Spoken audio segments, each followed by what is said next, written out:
count 4 with criminal attempt to commit rape, and count 5 with false report of a crime. He is present in the courtroom. It does appear that he is dressed in civilian clothes. He is represented by Ms. Tracy Drake and Mr. Kyle Dobbins, and both are present at council table with him.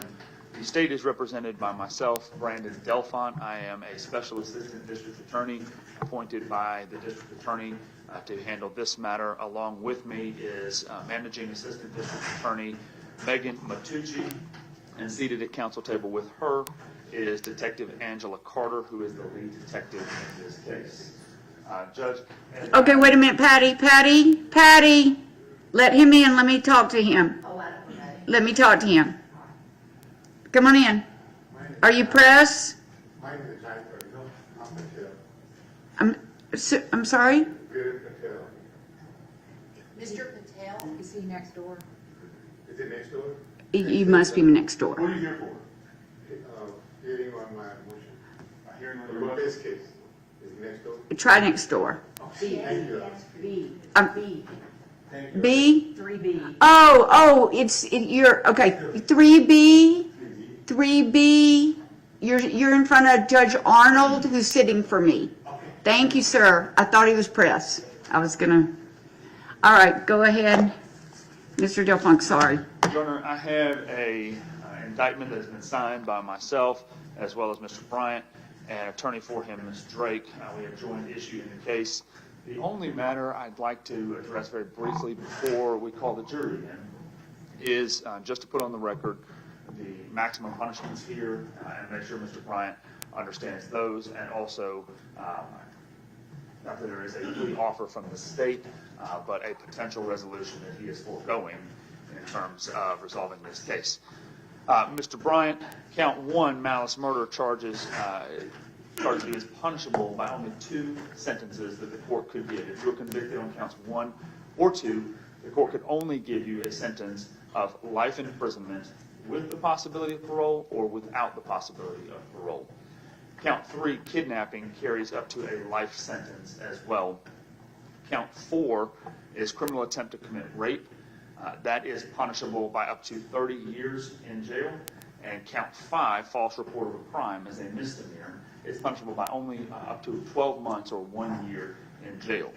There is a concept in the law called merger, meaning that you cannot be sentenced for multiple counts that allege the same conduct, if you will.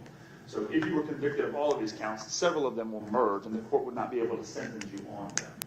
If convicted on all counts, I expect that the court would be able to enter a sentence on count 1, which is malice murder, and count 4, which is criminal attempt to commit rape, and count 5, false report of a crime, meaning that the court has the discretion, if you're convicted on all counts, to sentence you to a maximum sentence of life without the possibility of parole, followed by 31 years in prison.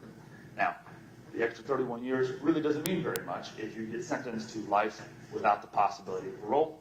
That's what it means, that you will never be eligible for parole. No Board of Pardons and Parole, nor anyone will be able to grant you some kind of early release on that sentence. Prior to us coming in here today, although you have not been a part of these conversations, your attorney, Ms. Drake, myself, spoke with Judge Atkins in this matter.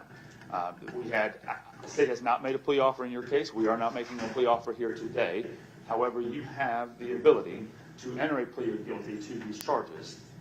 And the court could, again, sentence you to either life without parole or life with the possibility of parole. In our discussions outside of your presence and outside the presence of any open court or on record, the court did insinuate that the court might be willing to sentence you to a sentence of life with the possibility of parole, should you enter a plea prior to selecting a jury and going to trial. What that means for you, if you were to choose to enter a plea, it is a non-negotiated plea. It means that I'm going to ask for life without the possibility of parole, and I'm not agreeing to any other sentence. But you can ask the judge for life with the possibility of parole, and the judge could, in her discretion, grant you such a sentence. If you were sentenced to life with the possibility of parole, what that means practically for you is that you would serve a mandatory minimum period of incarceration under current Georgia law of 30 years in prison before you become eligible for parole.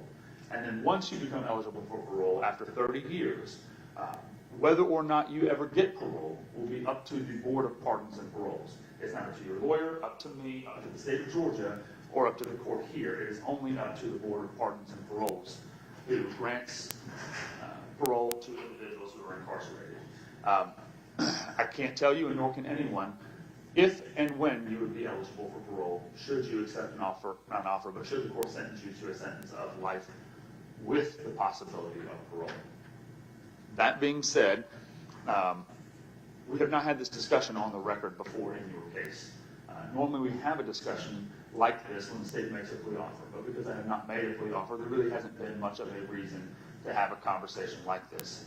All that being said, I want to make sure today, before we go forward, the court reporter's taking everything down, so this is part of the permanent record of this case, that you understand what I've just described to you, which are the maximum possible punishments, and understand that you have the discretion, you have the ability to make a decision for yourself, not your lawyer's decision, or the court's decision, or my decision, but a decision for yourself about whether you want to have a trial, whether you want the jury to hear your case, and ultimately enter judgment against you, and then the court sentence you, which I can't speak for the court, but based on charges like this, with malice murder, should you be convicted, the court very may well sentence you to life without the possibility of parole. Okay? But that being said, you have the decision now about whether you want to take that risk and go to trial, have the judge sentence you if you're convicted, or to accept responsibility now and ask the court for a lesser sentence of life with the possibility of parole. Do you understand what I described to you? Yes, sir. Okay. Now, we have a jury outside, we're ready to go, but do you need any additional time to talk with Mr. The jury comes in and we go past the point of no return? No. Okay. Would you like to enter a plea at this point, or would you like a jury trial? Jury trial, please, sir. Okay. Judge, I have a bill of indictment joining issue that Ms. Drake and Mr. Bryant have signed. Thank you. And Judge, I am asking, I did file and send to your office my proposed jury instructions. Okay. At this point, the only relevant one is my first request to charge, which is the preliminary instructions that the court can give to a jury. I am asking the court, in this case, to give that preliminary instruction to the jury prior to us. Which instruction? I usually give some preliminary ones, which, It's my request to charge number 1. It's a fairly lengthy charge that goes through the jury's obligations and responsibilities. I have a copy of it here, Judge, okay.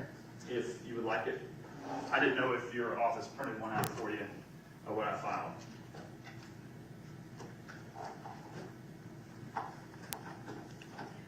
I go through a pretty lengthy, It's a pattern charge, Judge, from the... can you be fair?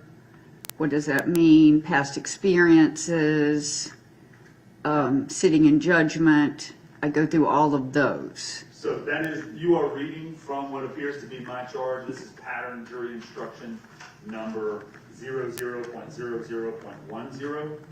And I did not alter it in any way. My request is pattern. And it's called the pre-voir dire charge. I think that I incorporate that in every case. And so after, before we get started with general, if there's something I need to add, if you'll let me know. I will, Judge. Sure. All right, stay ready. We are, Judge. And I'm going to ask, I know we are crowded in here, but can we turn our chairs around? Oh, certainly. Face the jury? Absolutely. Now, there'll be 14 or 13 up here. Is the defense ready?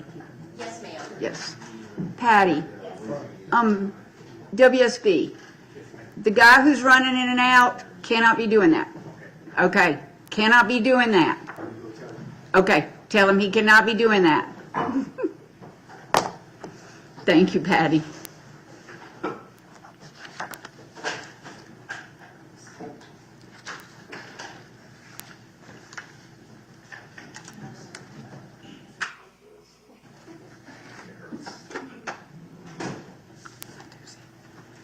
Sheila, Matucci. You right? Matucci. Matucci. Matucci.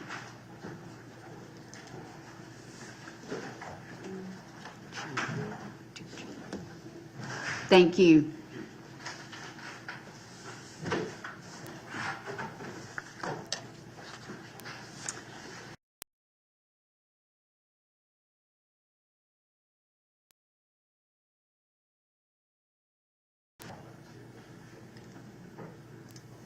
is the defense ready for the jury? Yes, ma'am.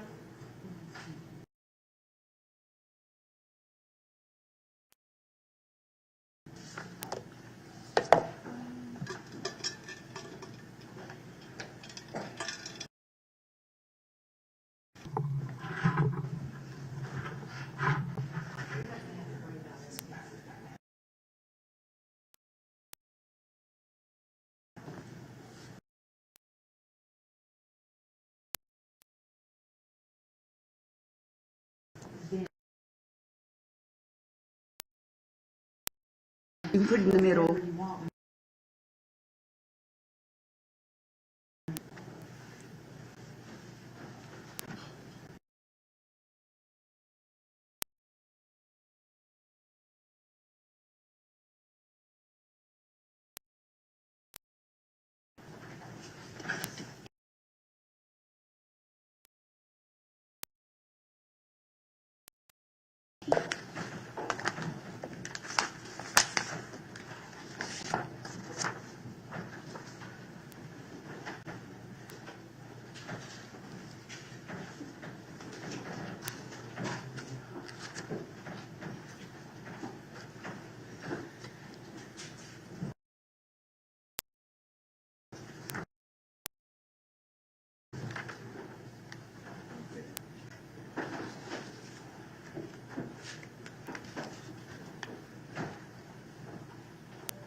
And Patty is.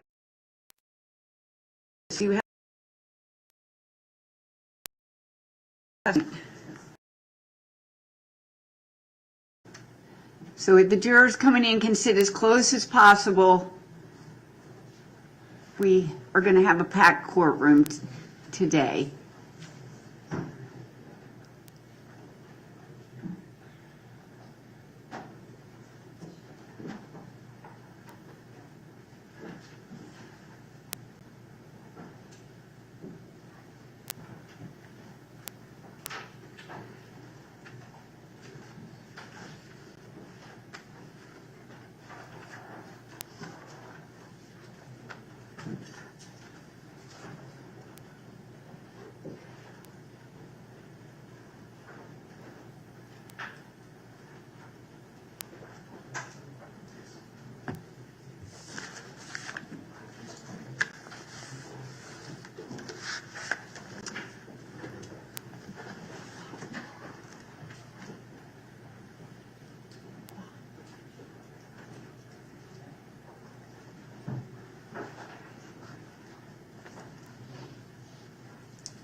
She must be.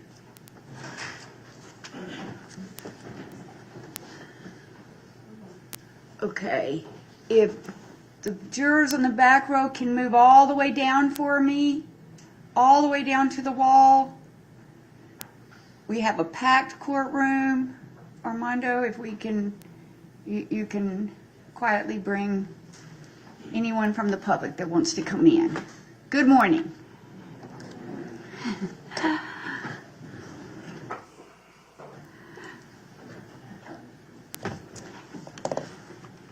You are here for jury selection today. I want to go through some introductions. I want to first introduce myself. My name is Tamala Adkins. I'm a Superior Court judge here in Gwinnett County. This is my court reporter, Sheila Light. She's taking everything down that is said, that you say, that I say. At the Assistant District Attorney's table, Special Assistant District Attorney Brandon Delfont, if you would stand. Detective Amy Carter. Angela Carter, I'm so sorry. And Detective Angela Carter from Gwinnett County Police Department. And Assistant District Attorney Megan Matucci.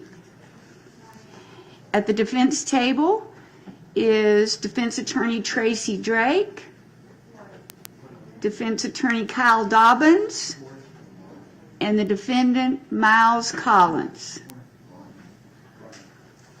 All right. Oh my gosh. I am so sorry. It's not September. I'm so sorry. It's Monday. It's Monday, ladies and gentlemen.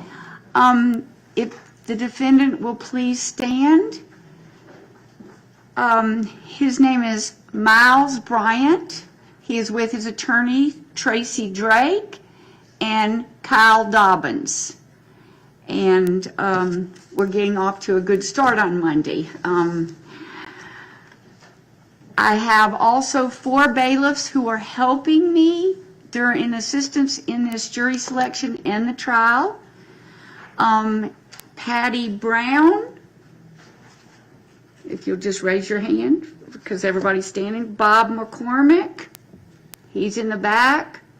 Eddie Wooten, he's in the front. And Rosanna Chrysler, she's in the back. All right. I need to swear in the bailiffs. If you will come forward, please.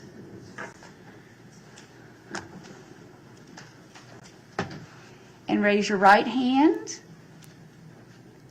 Do you swear that you shall take all juries committed to your charge to the jury room or some other private and convenient place designated by this court? You shall not allow the jurors to receive any papers or electronic communication devices except as specifically authorized and approved by this court. You shall not communicate with the jurors nor permit anyone to communicate with the jurors except as specifically authorized by this court. You shall discharge all other duties which may devolve upon you as bailiffs to the best of your skill and ability. If so, say, I swear. I swear. Thank you.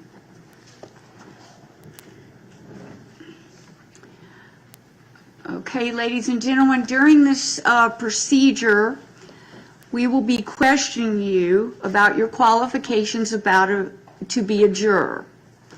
All your electronic devices must be turned off, especially cell phones. So I'm going to take a break and get you all to turn off your cell phones and then look up when you're done. Can't be on silent, can't be on vibrating, have to be on off.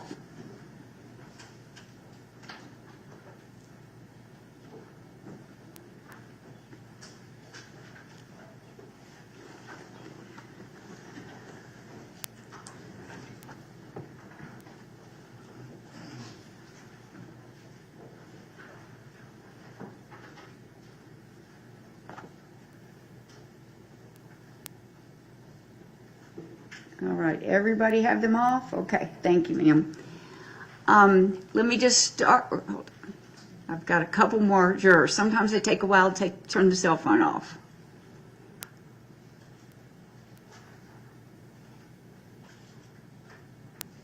Thank you. Ladies and gentlemen, you are not allowed to discuss this case with anyone. You are not even allowed to discuss this case with the fellow jurors that you see in this room with you or any other jurors. You are not allowed to visit the scene of any place that is mentioned in this case. You are not to use the internet to look up any press about this case, to look up the defendant, Mr. Myles Bryant, the attorneys that I've introduced to you, any witnesses, or to look up any incident addresses. You are not to go on social media, and you are not to post anything about this case or look up anything on this case on social media, nor can you look up on social media anything about the defendant or anything about Mr. Bryant's case. Why are you wearing this big yellow sticker? The reason you're wearing that is so that no attorneys in this building will speak to you because they are not allowed to speak to you. If you get in the elevator with one of these attorneys that I introduce and they move or try to get out or they move to the other side of the elevator, they're not trying to be rude. They just want to protect the integrity of the process. So don't even ask them directions, okay? Ask someone in uniform if you're lost to the courtroom. Don't grab one of the attorneys that you've been introduced to. I want you to notice that I keep my courtroom on the cold side. I'm of that age, and I got deputies that have lots of layers on. And then I have attorneys who have jackets on, so you might want to have a sweater or a jacket with you when you're in my courtroom. The defendant is charged in the indictment with crimes that are violations of certain laws of the state of Georgia. The defendant, Mr. Bryant, has pled not guilty, and he denies each and every allegation in each count of the indictment. This is what forms the issue that you would be considering in this trial. I want to emphasize to you that the indictment, including all counts therein, and the defendant's plea of not guilty are the legal procedures by which these criminal charges are brought against any defendant. The charges in the plea of not guilty are not evidence of guilt, and you should not consider them as evidence or implication of guilt of any crime whatsoever. The defendant is presumed to be innocent until he is proven guilty. Mr. Bryant enters upon the trial of this case with a presumption of innocence in his favor. This presumption remains with Mr. Bryant until it is overcome by the state with evidence that is sufficient to convince you beyond a reasonable doubt that the defendant is guilty of the crimes charged. Before I read the indictment, I meant to tell you there are cameras in this courtroom. They are videotaping. They are not videotaping you. They are under court order not to videotape your face. They will not release your name. You will not have, they will not have your name. So there will be cameras, and we'll try to make it as not to interrupt you, but they will not be filming you. I am now going to read the indictment against Mr. Myles Bryant. Bill of Indictment number 24B-00156-4. State of Georgia versus Myles Bryant. This is a true bill issued on January 10th, 2024. Count 1, malice murder. The grand jurors aforesaid, in the name and behalf of the citizens of Georgia, charge and accuse Myles Bryant with the offense of malice murder, for that the said accused in the county and state aforesaid, between the 26th day of July 2022 and the 27th day of July 2022, the exact date of the offense being unknown to the grand jury, did unlawfully, with malice aforesight, cause the death of Susana Morales, a human being, in a manner unknown to the grand jury, contrary to the laws of said state, the good order, peace, and dignity thereof. Count 2, felony murder. The grand jurors aforesaid, in the name and behalf of the citizens of Georgia, charge and accuse Myles Bryant with the offense of felony murder, for that the said accused in the county and state aforesaid, between the 26th day of July 2022 and the 27th day of July 2022, the exact date of the offense being unknown to the grand jury, while in the commission of the offense of kidnapping, a felony, did cause the death of Susana Morales, a human being, in a manner unknown to the grand jury, contrary to the laws of said state, the good order, peace, and dignity thereof. Count 3, kidnapping. The grand juror aforesaid, in the name and behalf of the citizens of Georgia, charge and accuse Myles Bryant with the offense of kidnapping, for that the said accused in the county and state aforesaid, on the 26th day of July 2022, did unlawfully abduct and steal away Susana Morales without lawful authority or warrant, and held such person against her will, said act resulting in bodily injury to Susana Morales contrary to the laws of said state, the good order, peace, and dignity thereof. Count 4, criminal attempt to commit rape. The grand jurors aforesaid, in the name and behalf of the citizens of Georgia, charge and accuse Myles Bryant with the offense of criminal attempt to commit rape, for that the said accused in the county and state aforesaid, between the 26th day of July 2022 and the 27th day of July 2022, the exact date of the offense being unknown to the grand jury, did knowingly and intentionally attempt to commit the crime of rape, in that the said accused did kidnap Susana Morales, an act which constitutes a substantial step toward the commission of said crime, contrary to the laws of said state, the good order, peace, and dignity thereof.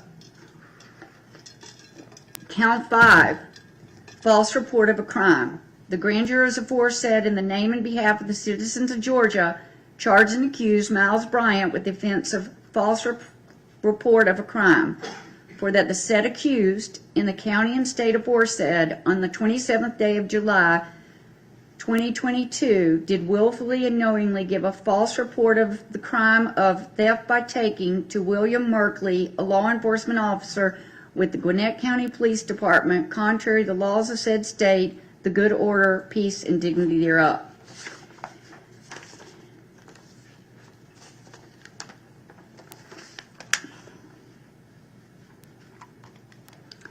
The next step in our process is picking a jury, selecting a jury.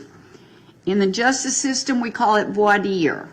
Voir dire is a phrase that comes from a combination of Old French and Latin that means to speak the truth, and it means for you to speak the truth. We start the process by general voir dire. I will begin the general voir dire by asking you all some legally required questions, or what are called statutory questions. Those questions are specifically worded and required by our state law to determine if a juror is disqualified. Listen carefully to the wording of those questions, and if they apply to you, then you will let us know. Bear in mind that you will later be asked many more questions to more fully determine which jurors might best serve on the case at trial. Sometimes these questions are misunderstood. Be aware that it is not a disqualification if you have a bias or a prejudice against any crime charged in the indictment. And no one will ask you in this case to condone criminal conduct. It is a bias or a prejudice for or against a party or a witness, or your inability to apply the law for any reason that might result in your disqualification. After I finish that general voir dire, we will continue, and each side, the state and the defense, will ask you general questions. That will conclude general voir dire. We then will break you out into smaller groups of 14, and then each side will have a chance to examine each of you and ask you individual questions as a prospective juror about anything that may show things about you, such as, number one, your opinion on which side should prevail, your relationship or acquaintance with the parties or with the attorneys, anything indicating your leaning or bias related to the subject of the case, to the attorneys or to the parties, your social, religious, or fraternal connections. You will not be asked an opinion about the law. At the end of this case, I will tell you the law that is applicable to this case. However, the attorneys or I may ask you if you would be able to listen to the instructions about the law that I give you and set aside any unique opinions you may hold. We are looking for fair and impartial jurors. A fair and impartial juror would be one that will decide this case only on the basis of the evidence heard in this courtroom and this courtroom alone, together with any evidence I admit during the trial in this courtroom, and then any instructions I give you about the law that is applicable to this case. Another way to define a fair and impartial juror is that you have no bias or prejudice against either party and no fixed opinion which would not yield or fold to the evidence and the instruction of the court in the courtroom. Our questions here today are not designed to get in your business. That's not what we're trying to do. Our purpose is to find out if you have any current knowledge of this case or of any preconceived opinion that you cannot lay aside and listen to the evidence and apply the law. Our purpose is to find out if you have any experience in your personal, family, or business life that causes you to be inclined to favor either party in this case. And if you favor one side or have an opinion of one side, would you yield those feelings if the evidence and the applicable law given to you in this courtroom were clearly different and opposed to your preconceived opinions? I want you to stand now. I'm going to swear you in as our jury panel in this case. Please stand and raise your right hand. Do you swear to give answers to all questions as you may be asked by this court, by the attorneys, or by the parties concerning your qualifications as a potential juror in the case of the state of Georgia versus Myles Bryant? If so, say, "I swear." I swear. Thank you. You may be seated.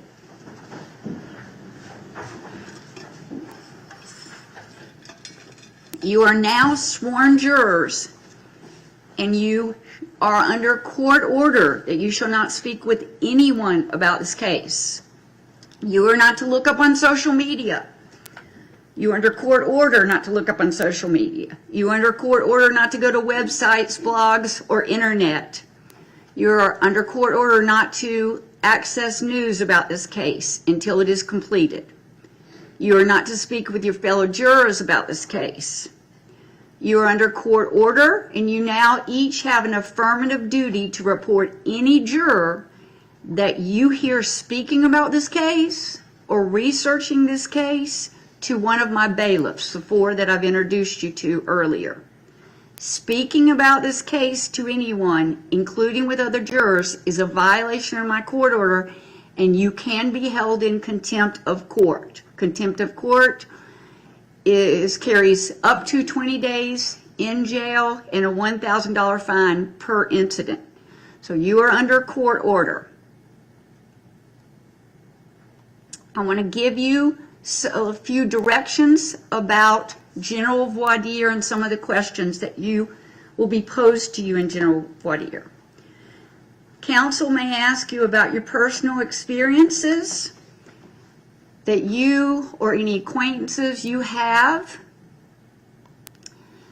that you have had at work, that you've had personally, your family background, any possible emotional reactions to the subject matter of this case, and the like.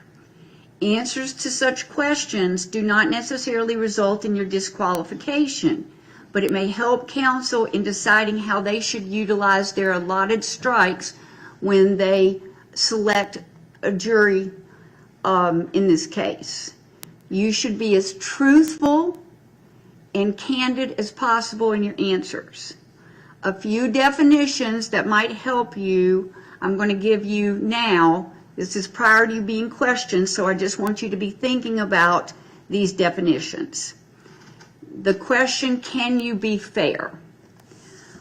This question is often misunderstood. The question, it's rather a vague term and one that is conducive to misunderstanding. Fairness in this context here today means that you will be able to properly evaluate the evidence as it is offered without any preconceived notion about the defendant, the alleged victim, the witness, or the witnesses, and that you have no disagreement with the law that would prevent you from properly applying the law received from this court to the facts that you determine them to be.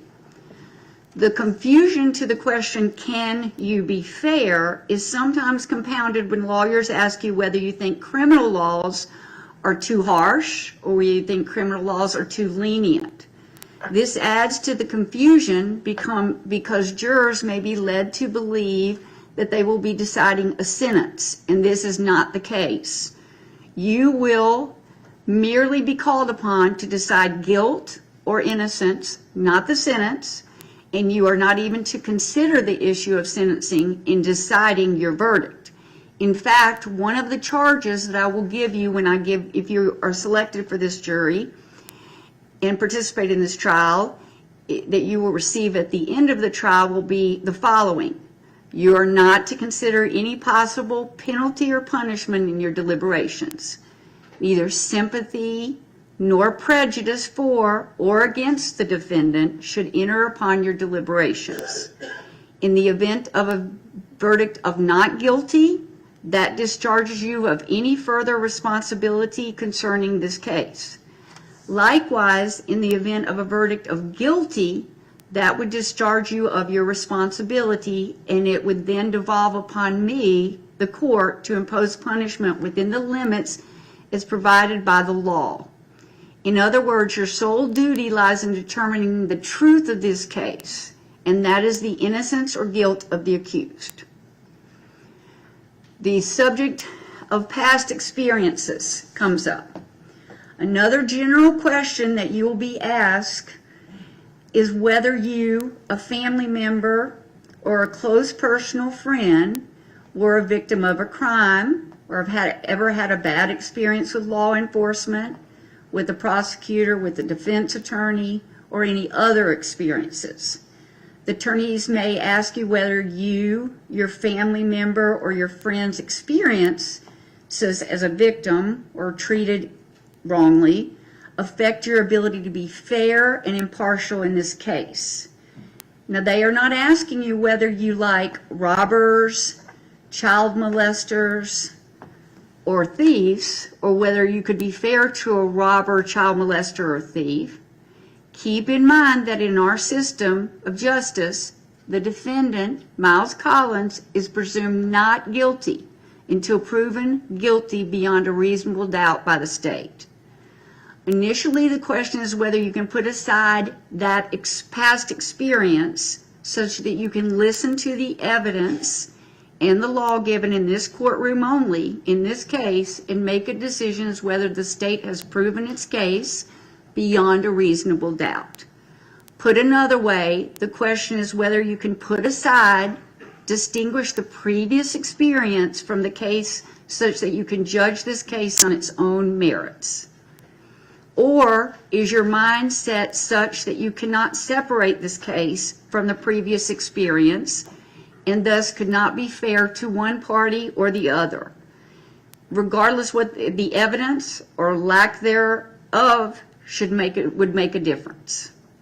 Second, the question is not asking whether you will have an emotional reaction to the evidence that you hear or observe. Although that is something the lawyers and the court may want to know, it is a different question. The fact that you cannot stand the sight of blood does not mean that you cannot be fair in judging, the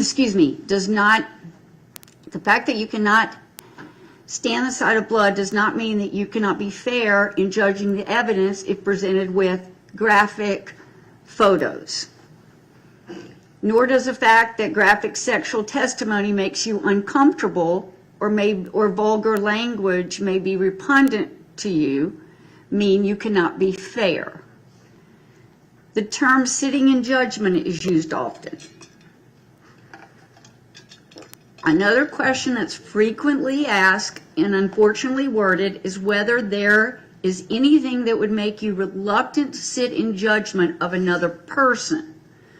The purpose of this question is to find out if you have any religious holdings that would prevent you from voting your decision or conscience in the jury room. That is true for certain specific religious denominations and some people. However, as jurors, you are not being asked to judge someone or sit in judgment of someone in a religious sense. You are merely being asked to determine the truth of the facts of this particular case. With those definitions, I'm going to I'm going to give you a few more instructions on how we start general voir dire. We will start. I will start. I'm going to ask you some questions, and then both sides are going to ask you questions. You have numbers that are laminated, and your juror numbers. I'm going to ask you when I ask you the questions, or when the attorneys ask you questions in this part of the trial, that you just hold your number up high, all the way up. When I call your number or they call your number, you put your number down. So that makes sure that we record that you held your number up. In this part, we don't talk to you. We don't want you to interrupt this part and say, oh, maybe I've got a cousin who might have been a cop at some point. Just if you think the question applies to you, raise your hand. When we come back to you in the smaller individual groups, then we will go into the specifics. So if you just think it applies to you. The attorneys and I have a list with your name and your corresponding numbers. That is helpful in us to try to pick a jury. We are trying to pick a jury in 2 days, and we would not be able to call you by your names at this point because it would take all week to pick a jury. Sorry, I am sorry that the number system is so impersonal, but it really does streamline and lets us get out of here sooner rather than later. I'm going to start by asking you the statutory required questions by law. Number 1, hold your hand up very high. Have you, for any reason, formed any opinion regarding the guilt or innocence of Myles Bryant? Raise your hand high if you formed any opinion about the guilt or innocence. No response. Raise your hand high if you are not perfectly impartial at this point. Raise your hand high. Number 3, have you any prejudice or bias resting on your mind, either for or against the defendant at this point? Raise your hand high if you have prejudice or bias resting on your mind, against or for. Okay. Number 4, at this point, do you feel any bias or prejudice towards the state, the district attorney's office? Do you feel any bias or prejudice toward the state? Number 5, did you serve on the grand jury that indicted this case? And that would be the case of State of Georgia versus Myles Bryant. It was indicted by Doraville on January 10th, 2024. Anyone serve on that grand jury? No response. Number 6, does anyone here today live outside of Gwinnett County? You live outside of Gwinnett County today? No response. Is anyone here not a citizen of the United States? You are not a citizen of the United States? No response. Before I ask you the next question, it's about scheduling. This case is expected to take 2 full weeks. And you were noticed on your summons that it will take 2 weeks. Before I ask this question, I want to tell you some of the things that I consider scheduling problems so that you can know how to answer this. Let's say that you have airline tickets for your job position to go next Wednesday to a trade show, and it generates half your income for the year. Your daughter is getting married in Hawaii this weekend, and you and your whole family have plane tickets to leave Thursday night. You have surgery scheduled next Tuesday, outpatient surgery that would cause you to be out next Tuesday. Those are scheduling problems. I want to preface this question with, we are all taking the time out of our lives to be here, and I want to tell you how much I appreciate you taking the time. Our jury system and our system of government is the best in the world, and it would crumble without you. So I'm going to ask the question about scheduling. You know what I'm looking for as answers. Don't need to tell me what it is right now. We'll come back to you. But number 9, this case is expected to take 10 full business days to try. Do you have any specific issues or problems with scheduling that would cause you to be unable to serve as a juror? Hold your number up, try to make, so that's a lot, and so we'll come back to you. I'm thinking some of those aren't scheduling problems, but number 4, number 5, don't put your hand down until I call your number, please. Number 15, number 16, number 19, I'm sorry, did I say number 16? I meant number 18. Number 16, did you raise your card? No. Strike that, the defense attorneys. Again, it's Monday. Number 27, number 29, number 31, number 36, number 44, number 49, number 50, number 53, number 56, and number 58. We'll come back to you because that's a lot of scheduling problems. So, question number 10. Do you have any medical issues that would not allow you to sit for a couple hours at a time? We try to take blocks of witnesses, 1.5 hours, and then take a 10-minute break. So medical issues that might hamper you. Number 2, okay, I see a lot of hands going up. We're going to get into your medical issues. So number 2, number 18, number 20, number 27, number 31, number 50, and number 53. And now I've got number 56. Number 11. Do you have any hearing problems? I tend to yell this question. Do you have any hearing problems that would cause you to be unable to sit as a juror? Number 2, thank you. Number 12, do you suffer any loss of memory or cognitive issues that would cause you to be unable to sit as a jury because of your memory? Number 29, thank you. Question number 13, would you look around you in this courtroom and see if you recognize any of your fellow jurors? You came up with them, there are 60 of you in here. Do you recognize any of your fellow jurors? Raise your hand if you recognize, maybe you went to church with them, you saw them at Kroger. Okay. Does anyone here know me, Tamala Adkins, Superior Court Judge, my court reporter, Sheila Light, or my bailiffs? That's Patty Brown, Bob McCormick, Eddie Wooten, or Rosanna Chrysler. Anybody know any of us? Okay. Number 49. Number 15, does anyone know the defendant, Mr. Myles Bryant? Mr. Bryant, if you would stand just so they can, and make sure everybody in the courtroom can see you. Does anyone recognize his face from anywhere? Okay, thank you. Does anyone here know any of the attorneys? I'm going to introduce them again just so you know you were introduced right when you first sat down. We've got Special Assistant District Attorney Brandon Delfont. Anyone recognize him? Okay.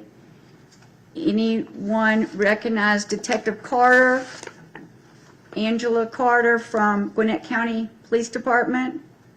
Does anyone recognize Megan Matucci as Assistant District Attorney? Does anyone recognize Tracy Drake, Defense Attorney? Does anyone recognize Kyle Dobbins, Defense Attorney? All right.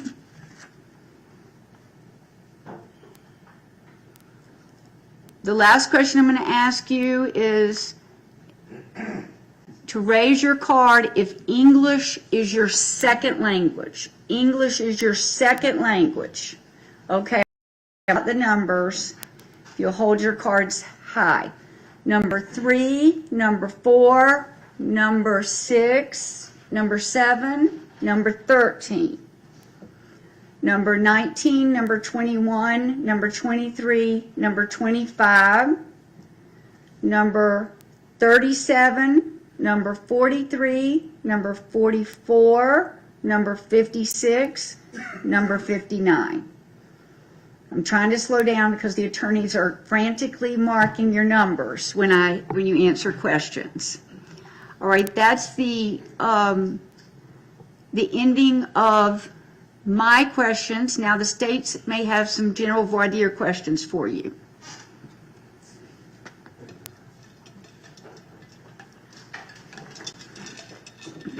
Again, this is not going to be the time that you talk with the attorneys. Just if you think it applies to you, raise your hand, okay? My favorite question the judge asks is if you recognize anybody else in the courtroom, because if you're the only one that raises your hand, that gets really awkward. And you recognize somebody and they don't recognize you. My name is Brandon Delfont. The judge introduced me as a special assistant district attorney. That does not mean that I'm special. It simply means that I don't work for the Gwinnett County District Attorney's Office on a regular basis. I have been hired specifically to handle this case, although I did spend about 12 years with the office prior to taking this case. As I go through these questions, I want to remind everybody about a few things. When I ask questions, at some point, some of these questions can just be personal. And honestly, asking them and you thinking about it and having to go back into your life and think about some of these answers, it could even be somewhat offensive to you that I might ask that question. And really the answer that you would give is very personal. And everybody said nobody recognized anybody here. But despite just having met all of your best new friends here, you decide not to. You don't want to share those personal details in front of everybody. And we certainly understand that. So at some point, we can excuse everyone, and we can ask those questions of you individually. We'll get to more of that later when we have the individual questioning. But in this portion right now, if there's a question like that, where you are, it could be embarrassing, don't really know. We're not going to be asking you to share that right now, but I would ask you to go ahead and raise your card, just so that we can remember later on to come back to it. When we get to the individual questioning, we generally only ask questions, only follow up on questions that you have raised your cards to at this point. I want to make sure that we cover that later on, so we just make a notation of it. Also, I'm going to ask a series of questions here, and sometimes you sit there and you listen to the question, and you really don't know if it applies to you or not. For instance, I may ask the question, as the judge alluded to, has anybody here been the victim of a crime? And you start thinking, I've never been the victim of a crime. Or you start thinking to yourself, well, there was this one time where somebody hit my car in a parking lot. Is that a victim of a crime? Right? And you really don't know the answer to it. At this point, I just want you to go ahead and raise your card. If there's any doubt in your mind whether this could apply to you or not, go ahead and raise your card. So we can make a note of it. Again, later on, you get to have a full explanation of any of these questions one-on-one with us, and so we'll get to the bottom of whatever it is. But at this point, if you go ahead and raise that card, it will help us just making sure we can follow up on the appropriate questions. Also, I tend to find that as we go through this process, I may ask a question, you don't raise your card, or you do raise your card, but later on you realize either that question did or did not apply to me. I should not have raised my card, or I should have raised my card. That's okay. It's not a problem when we have the individual questioning. We can address that with you, and we generally ask kind of a question, is there anything else we need to know, right? Is there anything else about you? And so we can always talk about that, even if you neglected to raise your card, or you raised it and then realized later on that it didn't really apply to me.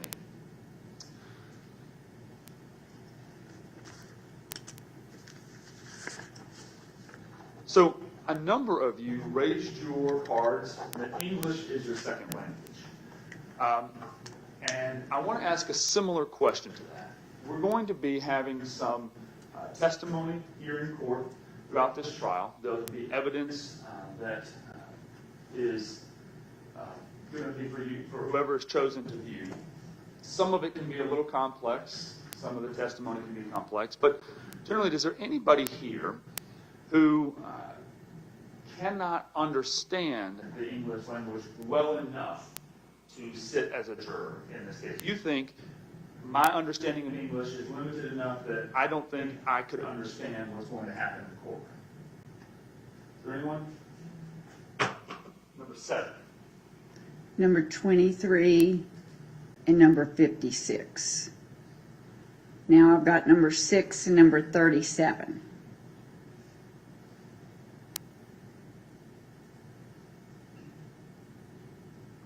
Is there anyone else? That's also an awkward question because if you really don't understand English, you might not understand me asking that question in the first place. So we'll all find out together later. Is there anybody here, most of the time, you got here because your name appeared on some list somewhere. You're either on the voter registration list or the driver's list with the Department of Driver Services. So we generally tend to know this answer, but sometimes things happen. Anybody here who's not 18? Not 18 years old?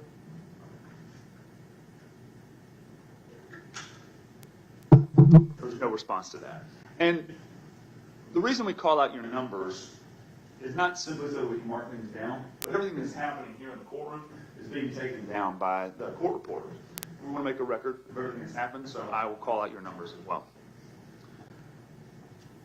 You heard the indictment as the judge read it out, and essentially the allegations contained in that indictment is that on or about July 26th of 2022, which is coming up on about 2 years ago, Ms. Susana Morales, who is the listed victim in the indictment, is alleging was kidnapped, and her body was located February 6th of 2023 in a wooded area off of Highway 316 into Cuba.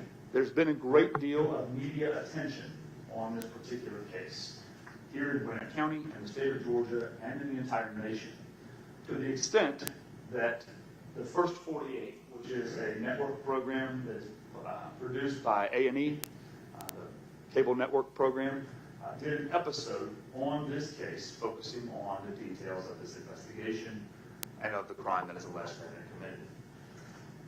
Now that I have detailed a few of those things, is there anyone here who has heard anything on the news, on First 48, on any other media publications, or just because you heard about it in the community about the facts of this case? Anybody heard about the facts of this case?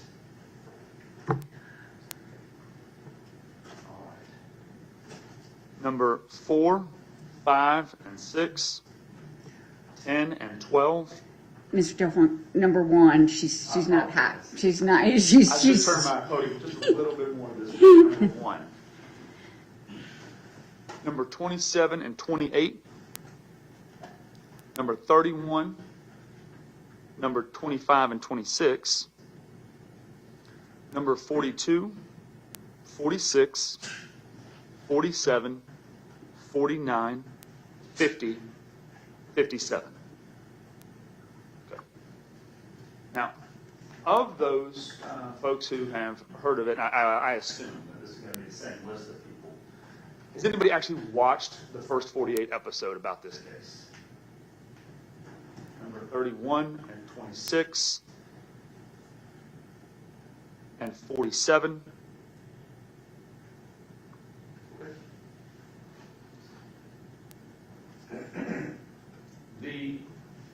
One of the locations that will be relevant in this case, as you will hear, is the intersection of Indian Trail Road and Singleton Road. So a apartment complex there called the Sterling Glen Apartments. Is anybody familiar with that intersection? We'll start with the intersection. Anybody familiar with that intersection?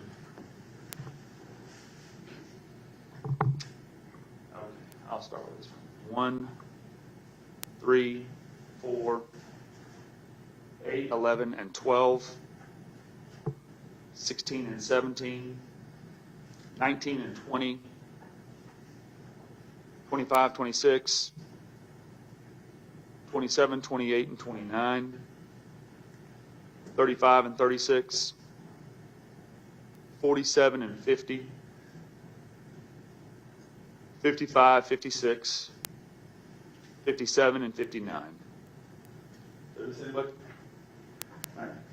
The apartment complex that is there is one of the neighborhoods there at the intersection. It's called the Sterling Glen Apartments. Is anybody familiar with the Sterling Glen Apartments?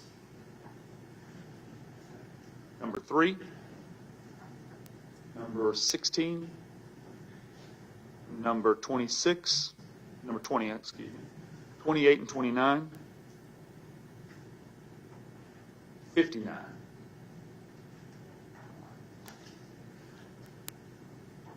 There is another location in this case that will become relevant.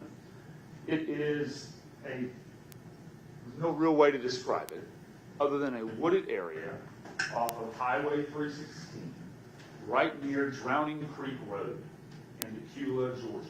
So if you were headed on Highway 316 towards Athens, Drowning Creek Road crosses over.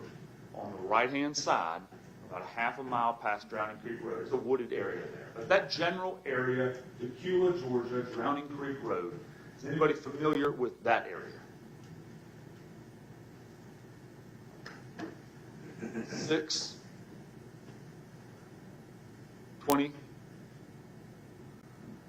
35 and 36, 46.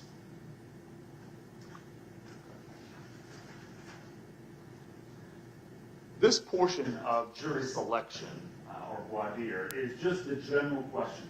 It said after this, there's going to be some individual questioning, go over all these answers, and then a jury will be selected. My question is, I'm not asking if you've been a part of this process before, or even the next process of individual questions, but has anybody ever been selected to sit on a jury, whether it was a criminal case or a civil case? Anybody ever actually served on a jury before? 1, 3, 6, 7, 12, 37, 39, 33, excuse me, 44, 50, and 57.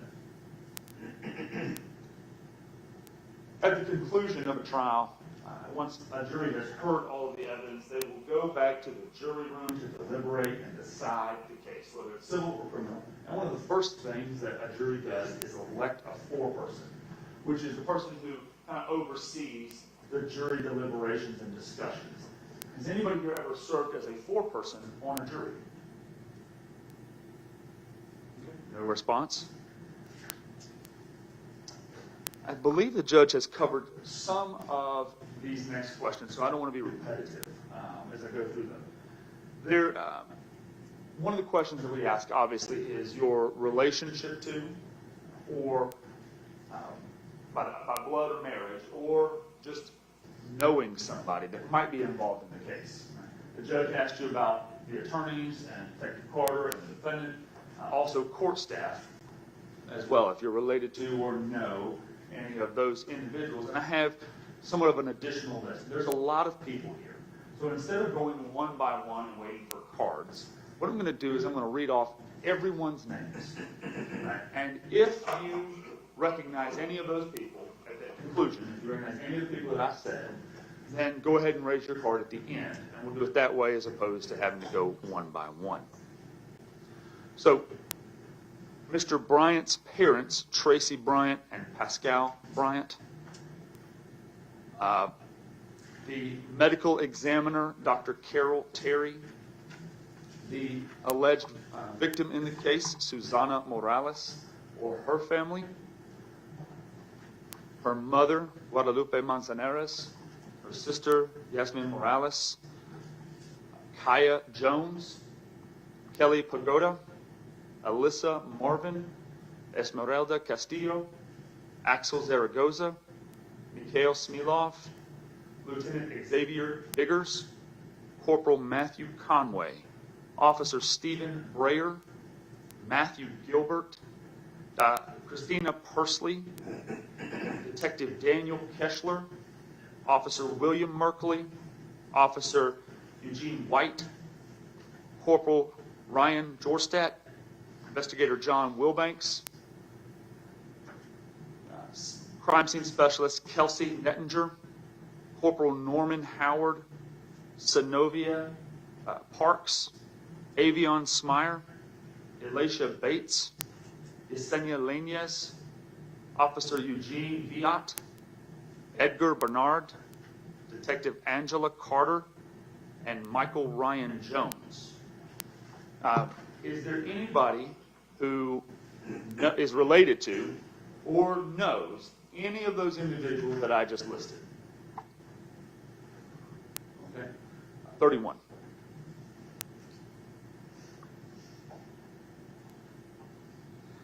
Right. I'm going to ask somewhat of a more broad question. Is anybody related to or have a personal relationship with any member of the Gwinnett County Police Department?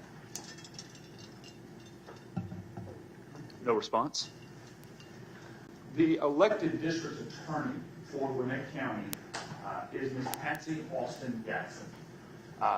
She has an office of about 150 people, give or take, in her office, which is located in this building. Does anybody know or related to a member of the district attorney's office here in Gwinnett County? No response.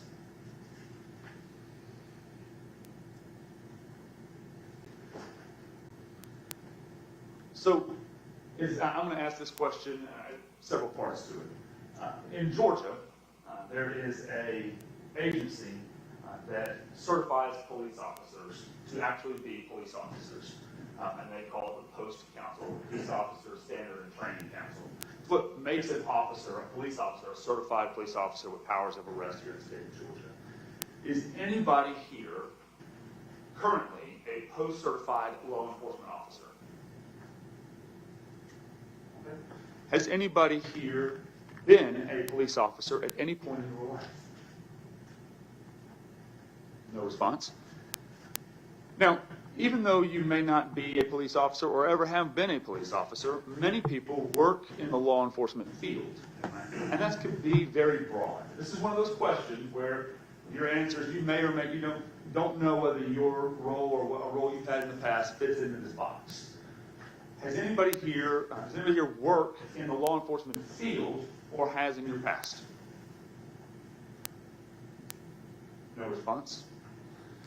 Anybody here, and I refer to family members, which would be related by blood or marriage to you, and I call it close personal friends. There's no real definition of that. If sometimes people want to define it as somebody who has an impact on your life, or that you see on a regular occasion, or friends like that, but it doesn't have to be that. For you, it's whatever it means to you. And so I'm going to ask this question: do you have any family members or close personal friends that work in law enforcement?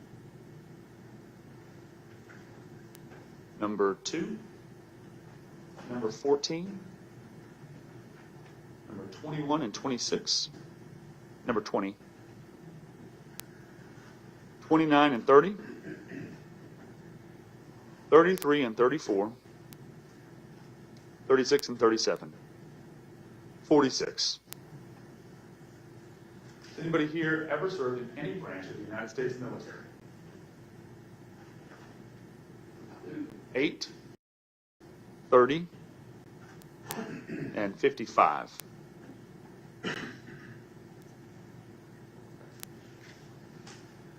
Is anybody here a lawyer? Has anybody here ever received legal training?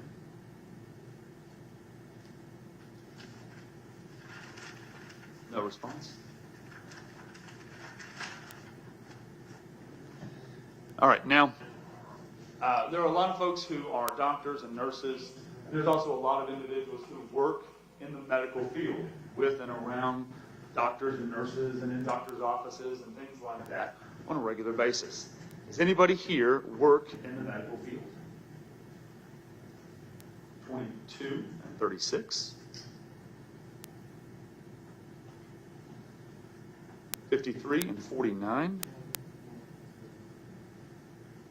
And 55. Ever see anyone?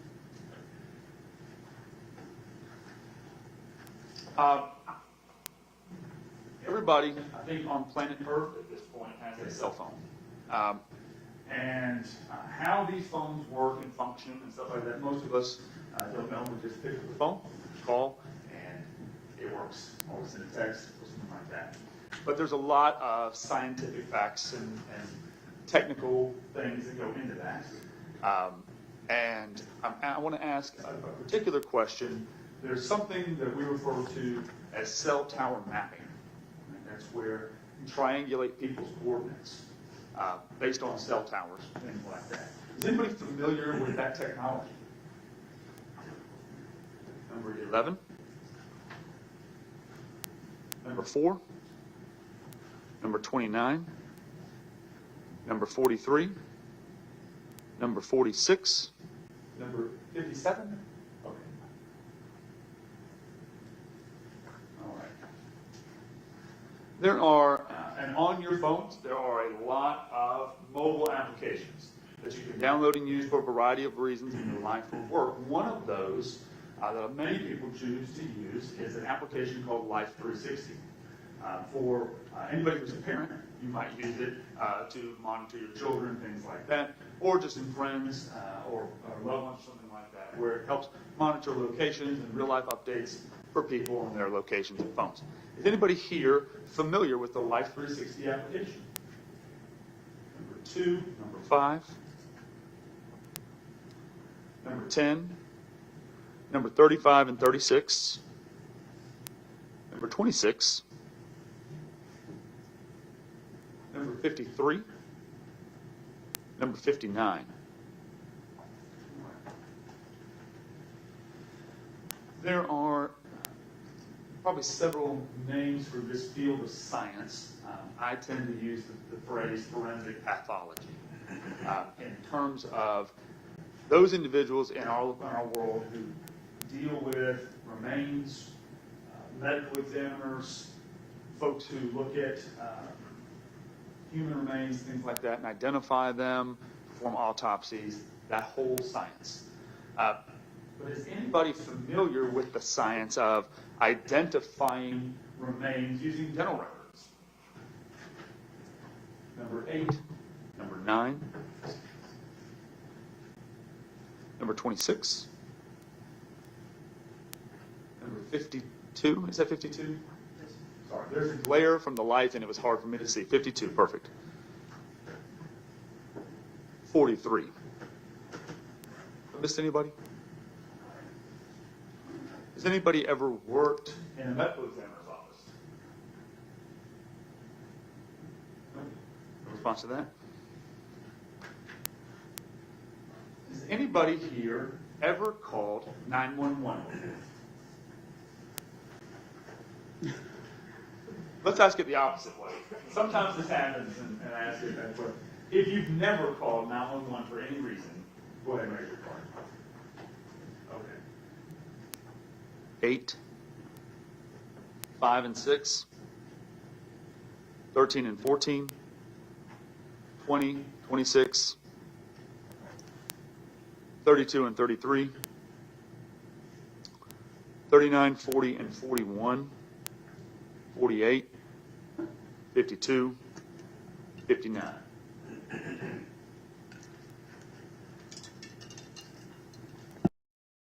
I mentioned earlier the show First 48, but there were a lot of shows very similar to that show, like cold case files, true. I refer to them as true crime type shows. I'm not talking about the very glamorized versions like CSI and shows like that, but kind of more true crime, documentary style recordings, broadcast television. Is there anybody who likes to watch that kind of show? Number 8, number 6, number 16, number 26, 27, 28, and 29, 31 and 32, 39, 41, 42, 43 and 44, 46 and 47. I missed 38 earlier, I apologize. 49 and 50, 57, 59 and 60. All right. Has anybody ever attended a Citizens Police Academy? 19?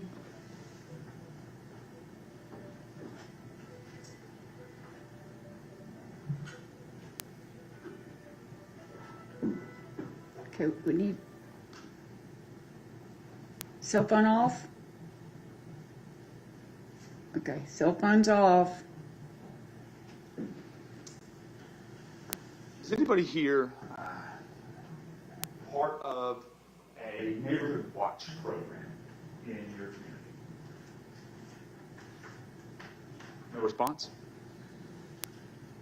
And also, again, I just kind of stereotype the entire industry, but the criminal justice system, that can be police, court systems, lawyers' offices, it can be many, many different things. Does anybody here feel like they currently work in the criminal justice system? The field of criminal justice? No response. How many of you ever in the past worked in the field of criminal justice? Right, no response?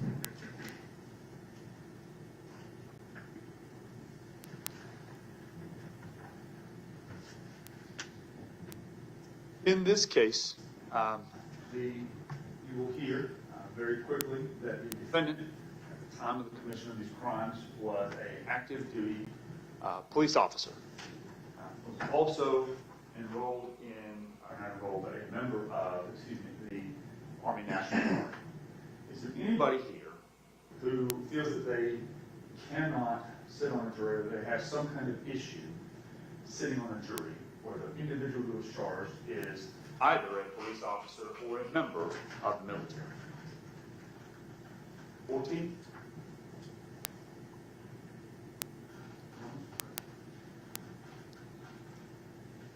There is, in a medical sense, there are kind of two different related concepts, choking and strangulation.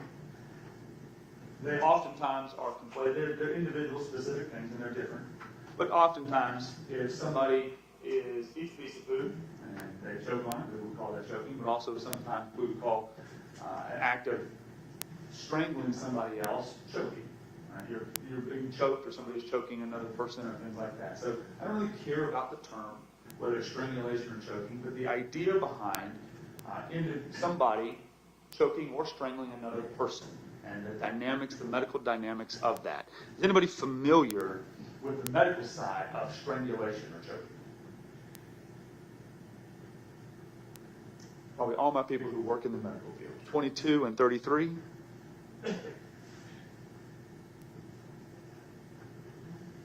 49 and 55.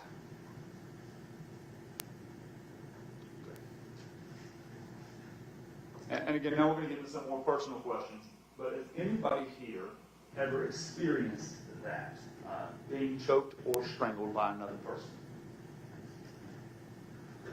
Number 29 and number 18.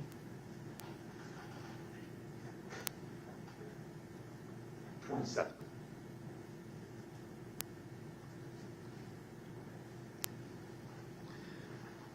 And again, we're not really talking about, it's not a matter of degrees, right? Well, I was strangled and passed out, or I was strangled and nothing happened, I barely felt it. We're not really talking about a matter of degrees, just whether anybody's ever done that to you or attempted to do that to you. Okay? Same question for if you have any family members or close personal friends who have experienced being strangled or choked. Number 29, 18, 26, 58.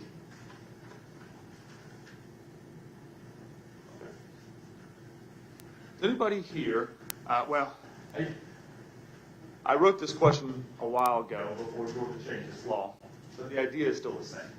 Used to in Georgia, you had to have a license to carry a firearm, concealed. Now in Georgia, you don't have to have a license, but the question is still pretty valid. Does anybody here have a license to carry a weapon and does so regularly? Regularly carry a firearm? 3. Number 20, 28. Number 19. Number 25. Number 36. And number 47. Now, I always ask the question that way because if I ask, does anybody here carry a firearm regularly and you didn't have a license, you could be committing a crime. And now it's not a crime. So does anybody here not have a license to carry, but still carries? It's legal, so you're not admitting to anything. 2.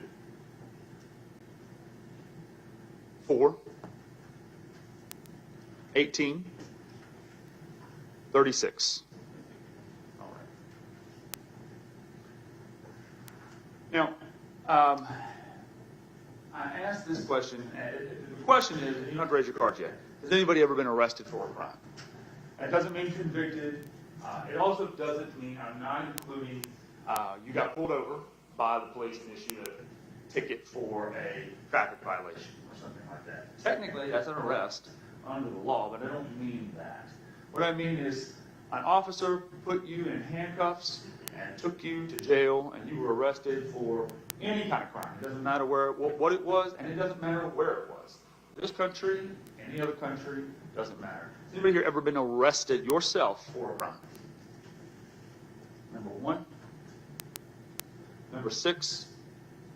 Number 11. 15. 20 and 26.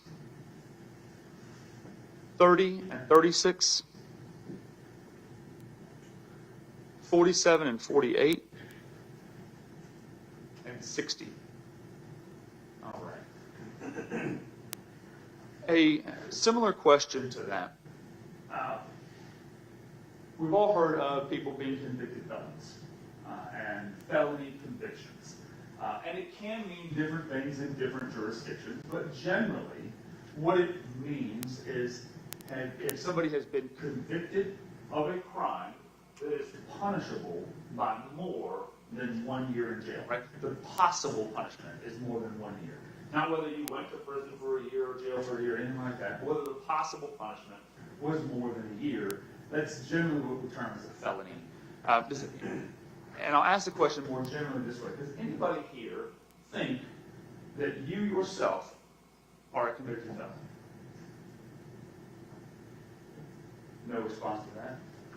Has anybody here ever pled guilty to or been sentenced for in court some crime that you believe would be a felony? All right, no response. Has anybody here ever had a family member or close personal friend arrested for a crime?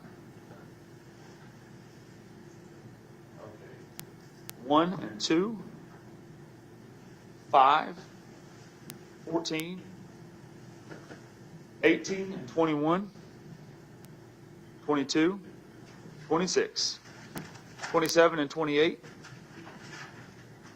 29 and 30, 34 and 35, 36, 40, 42 and 43, 47, 48, 49 and 50, 52 and 53, 55, 58, and 60. Now, has anybody here ever had, whether or not your friend or family member or you yourself, right, I'm going to ask this for all three people, all three groups, whether or not there was arrest associated with it or not, it doesn't matter whether the police arrested you or arrested your friend or family member, but has anybody here ever been accused falsely of a crime? You believe that you have been accused falsely of a crime, whether you were arrested or not. All right. Same question about your family member or friend. Anybody have a family member or friend whom you believe was falsely accused of a crime? 4, 28 and 29, number 40, number 36, number 43, and number 50.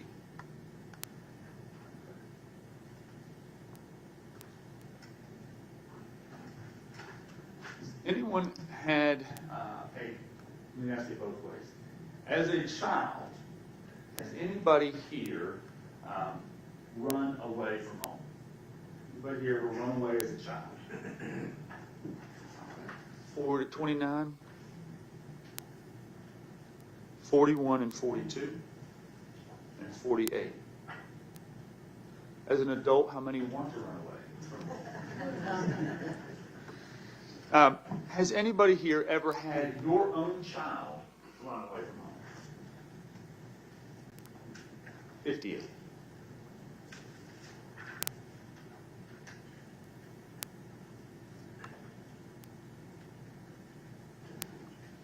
Has anybody here ever had your child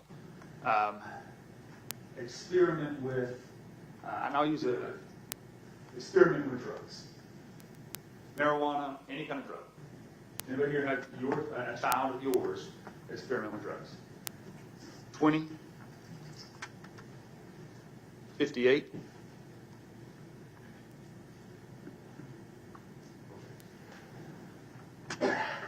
and again, for most of us, I mean, all the statute of limitations is passed, right? But how many, as a youth, as a child, might have experimented with drugs yourself? 2 and 8, 20 and 26, 29, 34, 35 and 36, 38, 40, 45 and 47, 50, and 60.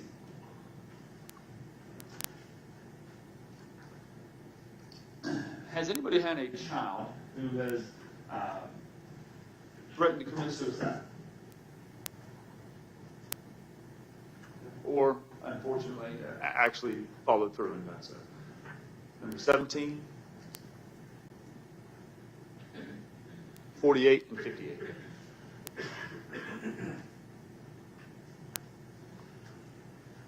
All right, so every time somebody is pulled over by the police in a traffic stop, I've not really met anyone who said, that was just wonderful. I really enjoyed that entire experience of being pulled over and getting a traffic ticket. It's always frustrating. And so I understand that general frustration with being pulled over. However, my question is, apart from that, right, apart from just a frustrating experience with getting a ticket or getting pulled over by the police, my question is going to be, has anybody, you yourselves, had a bad experience with law enforcement? And I want to clarify, it could be a traffic stop, right, that escalated into something more than simply a traffic stop that is the reason for the bad experience. But excluding just normal, frustrating traffic stops, has anybody here yourself had a particularly negative experience with law enforcement? Okay. Number 4, 5, and 6. Number 15 and 21, 27 or 28, 36, 44, 49, and 50, 53, and 60. Same question for you But as it relates to the criminal justice system, not the police, but kind of the court system, things like that. Anybody had a particularly frustrating experience with the court system, criminal justice system? Number 36 and 58.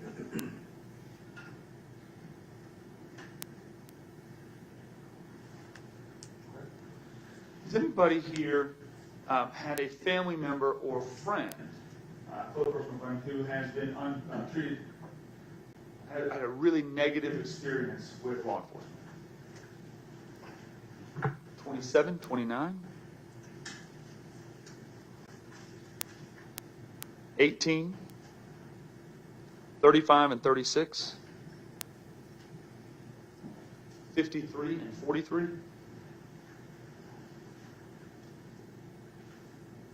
50. All right.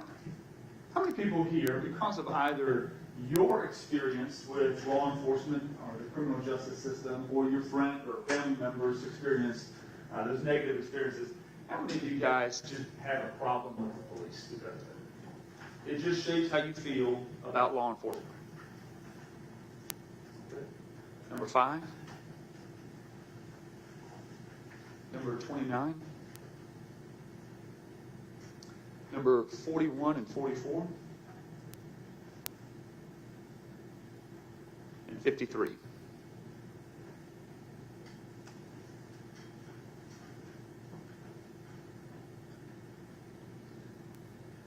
Anybody here ever been a witness to a crime? You've seen a crime happen. Okay. 21, 29, 35 and 36, 49 and 53, 57. Of those who have witnessed a crime, how many have contacted police about that crime? You witnessed it, you called the police about that crime. Number 29? And 36, excuse me.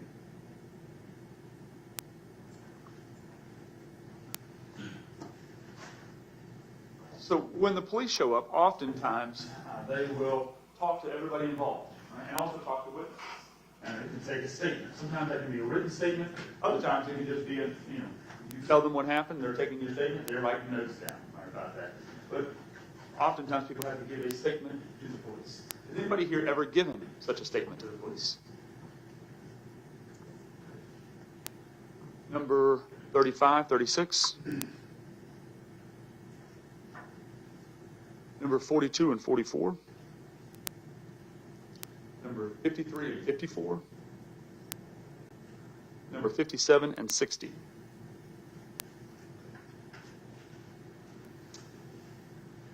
Has anybody ever testified in court before? For any reason? 38, 57, 43,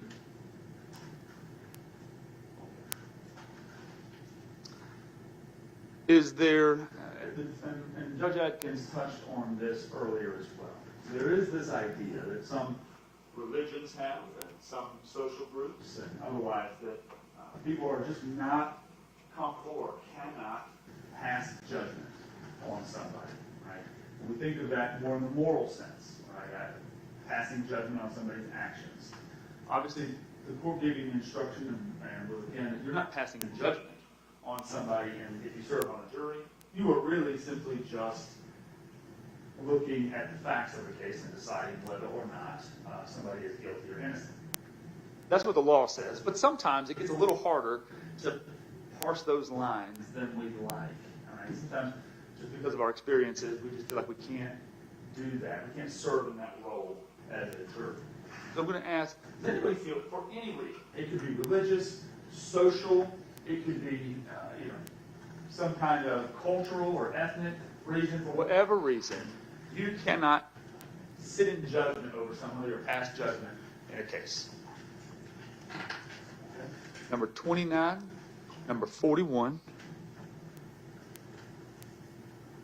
number 24, 51, and 53.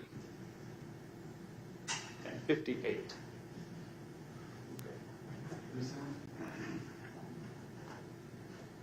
Now, I asked quite a number of questions of everybody. Ms. Drake's going to get a chance to ask some here in a moment.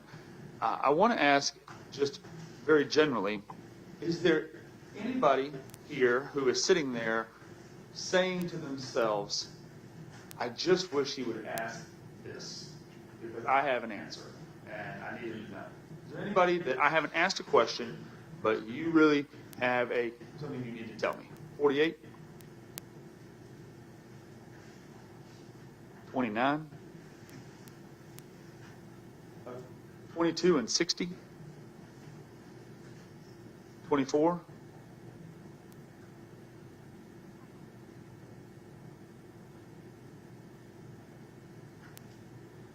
trying to do our best to cover all the questions, but every once in a while we don't get them all.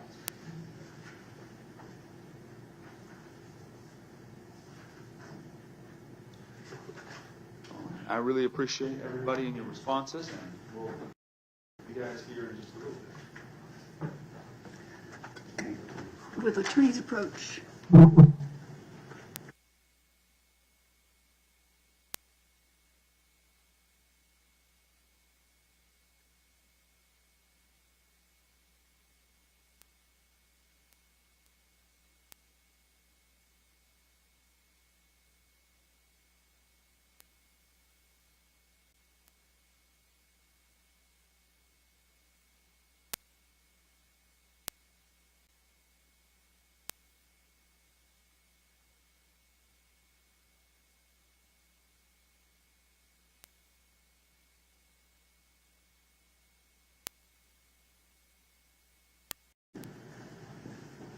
Okay, bailiffs, let's just take a comfort break.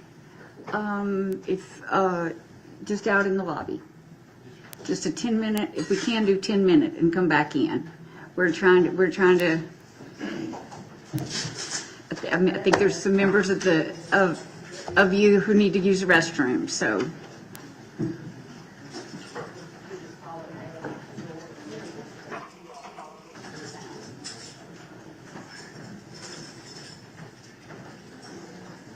And y'all will just stay in the lobby. Just stay in the lobby outside the courtroom.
anyone that at this point or within the last couple of years have teenagers living in your home?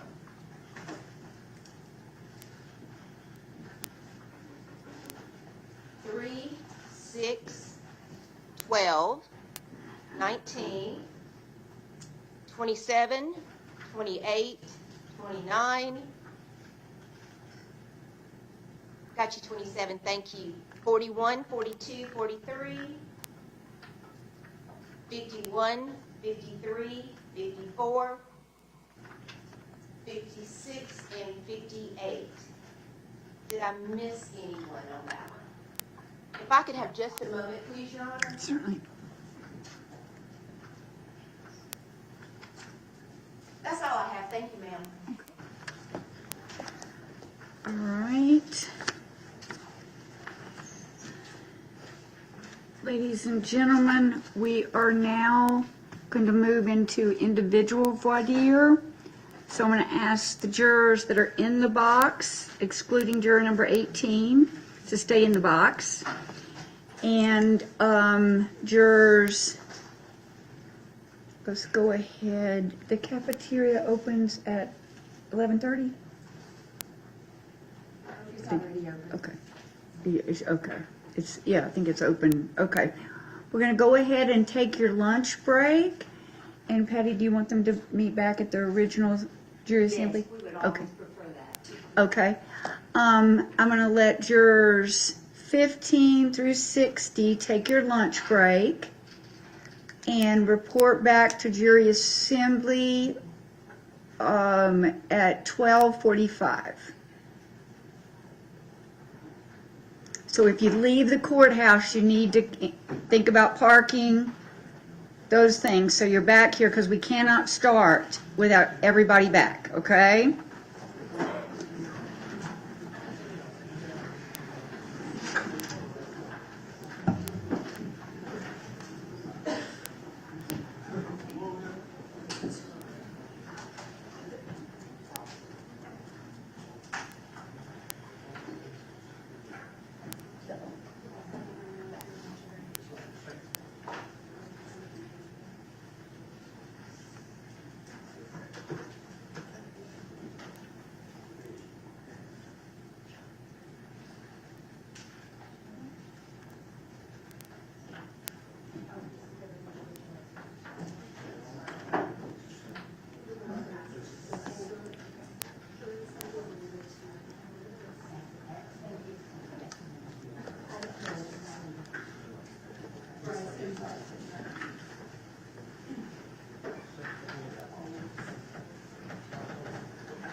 All right, ladies and gentlemen, this is now the part where we question you in smaller panels.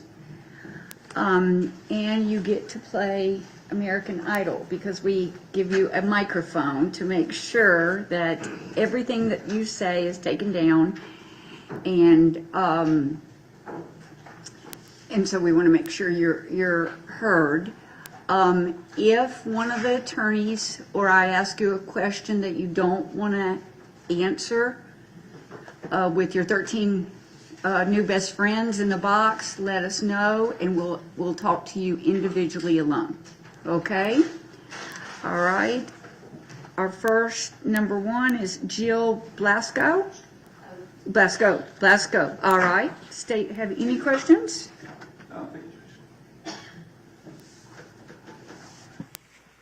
Good morning. Yes. How are you? Good. How are you? I'm good, thank you. Just want to follow up on a few questions. And, close and take ready.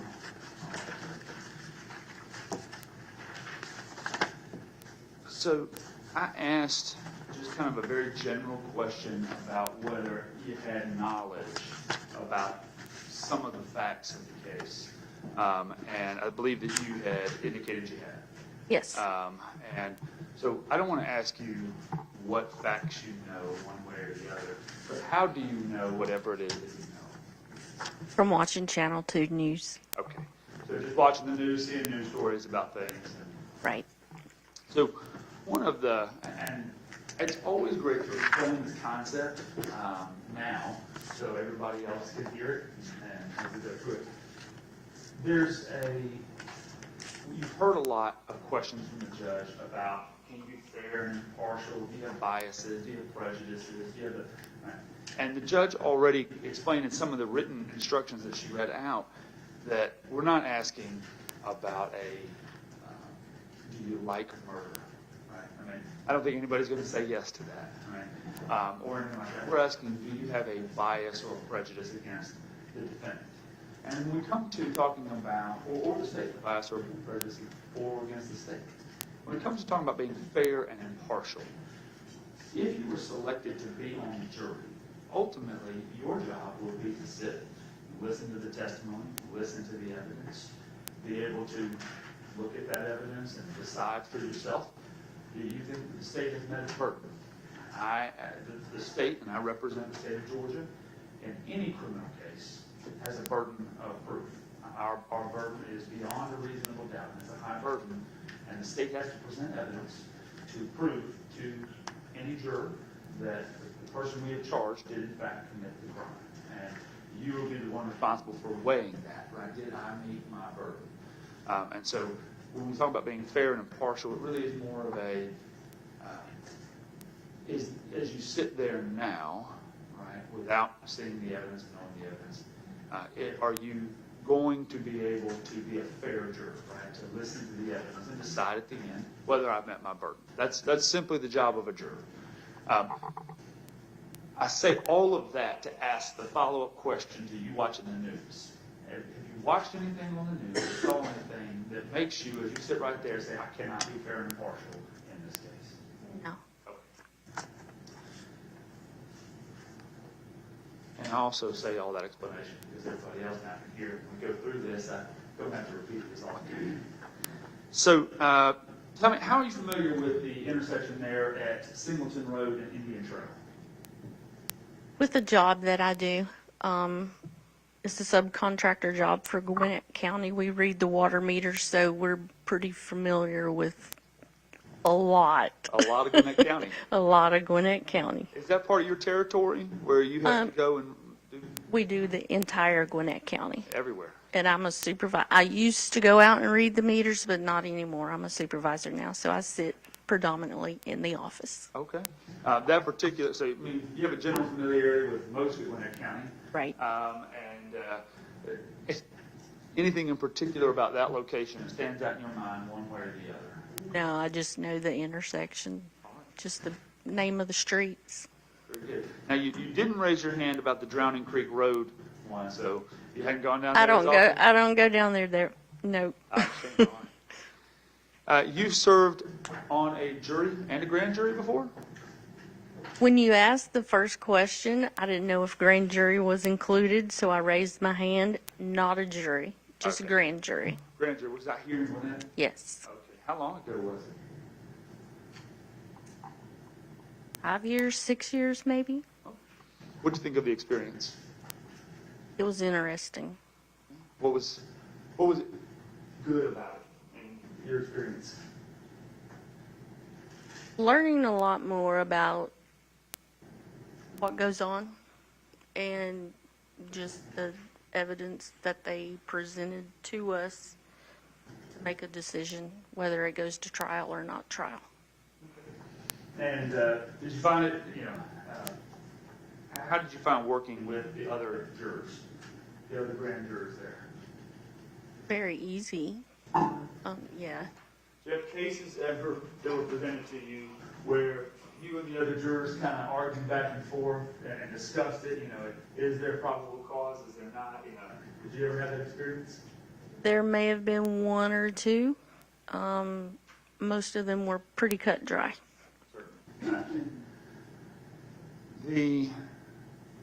So you've served as a grand juror, but not on a trial jury. Not on a trial jury. Very good. Just No, want to no. make sure I understand.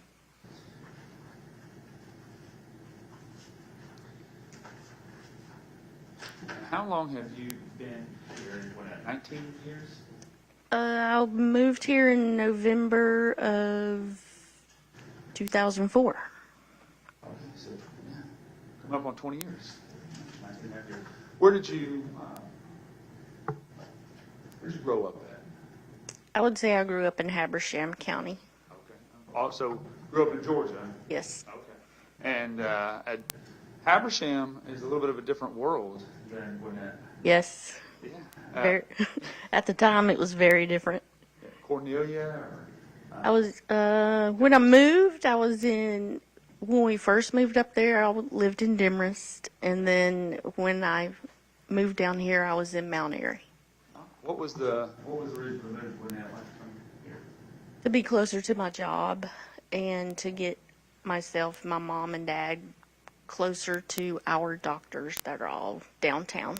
Understood. So you were working for the Gwinnett County, or not Gwinnett County, but the water. Not at meter that reading time. Stuff. Not Right there. no. Okay. I was with Circuit City. Oh, all right. They still around? No, They went bankrupt. Right? unfortunately. I say I haven't seen one in a long time. Exactly.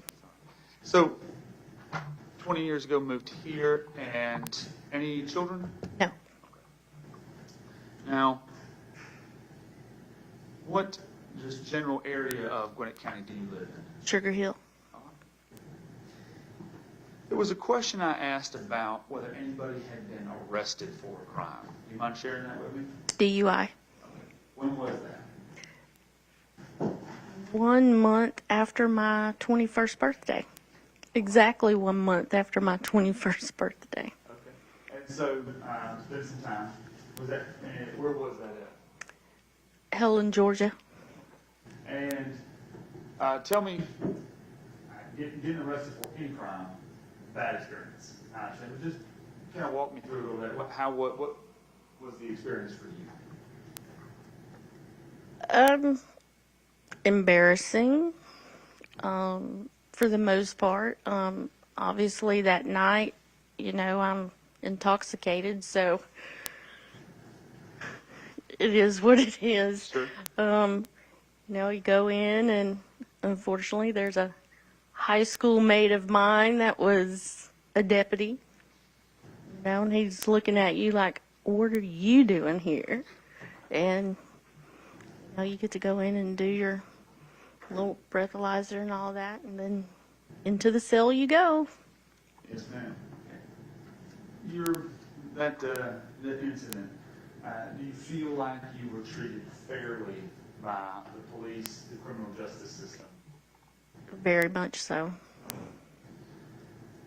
Any lasting frustration or ill will towards the police or criminal justice system as a result of it? No. They actually did me a favor, Straighten you out? Yeah. What, you had a family member or friend arrested for a crime? Yes. Who was that? My brother has had a DUI. He has since passed away. I have had a close friend that was arrested for, I don't know the exact charge, but I know it was for drugs. That's a close friend of yours? They were. Okay. They have passed. Understood. Now, can I ask, and this is a part, unfortunately, we got to ask some prying, probing questions, but Yep. that the friend, and I think you said your brother also had a DUI, they both passed on. Mm-hmm. With both of them, were either one of their causes of death related to their addiction or use of substances in any way? My brother had liver cancer, so possibly from drinking. But as far as like having the DUI and passing, no. And the other person, no, they passed in a car wreck. With both those individuals in your life, did you experience with them and kind of see firsthand addiction at any point in their life? Yes. Okay. And how was that? Tell me a little bit about it. My brother with his drinking. Yeah. So, it was a long, ongoing struggle? I would say yeah. He probably drank. Yeah. A bit. With the friend that got arrested for Mm-hmm. some drug-related offense, did you know that they had been using drugs, or that that was something they did? I did know. And were they? I mean, sometimes even one time heroin is a bad idea, Right. but was it for them? Was it an addictive type of behavior? Were they addicted to drugs? No, they were not arrested so much for doing the drugs, but more for selling the drugs. So, from your experience, would you recognize the signs of addiction in people? I would say some people you may be able to, but not everybody.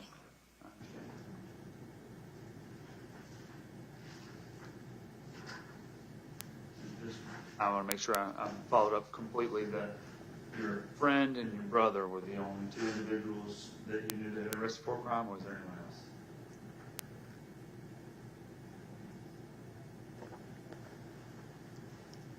As far as I know, that's all. Ms. Drake asked a question about the legalization of marijuana.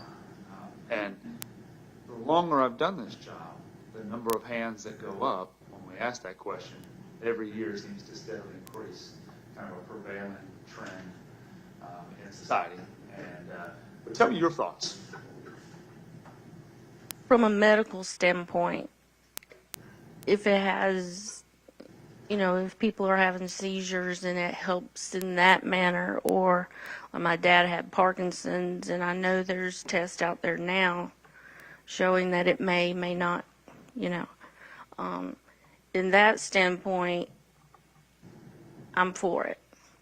As far as the recreational part, no. Okay. So not medical, medicinal, not recreational. No. What do you think about people who smoke marijuana? Not a lot. I don't ponder on it. I do feel that I know some people may think that it doesn't affect you that much or affect you as much as alcohol would. I do feel that marijuana does slow your reaction time down. It's like a calming. So if, you may not have the exact reaction time if someone stops in front of you or something like that. So, Like so many things that are legal, including alcohol, they have right. consequences if you're operating heavy machinery or driving, things like that. Right. Okay. And, it used to be, I don't really know if this is the term anymore, but there'd be, when I was younger, we'd call somebody a pothead or a stoner or something like Right. that. Somebody who just, that's all they did. Right. Stuff like that. I don't know if that's still the same terminology or not, one way or the other. Did you ever encounter any of those kind of people in your life? I'm sure along my time in Habersham, I probably have. It's kind of laid back up there, so, Do you have any opinions, one way or the other, about folks who sit in their house, mind their own business, smoke marijuana? You're not driving a car, not operating machinery, just, it's illegal in Georgia, but any thoughts about somebody who does that? no.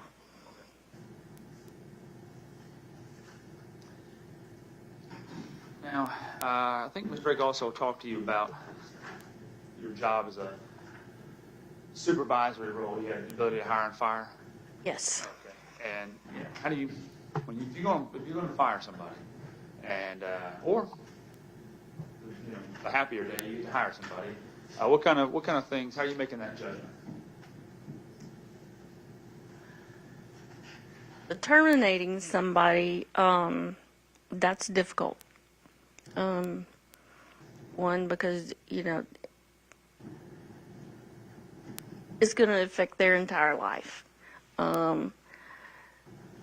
Then plus you've got to we can't just go out there and just fire somebody just because and it's been driven into us, we have to have all the facts, because we're not wanting it to have to go to unemployment. So before they're terminated, we've got the facts. Yeah, HR department? HR is, our HR department's, strict. Strict, make sure Strict. you dot your I's, cross your T's. Oh, make sure yes. you got it all. Yes. So, when it comes time to, for you to have to let somebody go, that's what you're doing. Yes. You're going through, making sure you got the evidence required. Right. You feel like you're a good judge of character when it comes to hiring somebody? I feel I am. Okay. And how do you decide who to hire when you don't really know the person? They give you a resume. Right. How do you Just make that decision? when they come in for the interview, asking the questions, is trying to get some field questions. How much pertaining to our job, because we do a lot of walking. What's their experience in walking? Are they able to be outside a lot? Because we're out in the heat. No matter what it is, we're out in it. Their experience, or how are you with dogs, or how are you dealing with the public? Because we do come in contact with the public a lot. So just, I guess, open-ended questions to get more information about them. And I imagine, for you, there may be some like bare minimum qualifications that they have to meet. Yes. But after that, I guess, are you're relying on your years of experience and your ability to judge somebody's character, even in a short, brief meeting, but that ability in order to make that decision? Try to. I understand that.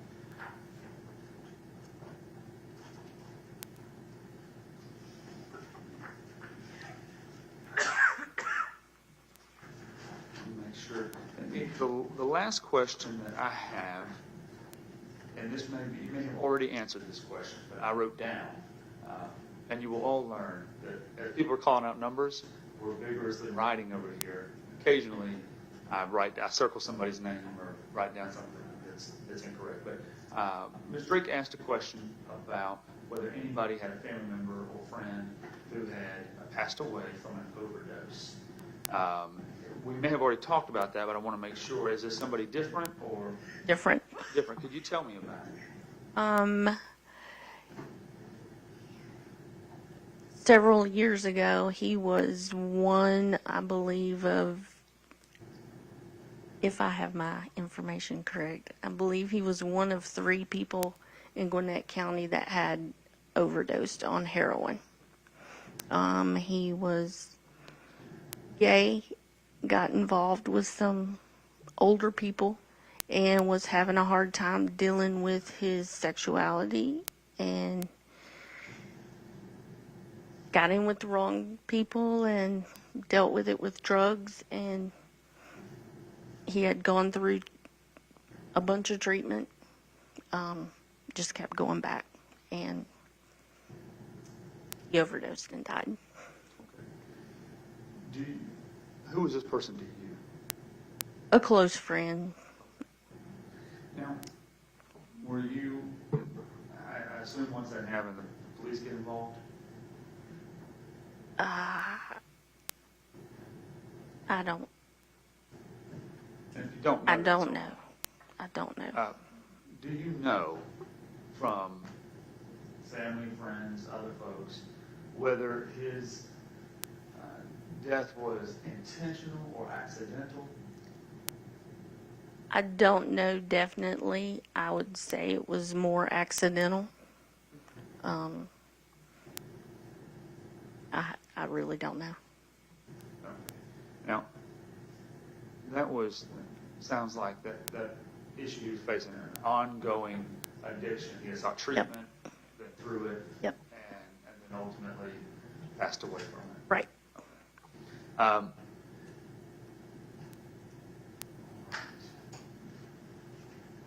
After going through all these questions with you, all the ones I asked in general questions, kind of follow-ups, and some of them, anything that I've talked about that makes you feel like you couldn't be fair and impartial if you're picked to be a juror? I don't think so. Okay. Thank you so much. Okay. Appreciate it. Strick? Thank you. Hi. Hi. Good to see you. I just have a couple of follow-up questions. So have you ever had to fire someone that on a personal level, it just hurt your heart because you like that person? Yeah, there have been times. I had to do that too. The paralegal stole a bunch of money. I thought that we were real close. That really hurt me. Yep. Okay, so you can make difficult decisions if you have to. Yes. I quite often tell them at work, it's not personal. Yes. Okay, thank you. You indicated that you had seen some information about this case on the news. The judge already told you in the preliminary instructions that the evidence in this case is only what is in this courtroom. Right. So if you were selected as a juror, do you think that you can set aside anything that you might have seen, if you can even remember it, if it's different than what is presented in the courtroom? Yes. And I just wanted to clarify, you were not present when your friend overdosed. No. I'm very, very sorry for your loss. I believe that's all I have. Thank you. All right, if you'll pass the microphone to Ms. Myers, Bridget Myers. All right. Does the state have any questions for Ms. Myers? Yes, ma'am. All right. Good morning, Juror 2. How are you doing? Good morning. I'm going to ask you some questions based on the questionnaire, but we also have a questionnaire that you may have filled out maybe recently or months ago, so some of the information may be incorrect. If it is, please let me know. But I have on the questionnaire that you're retired. Is that correct? Yes, ma'am. Ma'am, what did you previously do for a living? I'm sorry, repeat that. What did you work previously? Well, I was working for Department of Homeland Security. Okay. I started 34 years ago. Well, not now, but it's been 4 years since I've been retired. What did you do for Homeland Security? I started as a clerk typist, and when I retired, I was a mission support specialist. Tell me what a mission support specialist Well, I is. basically office administrative work.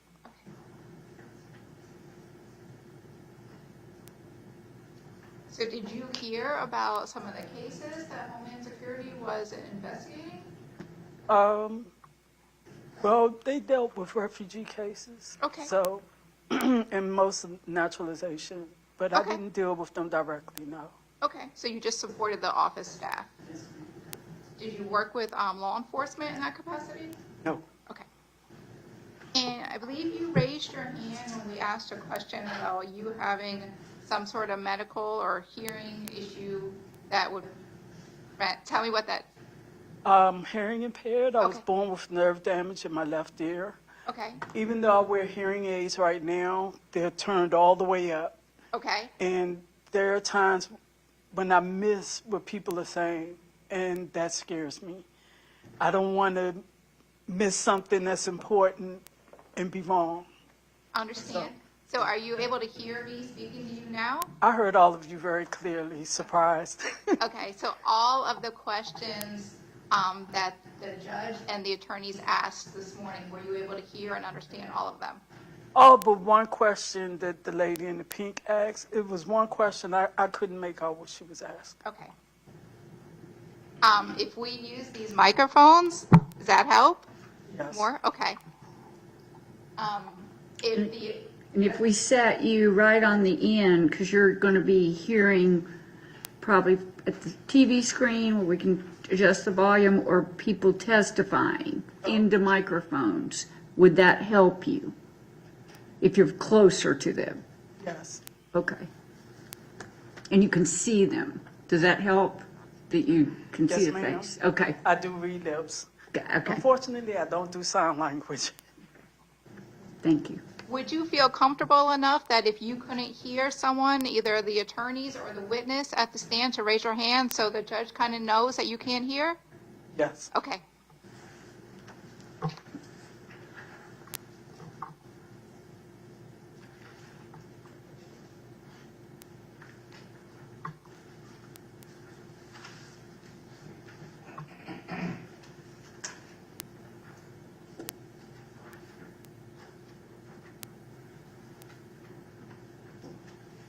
And Juror 2, I think you raised your card that you carry a firearm?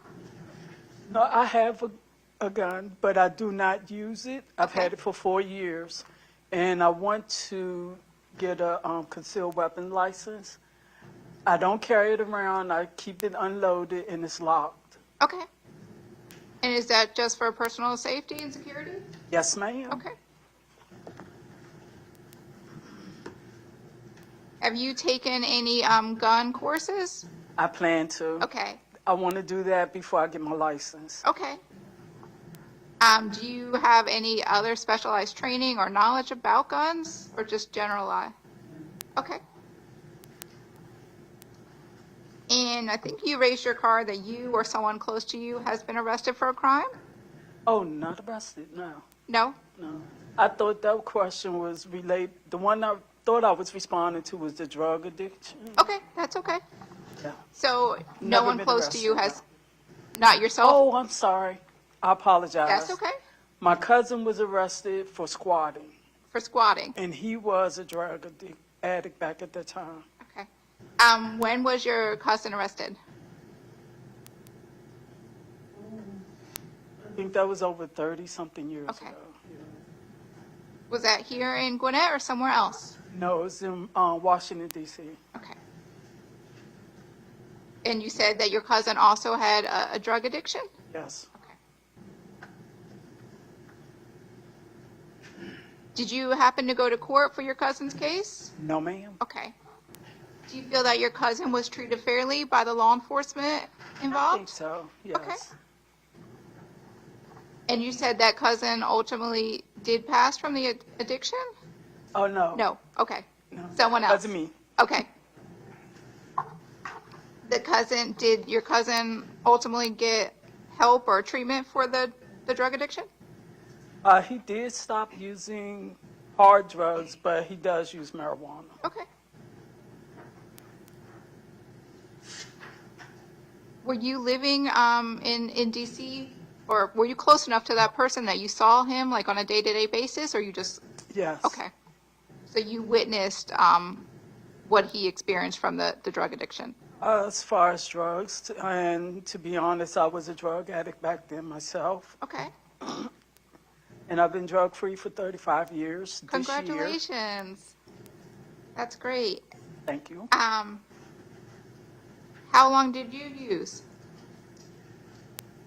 Well, I'm ashamed to say I started when I was 11 years old smoking marijuana Okay. until I turned 27 when I found I was pregnant with my last child.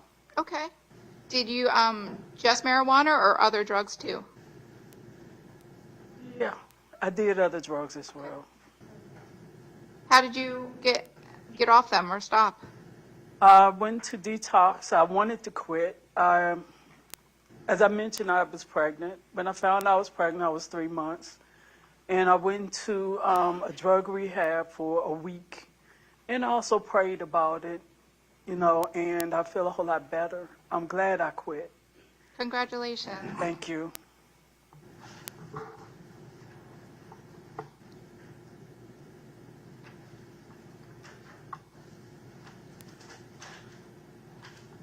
And so how did you first start using at 11? From friends or family or school? Unfortunately, it was a cousin. Okay. And I was one of those followers. If you do it, I know I can do it, you know, and it was the wrong choice, I will admit. When they asked, when the gentleman asked about legalizing, I think they made a mistake when they did that. Drugs shouldn't be legalized at all. I don't care what it is. But I do agree with number one, when the person is sick and they need it, then, I mean, yeah, I can see that. I'm sorry for getting emotional. No, you're okay. I'm sorry that I'm asking you personal questions. We're just It's trying. okay. Okay, I guess I'm just getting older now. that's it. I'm sorry. I'm just glad I stopped. And I don't mean to get personal. I mean upset about it. It's That is just okay. that, you know, being on drugs and living that lifestyle is not good for anybody. Thank you for sharing with us.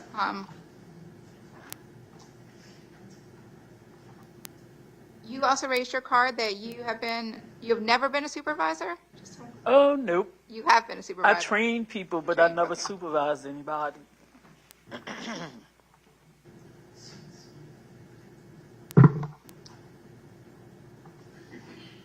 And I think you raised your card that you would consider yourself an analytical thinker. Tell me why you Yes. raised your card. I like to figure things out. And I was told one time that I had a detective mind because I like to find out things. I like to research. Okay. And I believe in following the truth more than anything. You can't go based on how a person look or your opinions. I don't like casting opinions on anybody. So you're the type of person who would listen to the evidence and then make a decision. I'd rather listen to everything and find out. Okay. But you don't watch those true crime shows that we asked about? Said that The crime shows that we asked about? You don't watch I those? watch those. Okay. I do watch detective shows. Detective shows, okay. Yeah.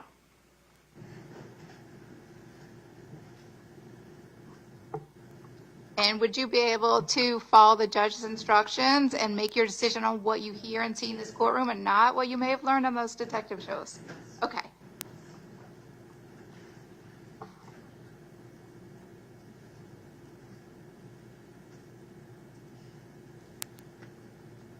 And ma'am, you have 3 children? Sorry? 3 children? I have 3 adults, yes. Okay. Do you have any grandchildren? 15. 15, okay. Well, 6 of them were married into the family. Okay, congrats. Thank you. Any of those grandkids live in your home? None. Okay. You have grandkids who are in their teen years? Woo. Okay, at least one. The youngest, well, they're from 21 to 3. Okay, So we have plenty of teens. you're a busy grandma. Oh, yes. Is there anything that I didn't ask you that you think we should know about you serving on the jury? Thank you so much, ma'am. Thank you. All right, Ms. Drake? Hi, how are you? I'm fine. How are you? I'm good. First off, congratulations on your sobriety. That is awesome. I just have a couple follow-up questions. I believe that you were also indicated there may be a medical reason.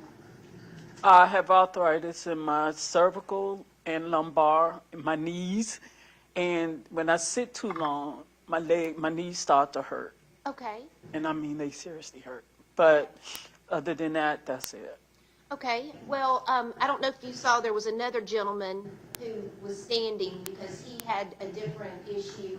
So if you were selected for the jury, kind of like with the hearing, if you started to hurt, would you feel comfortable getting the attention of the bailiffs or the judge or just simply standing up?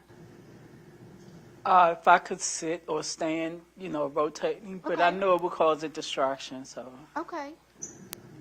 Nothing the jury does causes a distraction. The jury gets to do what they want to do. Would you feel comfortable just signaling me that you needed a break? Because we usually go 1.5 hours and then a break. I suffer from arthritis too, so I got to stand up and walk too, so I get you. Okay. You think that would accommodate it? Yes, that would be fine. Okay. But you'd feel comfortable, like, looking at me and saying, I need a break? Okay. Would you feel, that's not my question. I don't think I would disturb you. To be honest, I Okay. take pain, even though I really can't stand it, but I take it. I don't, I'll make sure I take something or use a lubricant or something to help. Because I wouldn't disturb you while you're I'd working. ask you to disturb me, would you? I wouldn't do it. Okay. Are you in pain right now? I was before we went out. Okay, but that, the little break kind of alleviated a little bit? By me getting up, it helped a whole lot. Okay. Now, on the paper that we got about y'all, it says no, but I think you raised your hand whenever either myself or the state asked if you have a friend or family that's in law enforcement. My cousin, I forgot about her. She's actually, she was a police detective Okay, for the children's area. okay. And she retired, but she went back as a consultant. So she still works with them. Okay, is that in Georgia or somewhere else? No, she's in D.C. as well. Oh, okay. Anything about her working or having worked in law enforcement that would cause you to give undue influence to law enforcement as witnesses? No. And I don't want to get too in-depth or anything, but I think you indicated that you yourself or a friend or family member was a victim of a rape or a sexual assault. And you don't have to talk about it right now. Would you like to talk, would you like us to talk to you about that at the end? Well, I mean, it was a long time ago. It was myself, and then my daughter, when she was 16, she was abducted and raped as well. Thank you, ma'am.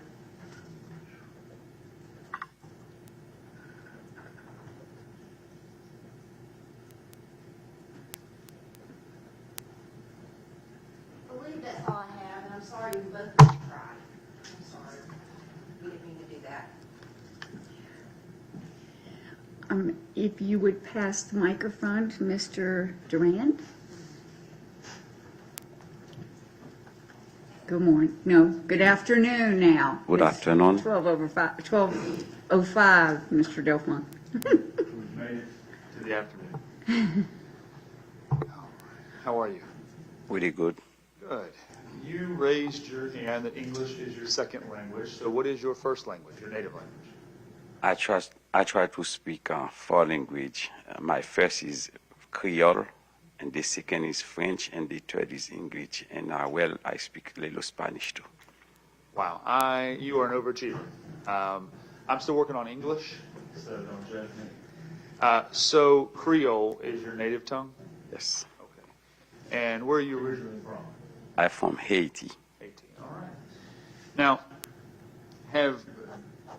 I assume that because you understand so many different languages, and English being one of them, have you had any trouble understanding anything that's been going on in the courtroom today?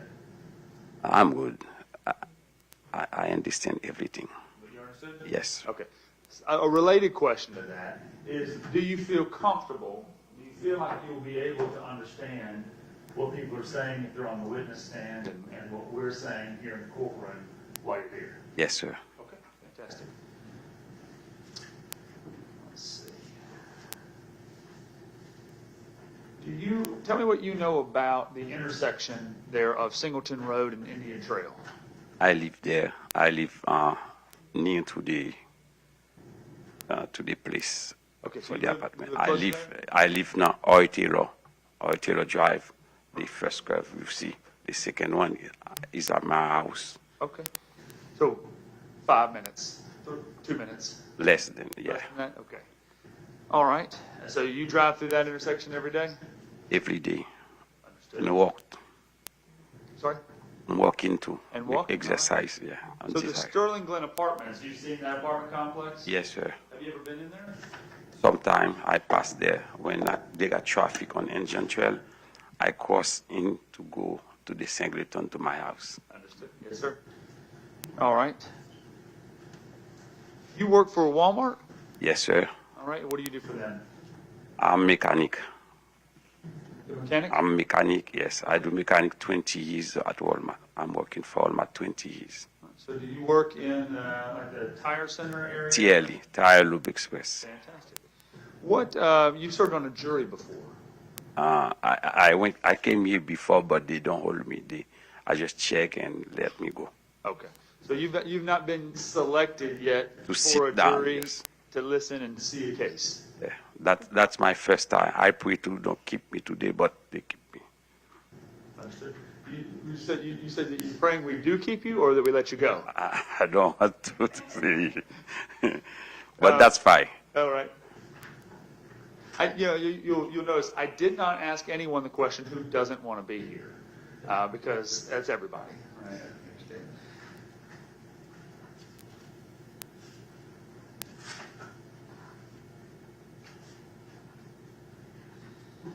Do you carry a firearm? Yes, sir. Okay. And for protection for yourself and your family? Or?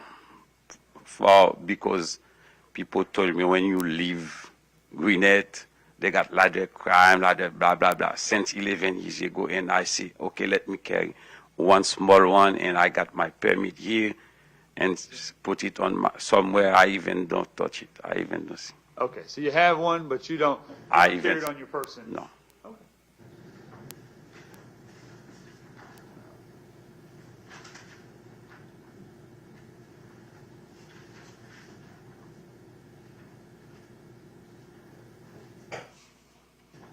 You had to hire and fire people?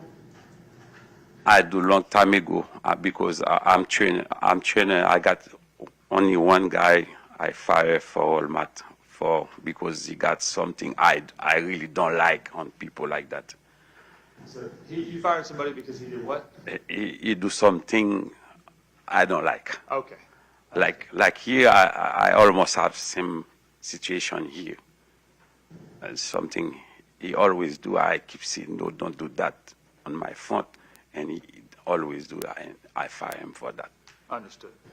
Now, was that with Walmart or a previous employer? Walmart. Walmart. All right. Now you said you've been a mechanic there at Walmart for Yes, 20 sir. years. Yes, sir. What did you do before that?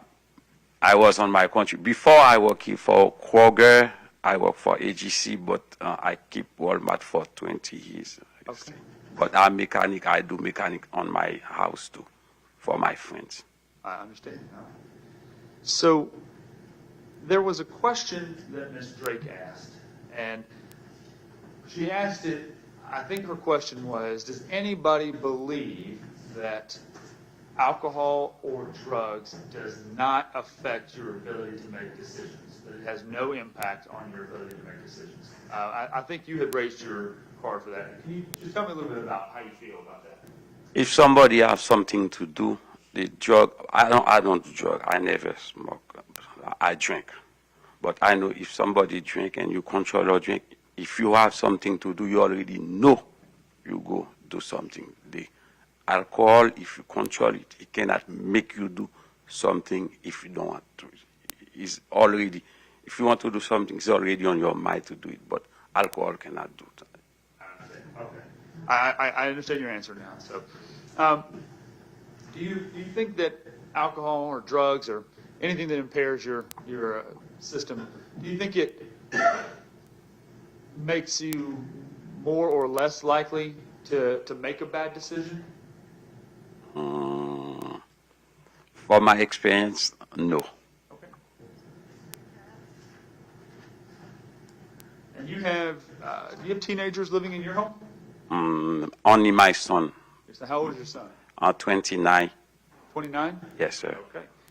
Now, and you have two children. You have a 29-year-old son, and you have a My daughter. as daughter, well. yes, sir. All right, and your daughter is 25, is what it says. Yes. Okay. What do your children do for work?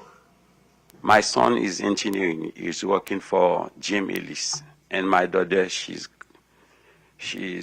already leave my house because she don't want ill people. My wife, my son, when we talking with her, she always crazy go. Okay. So where is she at right now? I think she live somewhere with friend or I don't know. But she always speak with mom, but not me because me, I always straight. So you're strict, so she talked to your wife, but not, y'all don't really communicate right now? Just I that because I don't like what she act with friends, act crazy, make accident on my car, even don't tell me. They do a lot of stuff, and always I say, I just pray for you. You good. I understand. What kind of, do you have any opinion of why she's doing, acting, behaving that way? Friends, bad friends, school friends. First, when I got my house on Singleton, I'm looking the best place for grow up my child. When they start to mediocrity some school like that, people keep saying, "Oh, you go lost your daughter because he have a lot of bad people." Blah. I say, okay, now I cannot do nothing. I was DCAP, they say DCAP, blah blah blah. I go Gwinnett now, they say middle school too.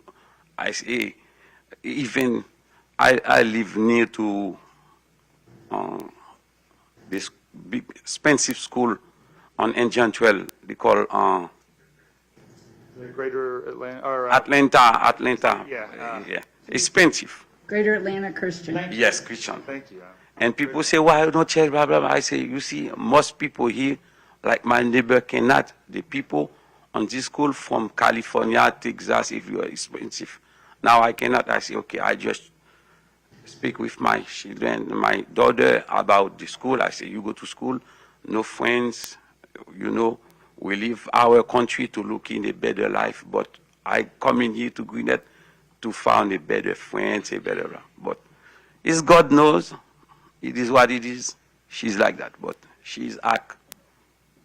Anytime I can hear anything. I understand, yes, sir. When Ms. Drake asked the questions about, teenagers don't always listen, and Yes. children don't always listen, you've experienced that? Yes, a lot. And your wife works for Gwinnett County Schools? Yes, sir. What does she do? She's, I don't know, she got 8 years working there. She's working to the, how to call, to fix paper, clean stuff, not on Swanee, but I know where she work. I don't know inside, I don't know what she do. That's okay. That's all right. And so I think you answered this. I just want to make sure I'm right. You said that before coming to Gwinnett, you were in DeKalb? Yes, sir. Okay. And then how long have you been here in the United States from Haiti? I've been there like June 2023. So you've been 2003. 2003. Okay. Yes, 2003. All right. I was June 20, 2003, I'm coming Georgia. okay. Understood. Okay. Is there anything that you heard today that makes you feel like you couldn't be a fair and impartial juror if you were picked to be on this jury? No. Okay. Thank you, sir. Mr. Dobbins? Good afternoon. Good afternoon, sir. So, you had indicated that English is your second language. How long have you spoken English? How long have you spoken English? And I went to Isol at DCAB Tech, and I learning to speak Creole at DCAB Tech. About how long ago? Like 2005. I passed 6 classes there. Okay. Now, I anticipate that during the trial, there could be some legal words that maybe you didn't learn when you were learning English, or some scientific words. Do you have any concern that you would be able to understand what those words mean? Some I don't understand.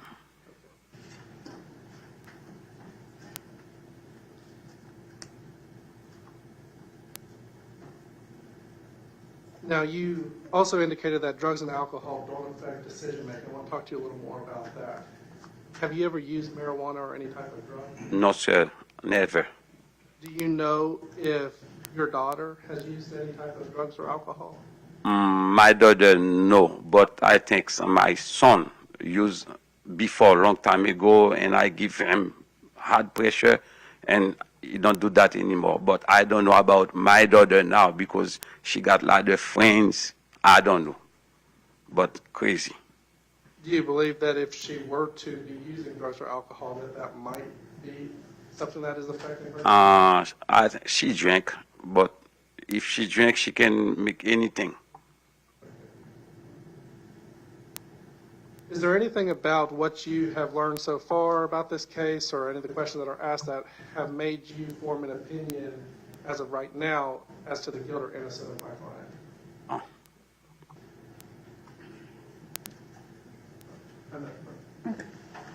All right. If you will hand the microphone to Mr. Alam, is that correct? Yep. Okay. Good afternoon, Juror 4. Hello. English is your second language? It is What is your first language? Bengali. Do you have any difficulty understanding English? Not at all. And sir, I believe you raised your hand that you may have heard about this case on somewhere on the news or TV? I have overheard about it, Okay. very briefly. Overheard about it on the news or just from people talking? People talking.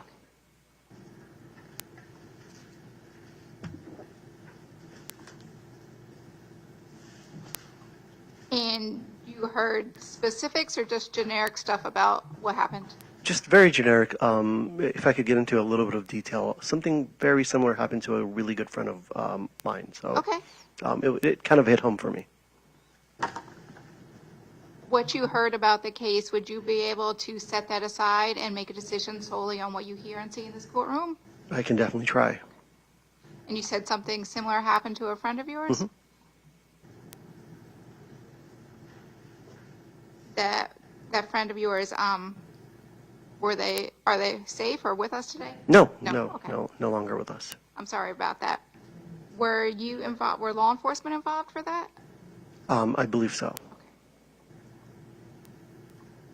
Did that happen here in Gwinnett or somewhere else? Yep.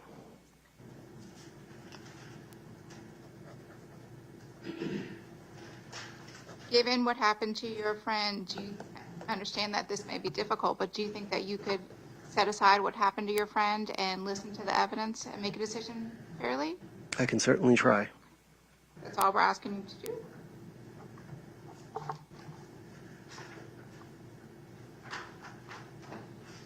And you also are familiar with that area of Singleton and Indian Trail? I am. How do you know that area? I live near it. Okay.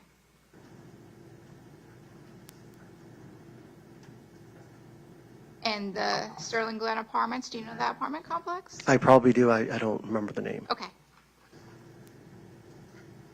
But you drive through that area frequently? I used to. Used to, okay.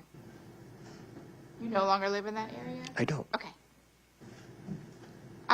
When did you live in that area? Early 2000s. Okay.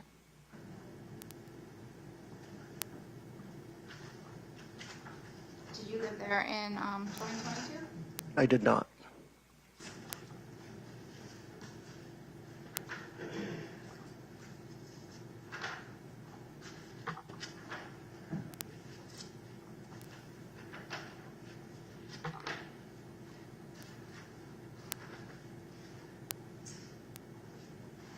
And you also carry a firearm? I do. Is that for personal safety? Yep. And have you taken any specialized training or classes on in guns? No, I mean, it's just for home safety. Okay. How long have you carried a gun? I don't know, 10 years? Okay.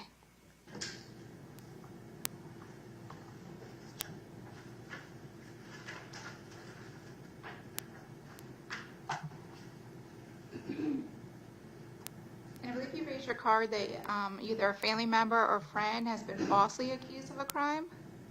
Yes. tell me who that was in relation to you? It was my friend's girlfriend. Okay. Can you tell me what happened with her? So I'm going to keep it very brief. We were all out at some bar. Some guy hit on my friend's girlfriend. He stepped in to tell them to back off. There was a little bit of an altercation. Long story short, she went and got an officer, and she ended up being the one getting arrested, Okay, which made no sense. understand. Was she convicted of those charges? It was a long time ago. Okay. Something about just not being nice. I don't know what that means. Okay. Did that happen here in Gwinnett or somewhere else? Yeah, it happened in Beaufort. Did you go to any court hearings or anything for your friend? No, we just bailed her out that night. Okay. But you don't know what ultimately happened with the charges? If they... Yeah, not much. If you were to hear from law enforcement from Gwinnett County, do you think you could set aside what happened to your friend and be fair? I can try.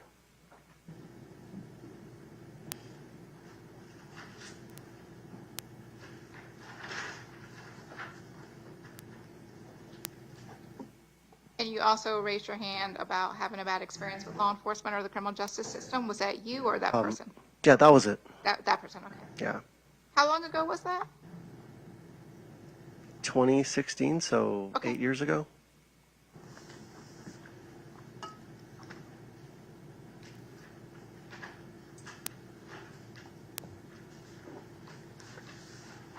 And I think you also raised your card when the judge asked you about a scheduling conflict. Can you tell me what your conflict is and when? Yeah, me and my family are going out of town this Saturday. Do you have, are you driving, airline tickets, or? It's for a wedding Okay, and for picking up graduation dresses. Where's the wedding? It's going to be in Texas And when is the wedding? at the end of the month, but we're driving there. Okay, the wedding's at the end of the month of June? Right. So this is a vacation, Sorry? you're taking a vacation? Okay. And you're gonna be gone how long? For about a month. Okay. and you're scheduled to leave Saturday? Yes. Okay, but there's no events next week? No events next week. Okay, But we do need to start heading out since we're driving. okay. Your family is driving with you?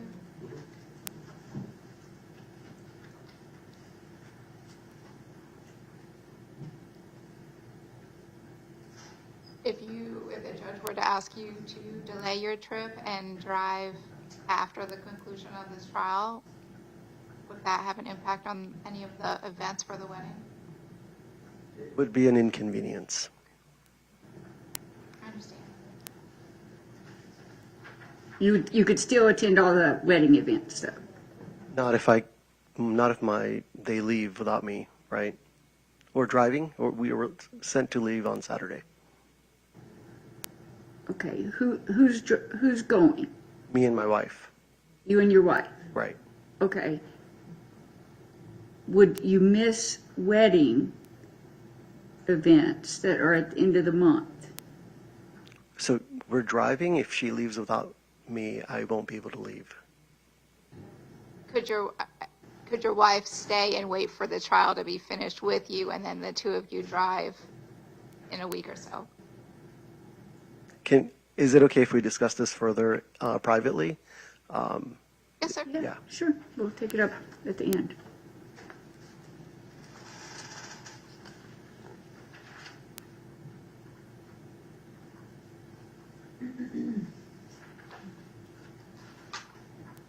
And sir, I think you raised your card that you believe that marijuana should be legal. Can you tell me about why you have that opinion? Well, if alcohol's legal, I think marijuana can be legal too.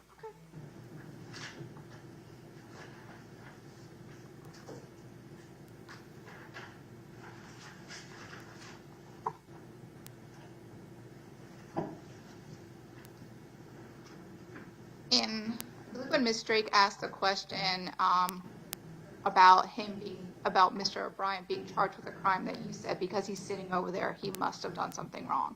Did you raise your card for that? No, you did not? Okay. My apologies for that.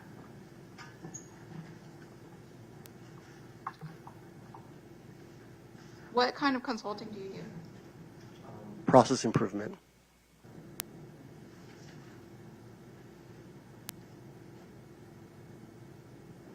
And sir, do you have any children? Thank you. That's all the questions I have this time. Your Honor, I'll just have Just a couple wait. of questions. Or do you want to just wait till we do Yes, the? ma'am. Okay, all right. If you'll pass the microphone to Ms. Smith.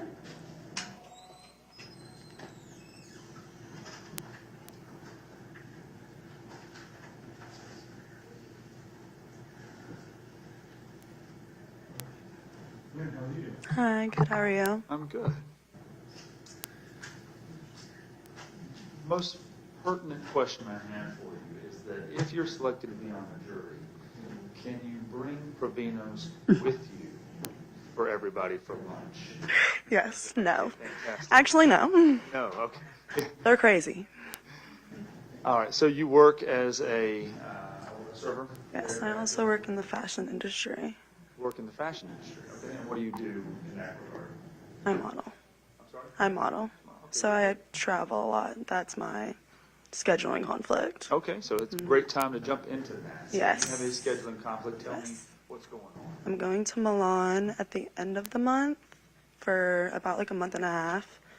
But I have work the next 2 weeks. I only have 2 more weeks at Provino's. And I need to work so I can provide for myself in another country. Understand. Yes. So let's start with when is your trip to Milan set? The 22nd. 22nd. All right. And then if between now and then, let's give or take 19 days between now and then, Yeah. you need to obviously work Yes. and be able to. Now we generally go in trial from about 9 in the morning until around 5 p.m. Okay? Sometimes if it can go a little long, the judge tries to be very considerate of everybody with Yeah. families and stuff like that in life. So we generally try to break around 5. Could be a little earlier, could be a little later, but we are normally not here until 7, 8, 9 o'clock. Okay. Thankfully. Okay. But that being said, does your job at Provino's give you the opportunity to be able to go in for evening shifts? And We only do evening. okay, so And I mean, any other time it wouldn't be that much of a problem. It's just my last day is literally next week. So I only have 2 more weeks. Okay. The time the trial would be. And so essentially, I really need to work. I understand that, Yeah. absolutely. The question is, I guess, if we got out at 5, could you still make a meaningful shift at Provino's and get there in time? Maybe.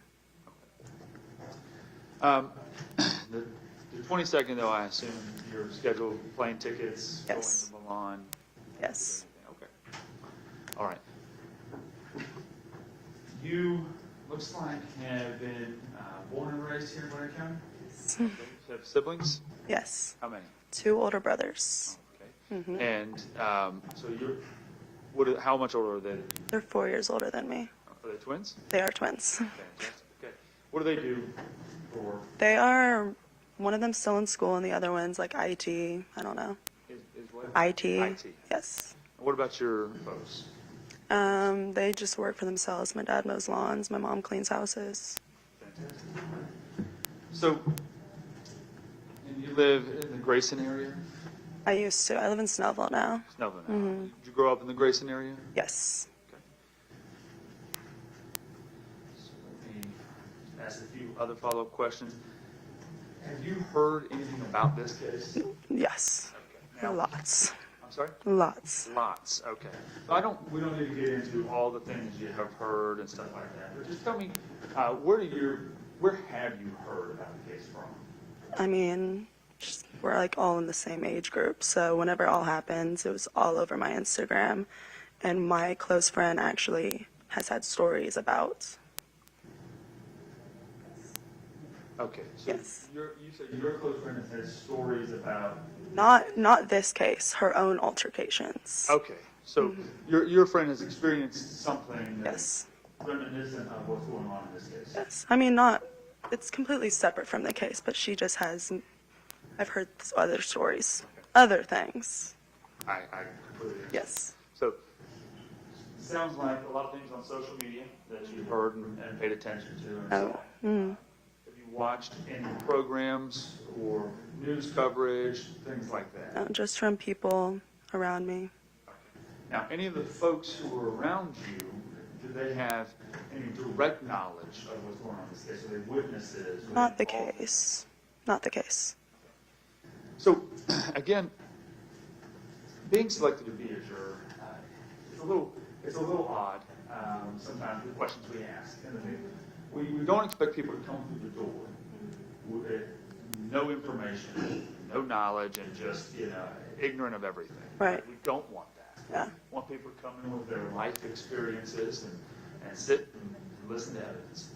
What we do want to avoid on a case like this, it's very difficult for everybody to not have heard about it. What we want to avoid are those who have seen stuff, watched stuff, whatever, who have information that they can't get over, that they can't get past.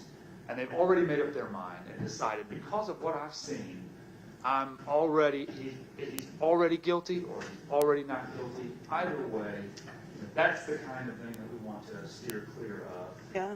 And that person might make a fantastic juror for a different case. Right. But in this case, we really don't want to have a juror that's already made up their mind. Yeah. But rather, jurors who are open-minded. I've seen some things, but I'm willing to sit and listen to the evidence. I'm willing to consider the testimony, and I'm willing to make a decision based on what I hear in court. Right. That being said, do you feel that that's a job you could do? Maybe. Things I've heard from my best friend, it's hard to stray. I trust her. It's weird. So your best friend, the things you've heard, let me ask Yes. you to clarify, without getting into detail, the stuff that your best friend told you about, is that about this case or her experience? Her experience with the person. With this Your other Honor, person? I'm going to object, please. Can we approach? Yes.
Okay, Ms. Smith, we're going to come back to you. If you'll hand the microphone to Mr. Gutierrez. Does the state have any questions for Mr. Gutierrez? Just-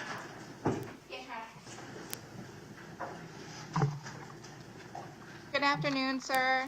Good afternoon, ma'am.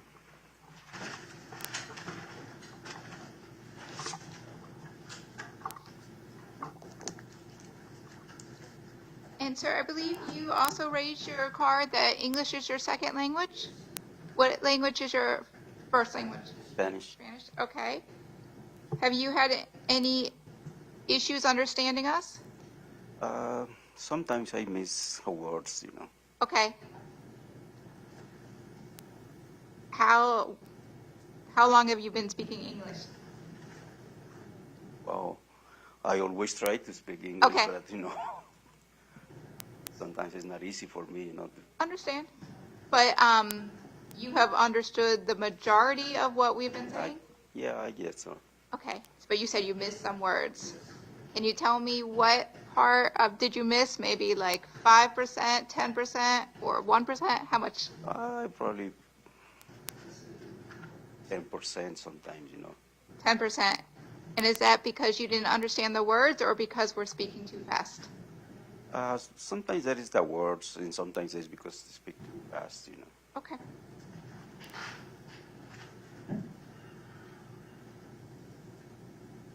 Is What, it what the, language do you speak at work, sir? Pardon me? What language do you speak at work? Well, right now I just more English because I just work for myself, and I just do services in different places. What kind of work do you do? Electrical work. Okay, so do you go to people's home to do electrical work? And when you speak to your customers, you speak English to them?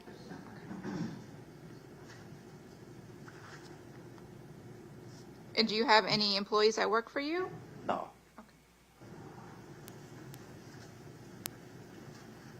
And you were born in the U.S.? No? How long have you been in the U.S.? Probably almost about 40 years. 40? Sir, you have to speak up. Sir, you're going to have to speak up if you'll bring the microphone towards your mouth. Well, When did you come to the United States? pardon me? When did you come to the United States? What year? 40 years? You know what year? Was like 83. Okay. 1983? Okay. And have you always done electrical work? No. What did you do before? I used to live in Nebraska, and I just work in a packing house. A packing house? Okay.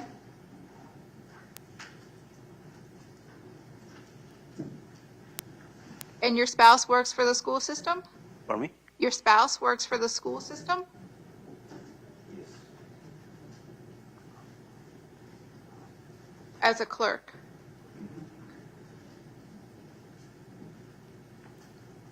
And you have 2 children? Do your children live in the home with you? Yeah, they're living with me, but they are in school. They are in school. College? Okay.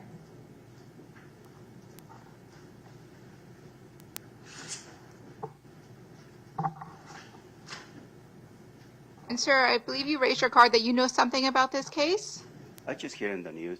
in the news. Okay.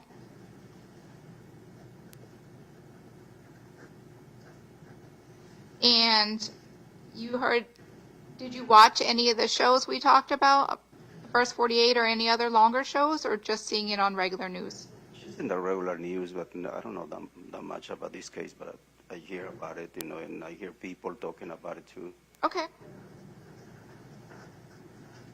Do you think that you could set aside what you saw on the news and what you heard from people talking and make a decision about based solely what you hear and see in this courtroom? Not really? I don't hear that much, I don't know exactly. Sir, you have to speak up. You're going to have to enunciate into the microphone.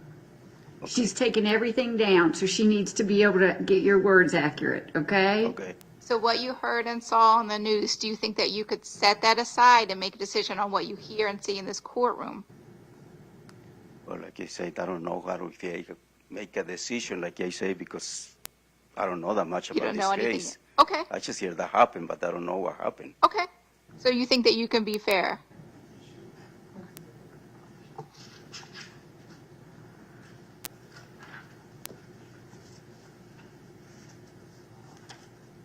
And you said that you know the area up off Drowning Creek Road in 316? Yes, ma'am. How do you know that area? Because I've been working in that area. Okay. Work for electrical customers? Mm-hmm. You drive on that area?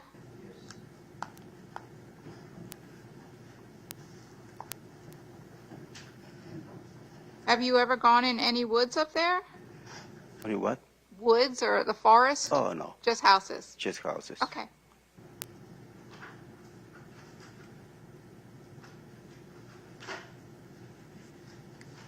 And sir, you've served on a jury before? Yes. Was that here in Gwinnett County? Do you know how long ago it was? I believe it was 6 years ago. Okay. About 2018? Yeah. But I wasn't the juror, but I not finished the session because I just get a emergency call and I leave the Emergency. So you didn't sit for the whole trial? phone call for emergency and judge trial that time. Okay. So you got past this part and you were actually selected for the jury. And you started hearing evidence, witnesses go up there and testify. I was here just one day. Just one day, okay. It was an emergency for your family? Yeah, because my mom just passed away in Mexico and I Okay. Okay, I'm sorry about that.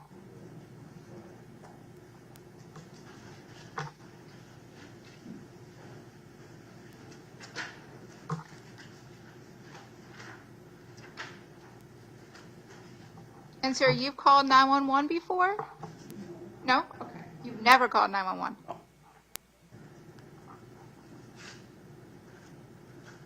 Have you had any dealings with law enforcement? No? Okay. And you raised your hand that you watch those true crime shows like First 48 and other shows?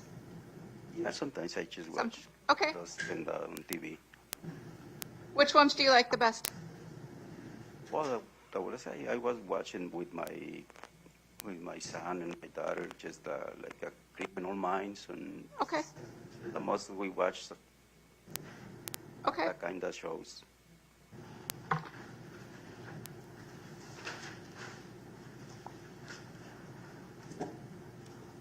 And sir, so you've never been arrested? Yeah, one time. You were arrested one time? Okay. For a DUI? Okay. Do you know when that was? That's a long time ago. It's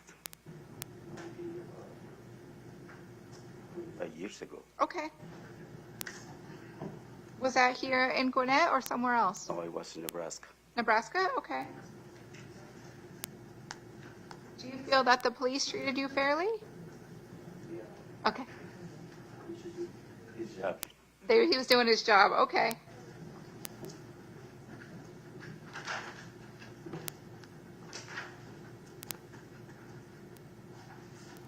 But I think you raised your card that you or someone close to you has had an experience that was negative with the police? Well, it was myself, one time I just got a pull over. Mm-hmm. He just told me it was because I was not with my seatbelt on it. Okay. That's not true. So you had a seatbelt on? He told me I was not having my seatbelt on it. He said I put my seatbelt on it. When I saw him, he said, no, that's not right. Okay. It was not right. He said, "Seatbelt." Did you get a ticket for that? Yes. Okay. Did you come to court for it? No, because I just done what I have to do. It's going to be my words against yours, so what I have to do. Okay. So you paid the ticket? Okay.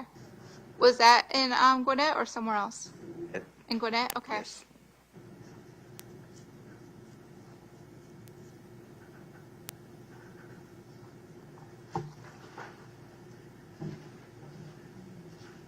And sir, do you think that if you were to hear from police officers in this case that you would be upset about that seatbelt ticket? Or you could, no, you could set that aside? Okay.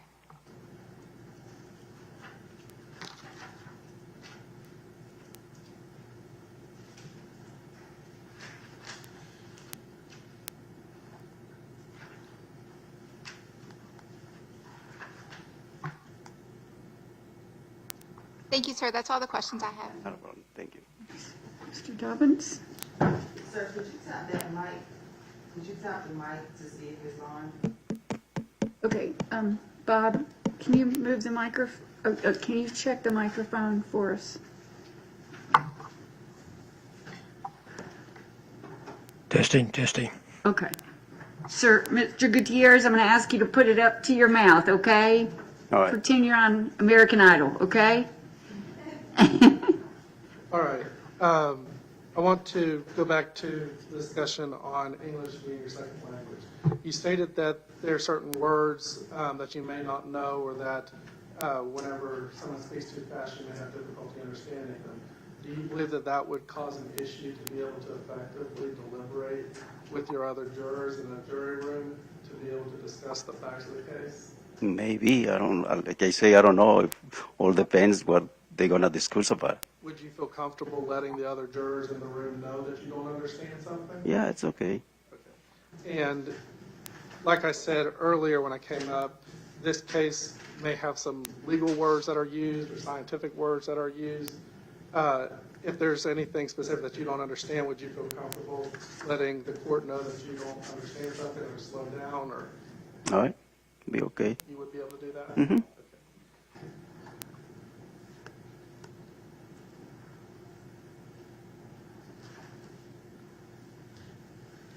Is there anything that has been said so far that causes you to have an opinion as to the guilt or innocence of my client as of this point? No, I don't have any.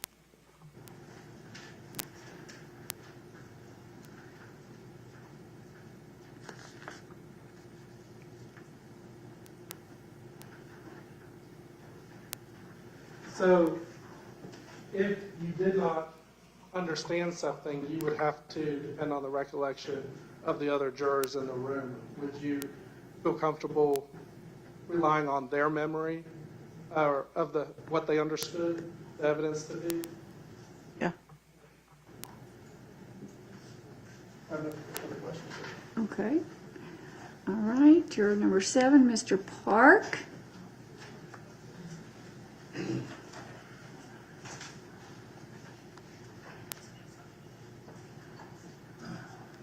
Good afternoon, Mr. Clark. How are you?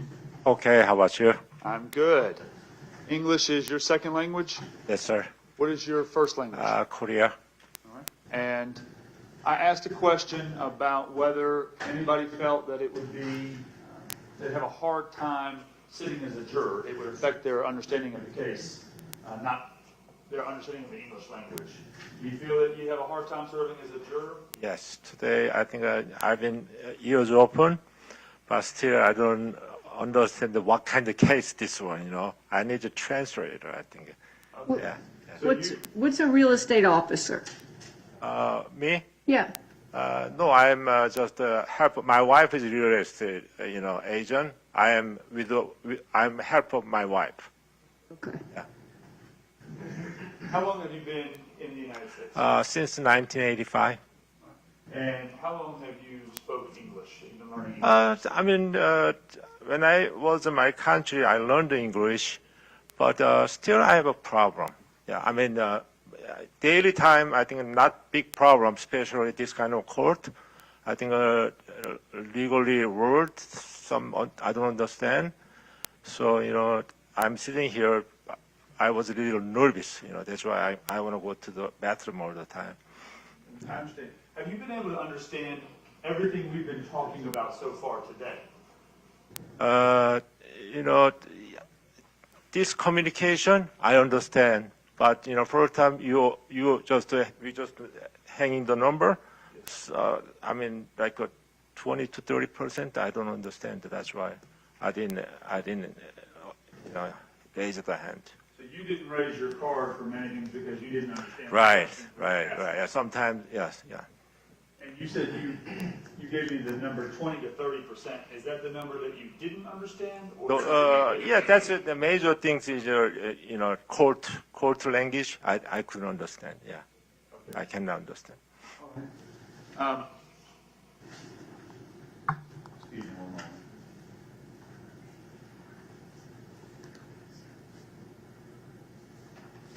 I don't have any other questions, John. Okay. Mr. Rick, you have any? I don't have any questions, thank you. All right, if you could hand the microphone, Mr. McKinnish, is that correct? Okay, good. Very uncomfortable, though, talking in front of everybody, so Okay. I'll do my best, but I never knew I would have to do that, or I wouldn't have voted. Are you joking? No, I'm serious. Okay, well, we can take you individually. Can you? Yes. Awesome. Okay. All right. So, if you'll pass the microphone to Mr. Vickery.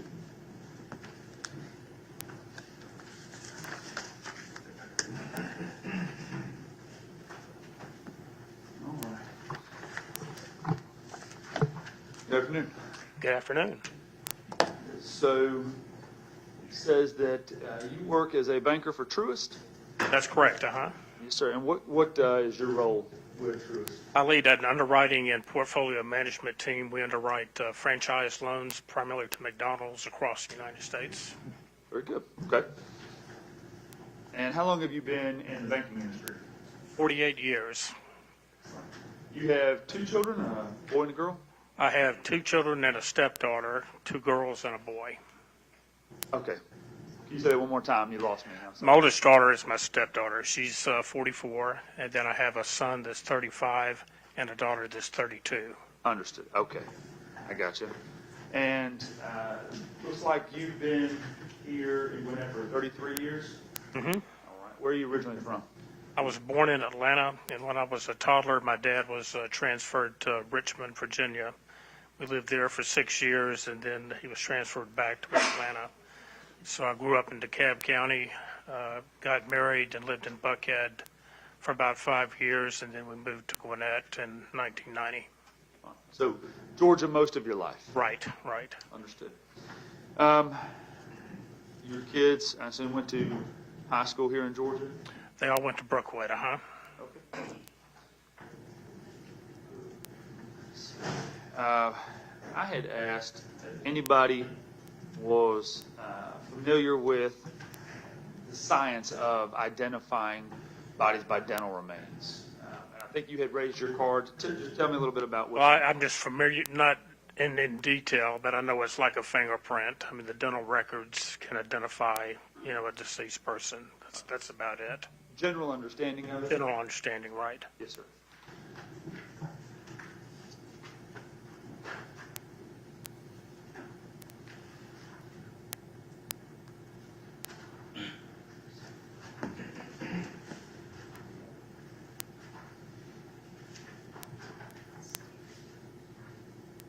You hire and fire individuals? I do hire. I have fired a person in the past. It's been about 20 years ago. Person that was in a satellite office that was referred, and just performance reasons had to replace her. Okay. And without belaboring the point, we've talked to some other jurors about the same thing. Make those decisions evidence-based? Yes, yeah. Working for a bank, you have to go through certain discipline steps. Yes, sir. But, yeah. I understand, yes, sir. Ms. Drake asked a question, and many people raised their hands to it, but analytical thinker, what does that mean to you? Well, we analyze financial statements to make our credit decisions. We structure loans. We review companies' cash flows, liquidity. So it's very much a facts-based process we go through, and then we talk to the customers too to get a good feel for how they run their business, not only looking at their numbers, but talking to them about their numbers. Okay. So very much a numbers-driven industry. Yeah, it is. And are you to do that? Do you have to be a CPA, or do you work with CPAs? Work with CPAs a lot, but no, I wouldn't do that. I let them do the hard work, and we look at the results. I understand. You heard the questions we've asked of everybody, and the questions we asked generally. Is there anything that you've heard that makes you feel like you couldn't be fair and impartial if you were picked to be on the jury? No. Again, I'm a facts-based person, and just try to get to the right answer. All right, thank you. Sure. Thank you, sir. I don't have any follow-up questions. Okay, thank you. All right, we have Miss Mosqueda? Is that right? Okay, great. Hi, Juror 10. You raised your card that you know a little bit about this case? I mean, I've heard about it. I never really, I think, we're in the same similar age group, so I would see posts about it, but I wouldn't read about it. Okay. So posts on social media? Yeah. Okay.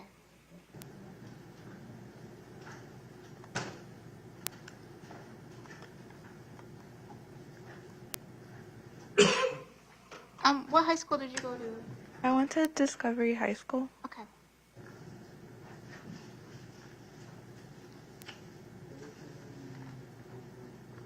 Mr. Delphont read that long list of names. Did you know any of those names on that list? No. Okay.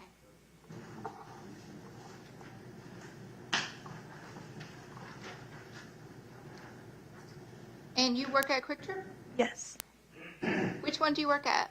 I work at the one on Pleasant Hill in front of the Dwarf House, Chick-fil-A.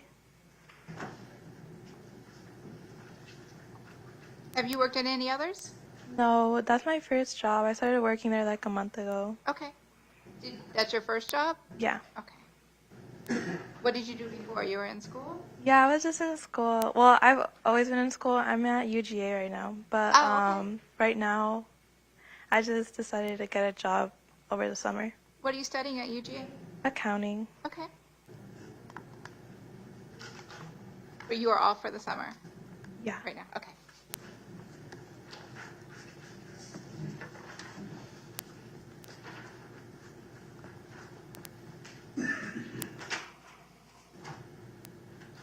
And you have used the Life 360 app.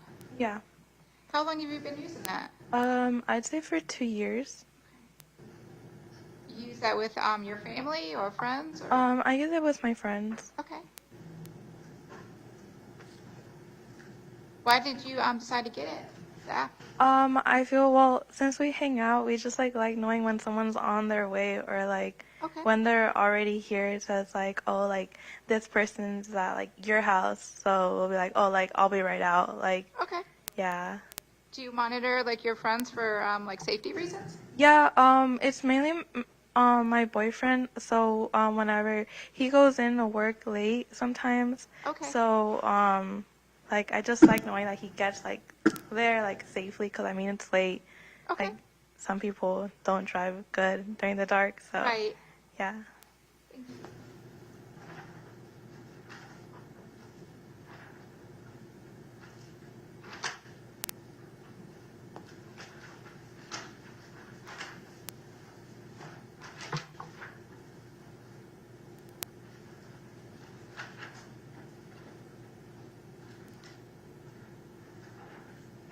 And you also, I believe, raised your card when Ms. Drake asked about being an analytical thinker. Yeah. Is that why you're doing accounting? Yeah. Okay. Why else did you raise the card for that? Well, like with anything, I like knowing all the facts before I make any final decision.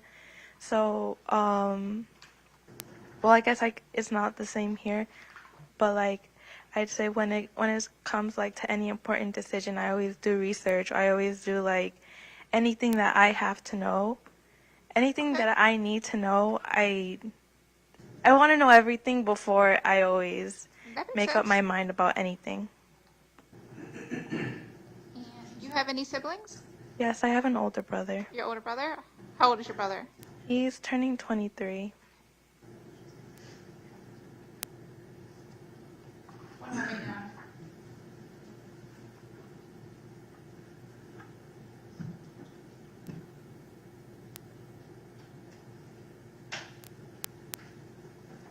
I have no other questions. Thank you. I don't have any more follow-up, thank you. All right. Ms. Hughes?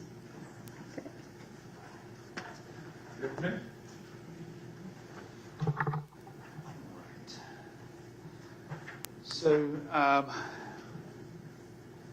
what have you done for work previously? I have been with an IT firm for the past 22 years. Okay. Are you still with them? I am not. Okay. What are you doing currently? All right. Change of pace. IT. So, what did you do? Excuse me. What did you do in IT? Across my tenure, multiple things. Started out literally as an admin and worked my way through supervisory roles. I've done consulting, project management. All right, and going to go back into IT or change lanes Hopefully to something not. else? Okay. I'm going to go over a few questions just real quick from your answers. You've been here in Gwinnett, it says, for 26 years. Where'd you grow up at? In Wisconsin? Why the move to Georgia?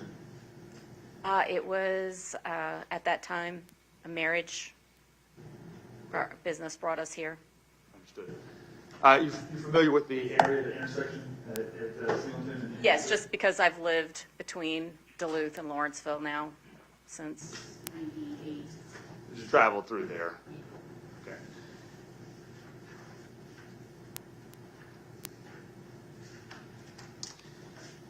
And I asked, and I think your first answer about IT might answer this question for me, but you're familiar with cellular tower mapping? Okay. Now, the IT, was phones and networks and stuff like that, or? Okay.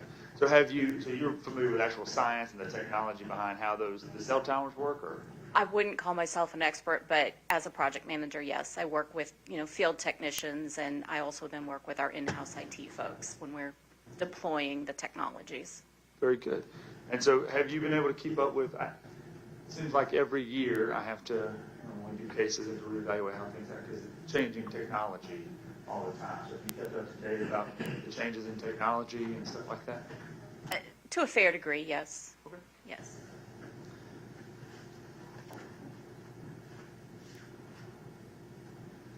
Have you been previously arrested? Yes. So again, because of my company, we had an offshore office in Belize. And I worked as a manager out of the Belize office for a couple of years. And long story short, it's a very challenging country, and they wanted our business out of the country. And I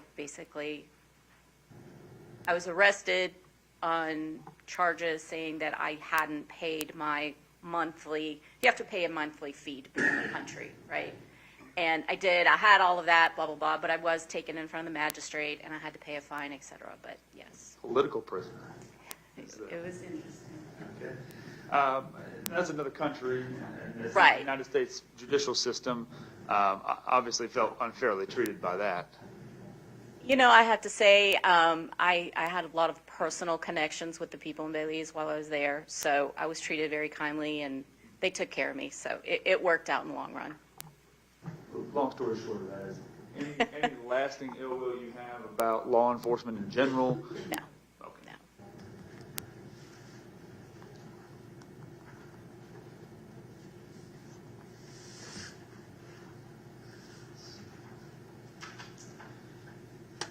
You hired and fired individuals in the past? Same line of questioning that I had for others. Make that based on evidence and decision to hire and fire? Yeah, I mean, there are very clear processes that we follow. It's performance-based. It's not a personal decision. We always ask that question, but obviously, the other side of that is, have you ever fired somebody because you just don't like them, right? and that's, and I assume that for you, that's never happened. Okay. You're an analytical type person? My fault, yes. Okay, what do you mean by that? Just an overthinker. Pros and cons lists. Trying to think 20 steps out ahead of what I'm trying to accomplish. Do you find that I apologize, I didn't interrupt. No, you're good. Do you find that sometimes causes you to have difficulty making decisions? Absolutely. Okay. How do you ultimately, with that, if you overthink everything or a lot of things, how do you end up making a decision? Again, I try and boil it down as much as I can, pros and cons, thinking through the outcomes. But I will be honest, this is the type of jury that it scares me. I'll be honest.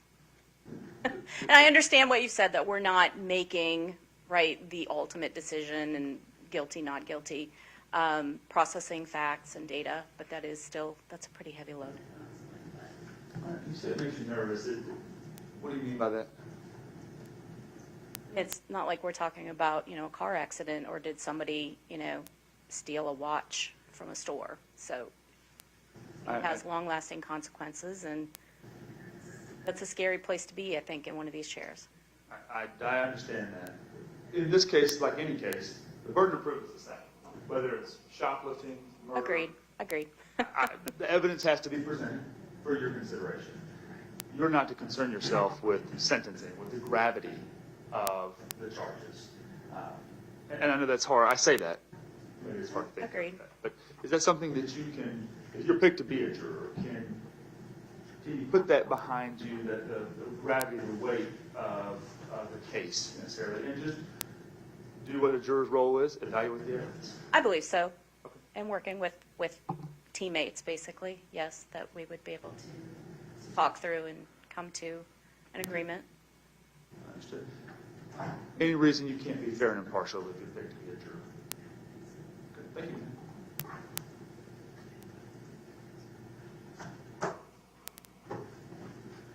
I told you he takes all my questions. I don't have any follow-up. Thank you. If the attorneys will approach.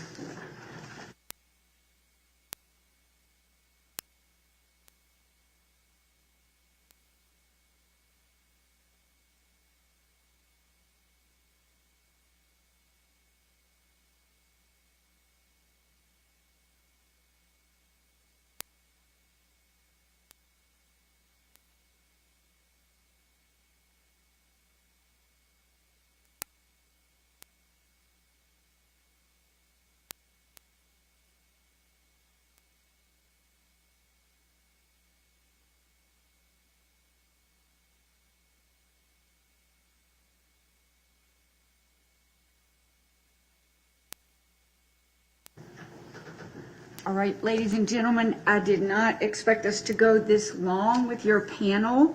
I want you to be able to go get some lunch downstairs, and our cafeteria closes at 1:30, I believe. So I'm going to ask that you go, you release them into the cafeteria, and if you'll be back here to 1:45. If juror number 5 could stay, and all the other jurors go down to the cafeteria. And they're staying up until 2 now? Okay, so if you could just take a quick 30-minute lunch and then be back at 1:45. If you want them back in front of the courtroom? Yeah. You'll be back.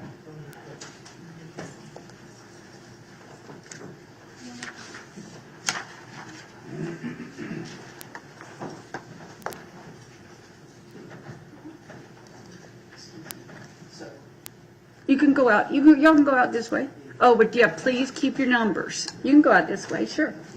You don't have to go all the way through.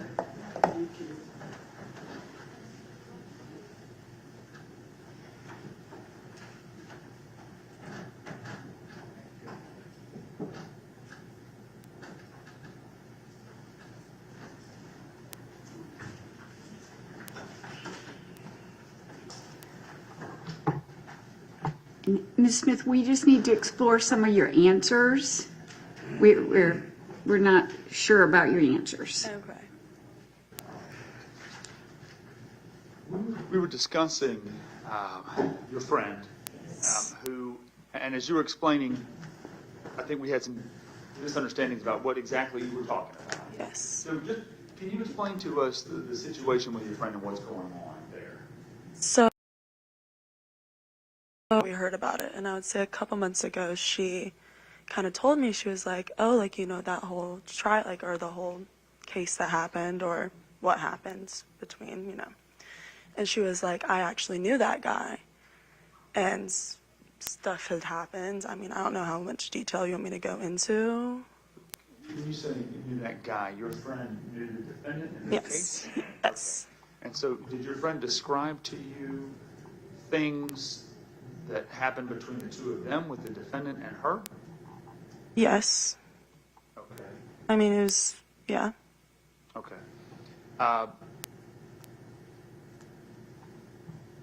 Generalized to me, we don't have to be graphic and vulgar or anything. No, Describe to me nothing what you mean. too crazy, more of just kind of stalking, weird stuff. And I've also heard about her sister as well, like something about underwear being stolen, and then something about just kind of stalking, peeper kind of vibes.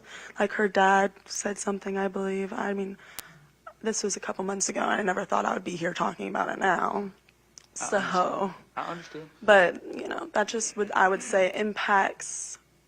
Like I feel like I'm biased because that's my best friends. You know. I certainly. And I've heard weird things, so. Were the comments that your friend gave you something that your friend experienced with the defendant? Her house. Okay. Her father saw. Like. Okay. Can you tell us who your friend is? Her name? Yes. Brooke Finley. Okay. So. And not that anything was reported or anything, Okay. but just as two friends talking, she's just like, this is insane. I knew this guy. And not, you know, we never talked about it again, and then just here I am. Sure. So, I know that you heard some information from about potentially the defendant. Obviously, you know because you know your friend. She's not coming in here. That's going to have nothing to do with this case. It has nothing to do with the charges against him. Right? And that evidence will not be available for you to consider. Yeah. Right? If you're picked to be a juror, are you able to take that step, know what happened, or know that your friend told you about it, but just keep it outside the courtroom and make the decision about whether the state has met its burden of proof beyond a reasonable doubt based on the evidence that's presented here in court? I mean, I suppose. It's just weird, you know? But I guess, like, it is a whole separate thing. But then there's always going to be that thought, like, walking in, being like, I don't know, just thoughts about it. It just creates a view of a person. Whenever that's my initial first, I already knew that. So, you have an opinion. Yes. That you've already not decided, but you already have some feelings about the defendant. Fair to say? Yeah. Are those opinions so fixed that if the evidence in the case here, no matter what we present, no matter what happens in the courtroom, that it can't be changed? That you've thought about that, you've got this opinion of him, and it's so fixed in that I mean, I don't think my opinion of him would change, but maybe not with this case. I don't know. So I could listen to the facts of this specific case. Despite your opinion of the defendant, could you make the decision based upon evidence and not your personal feelings about it? I suppose.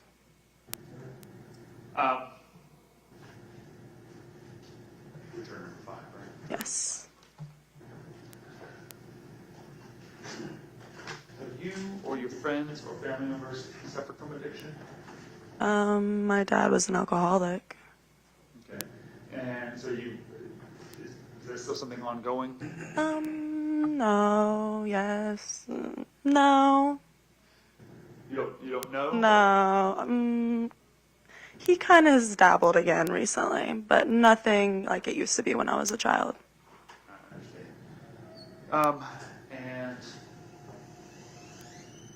marijuana, believe it should be legal? Yeah. Alcohol is legal. I don't think it's a bad thing. Understood.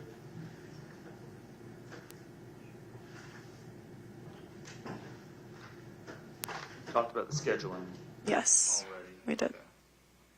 And family members or friends who have been treated unfairly by the police or the criminal justice system? I mean, nothing insane. I've just had an altercation with the police where I think I was when I first got my new car, and it's an old car, and I spun out in the rain, and I was 16, so I was freaking out, crying, and he was like, "You did that on purpose." He hated me and gave me 2 tickets that my license would get suspended. So we just had to fight it. I mean, nothing crazy, but just, little altercation. The follow-up question to that is, Yeah, no. there's going to be police officers No. here. It's fine. I forgot about it. Is that also the bad experience with the? I guess, and just, world stuff. And have you been arrested for a crime, or family members or friends arrested for a crime? My dad for DUI. That's it. Anything about how his case was handled or he was treated? I don't even think I was alive, so I don't know.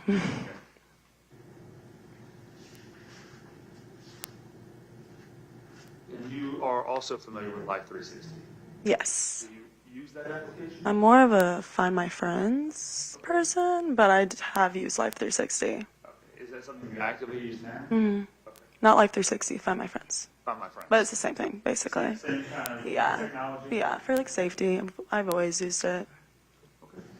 Now, just the last question I'm going to ask you, because we want to make sure it's not a matter of do you want to be here, do you don't want to be here. Mm-hmm. Do you feel that if you were picked to be a juror, that you could set aside things that are already in your mind and make a decision about this case, be fair and impartial? Yes. For this case, yes. Thank you. Sorry. Now, you stated before we took a break that you 100% trust your friend, correct? I mean, it's my best friend. So if the defendant testified and somehow said something that disagreed with what your friend said, you're going to believe your friend and not Mr. Bryant, right? Probably. And before we took a break, didn't you say, whenever the state was asking you, that you had heard about a lot of weird things that happened with him from your friend that you trust? Yes. Thank you. That's all I have, Judge. All right. Ms. Smith, we're going to let you go for lunch. If you'll just try to come back at 1:45, please. Sorry for the short lunch. That's okay.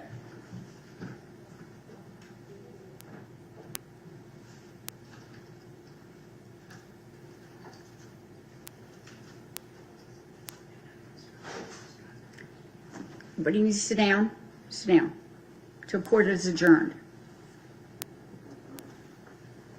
Your Honor, yes, at this point, I would make a motion for mistrial, as she just stated again what she said in front of that whole first panel, that she had heard from her friend that she trusted 100% about weird things that occurred with him, referring to my client. That was the impression I immediately got. She had made some comments before that there was some leeway that you really didn't know, but that last statement she made when I objected and we approached the bench, and she just reiterated that was exactly what she said. So at least this first whole panel has been contaminated. Your Honor, Ms. Drake has moved for a mistrial. I think that's the inappropriate remedy to any perceived issue with this juror. It would be to strike this panel completely if the court in fact found that what she said was unduly prejudicial to all the rest of the jurors. I don't think it was. Not only did myself, Madam Prosecutor, the court, not really know what she was talking about when she said that, her description of, I've heard about some weird things, is the same as everyone else who has seen this on the news, watched the first 48, that it all has allegations, and that's simply all that it is. This juror articulated her particular issues, and not a motion to strike her currently at the moment, but I'm assuming that that's coming should the whole panel not be struck. And she said she could be fair and impartial. She could put that aside. She's like everyone else, other than she's heard from a friend who says it happened to her, but just like everybody else who's seen any coverage of this case, their allegations have been out there. It's not about allegation, it's about proof here in court. She said she could listen to that. I don't think what she said, given the context, she wasn't specific, she wasn't descriptive, she just said weird things. That could mean anything. And so without further description of that, I don't think it rises to the level of tainting the entire jury pool panel. I'm going to give y'all, I'm going to come back at 1:45. Yes, ma'am. And we had two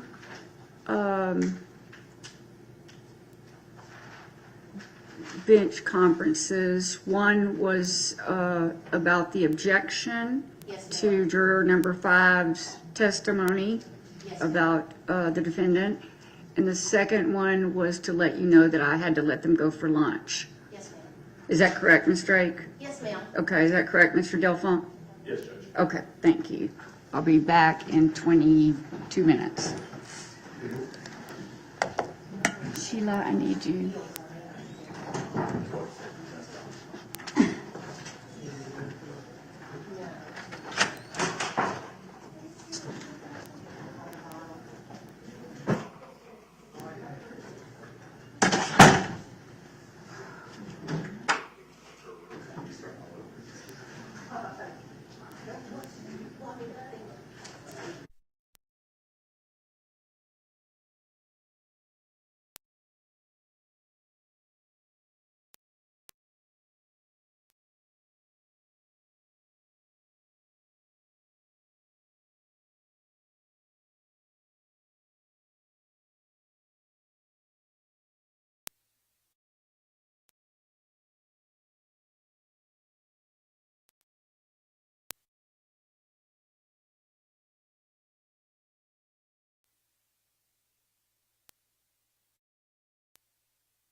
purpose, and that purpose is good. And generally, when you need them, you want them.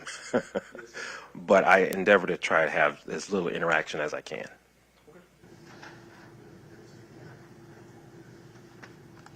There was we had asked, there was a issue with potential scheduling conflicts. Yes. And can you tell me a little bit about what yours is? Well, I scheduled to visit my dad to take him to a religious convention this week. And so when the summons came up and I'm going, this is something I can't avoid, at least on my own. But it's going to pay for rental cars, hotels, everything to make sure I can help him to attend this religious convention. And this comes in direct conflict to that.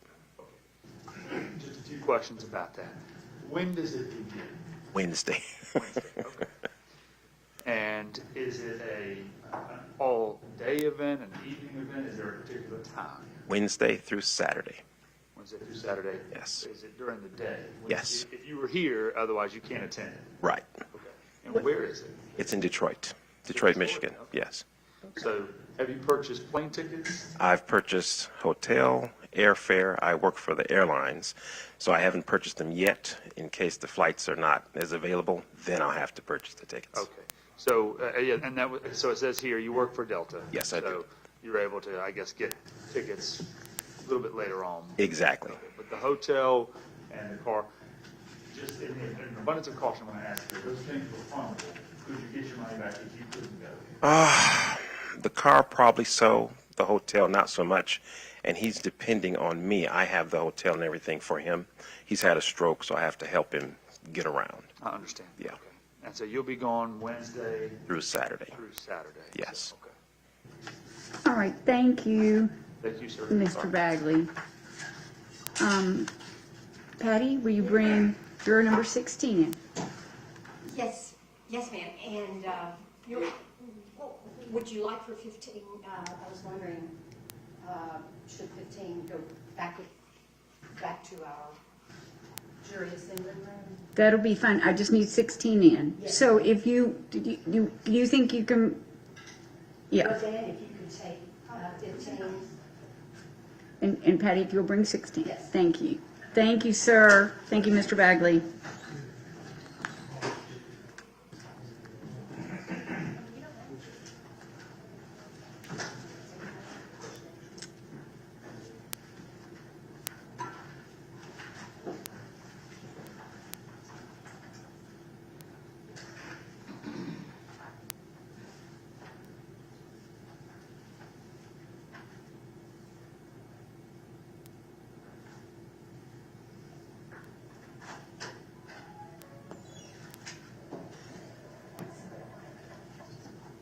If you'll just go to the center seat, Miss Bunn, and pick up the microphone.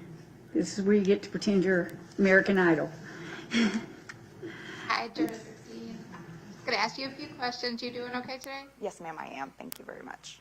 You stated that you know that area of Singleton and Indian Trail? Yes, I live near, close to there. Okay. Did you live in that area in 2022?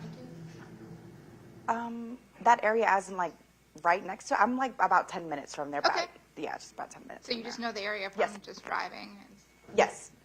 And you also know the apartment complex, Sterling Yes, Glen? the apartment complex. Do you have any friends or family that live there, or No. just know driving by? Just driving by.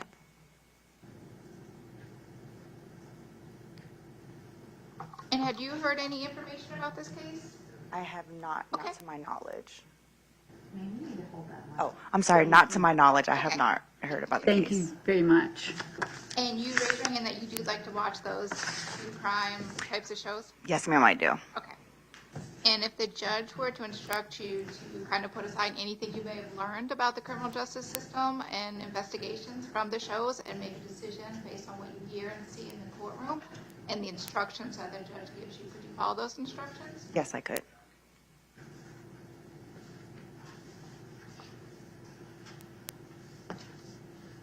And you have one baby?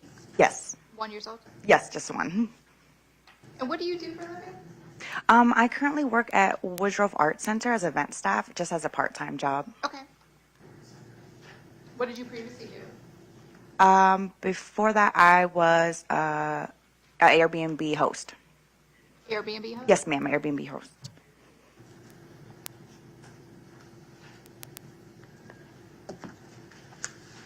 Anything you think that we should know that we didn't ask you that would prevent you from serving? No, ma'am. Counsel, can I get you to speak to the mic a little bit more?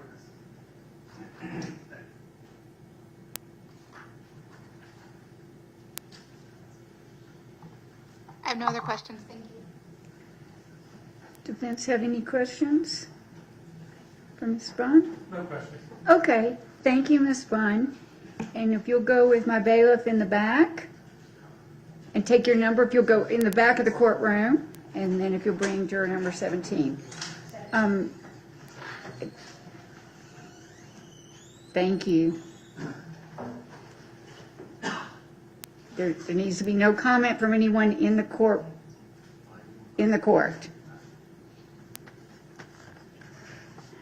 Ready?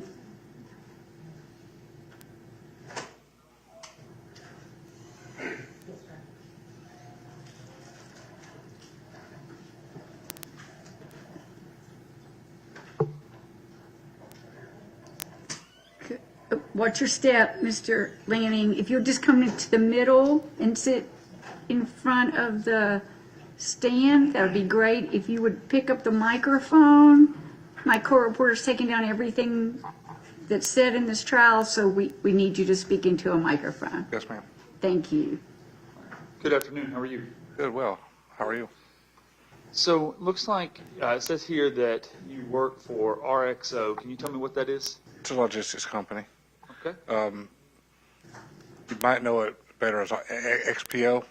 We actually just broke away from them as a sister company, so subsidiary. What's your role there? I'm a DevOps analyst. What does that mean? So the computer systems, on one side you have the people that use the system, the operations. On the other side you have the developers. I'm kind of in the middle. So all the middleware, software, and server support and things like that. Okay. And it looks like you spent most of your life here in Gwinnett County. Correct. Raised your children here in Gwinnett? Correct. Where did your kids go to high school? Well, they started at Collins Hill High School, and then there was a private school that they went to, which I can tell you the name of it now. And that's all right. You're familiar with the intersection there at Indian Trail and Singleton Road? I'm familiar I know where it is. If you got my car, I could take you there, but that's about it. So nothing particular about it, just that you've been past it? Yeah. Understood.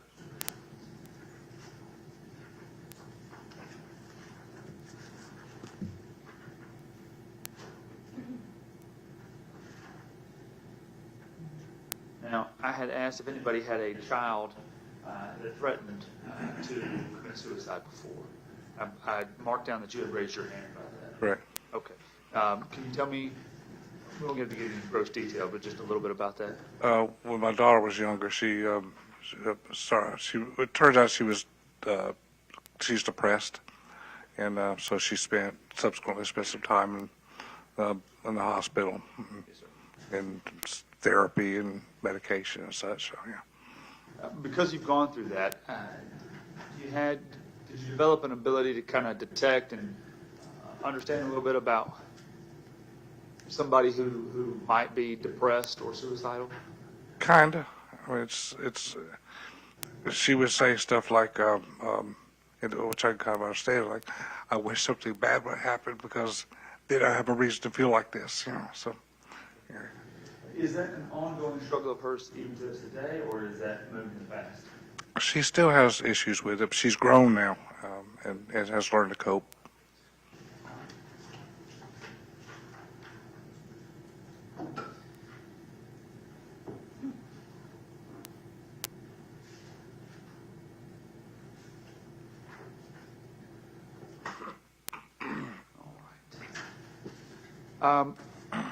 Don't have too many other questions for you. I didn't note that I had any other cards raised, or you raised your card at any other time. Is there anything that you raised your hand to that I haven't asked you? Not that I can think of offhand. You know very little about the case, and that's intentional, but is there anything you heard today that makes you feel like you couldn't be fair and impartial if you were picked to be a juror? No, sir. Thank you. Thank you, sir. I don't have any other questions. Okay. Thank you, Mr. Lanning. If you'll leave the microphone there and take your number, and if you'll go to the back of the courtroom to exit. My bailiff, Rosanna, will take you down back to the jury assembly.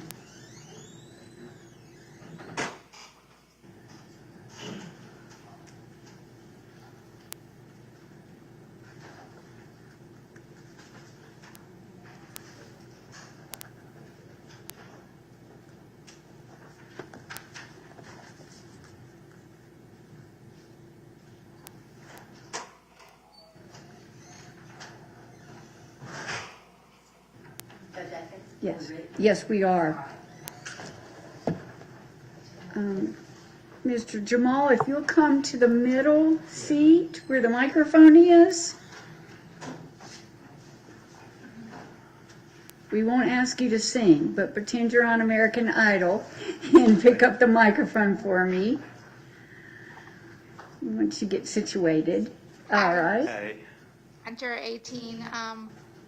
You raised your hand that you may have some medical conditions. Yes, ma'am. Tell me a little bit about that. I know you're struggling. I've got a herniated disc Okay. and polycystic kidney disease. Okay. Are you getting any treatment for those? I am. Okay. So you're in the process of getting that disc taken care of? Oh, no. No. It's Okay. going to cost me a little too much, but the medication I'm on, when I take it, it just puts me to sleep. Okay. Are you currently working? Yes. Okay. What do you do for a living? I own a business. Okay. What type of business? It's a convenience store. Okay. So I know you asked about standing. Do you stand mostly for work? Okay. Stand, sit, take a break when I can.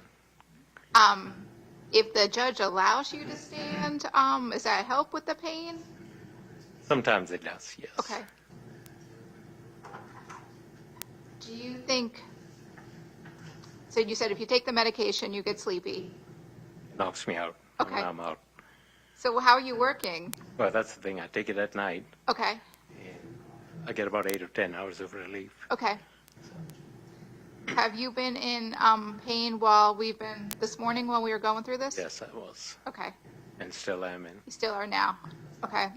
Is it, and I'm sorry to get into your personal medical, You're we right. just need to know, is it to the point that if the pain would distract you from paying attention to what's going on? Definitely will.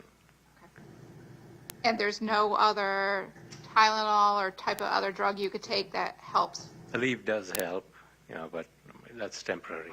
Okay.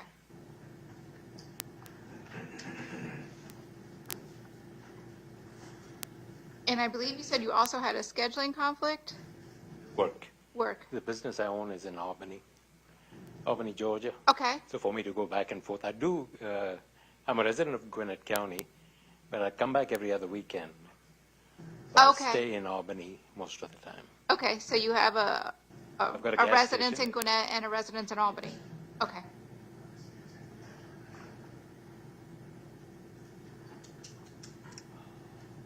Do you vote in Gwinnett, sir? Yes, ma'am. Okay, okay. But you believe that you would distract you to the point of paying attention? Pain, so I don't know. Tomorrow might be a better day. Okay.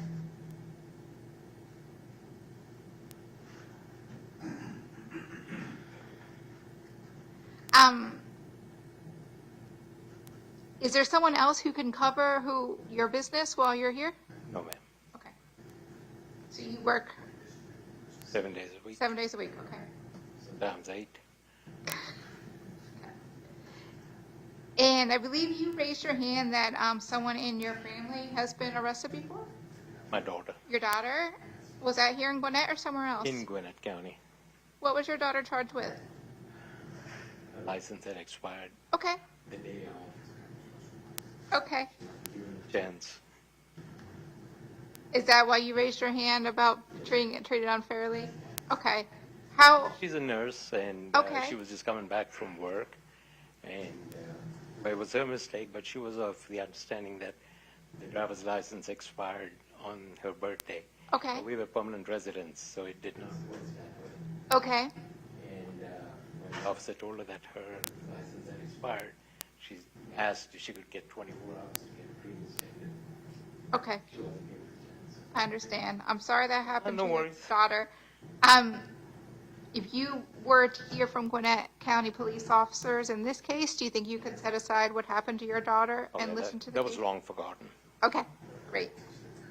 And I think you also raised your card that you, as well as someone in your family, has been strangled or choked before? That was you, okay. Can you tell me about what happened? 9/11? Where I was working, somebody entered my place of work, strangled me, and hit me. Your Honor, I'm having a hard time hearing. I'm going to ask you not to speak out. Sorry, Again, I'm asking you. Okay. if you could just hold that microphone close to Sorry. you, okay, that's okay. Yeah, when the day of 9/11, Yes. we had somebody enter my place of work. He held me by the throat, punched me in the face, screamed profanity, and took off. Wow, that was at your convenience store in all? No, this was at a dry cleaner's. A dry cleaner's? That I used to work part-time. Okay, was that here in Gwinnett? La Vista. Tucker. Okay, in Tucker, okay. Did law enforcement get involved with that? Okay, Took off. And, you took off? Yeah.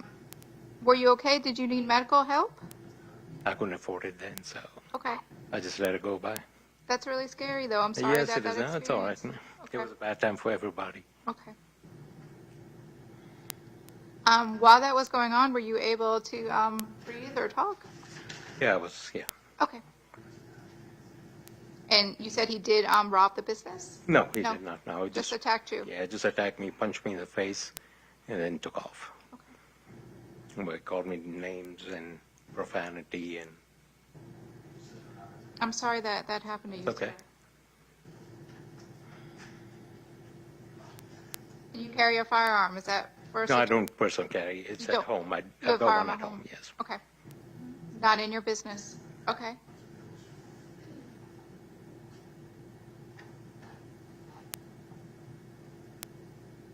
When that happened, were you alone?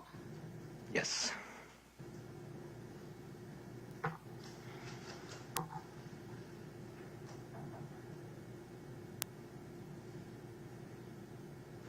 And you also, your spouse works at a cleaner's? Yes, ma'am. So if you were selected as far as the scheduling conflict, you would have to shut your business down? No, I would not. I would have to depend on employees, and that's kind of difficult.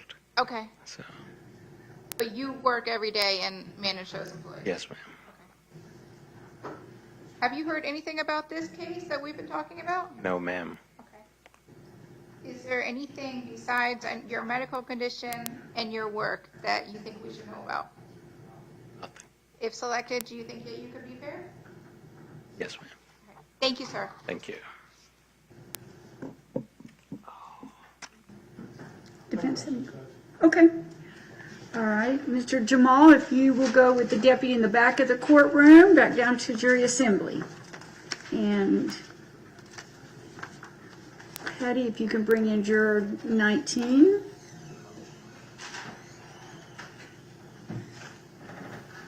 Thank you, Mr. Jamal.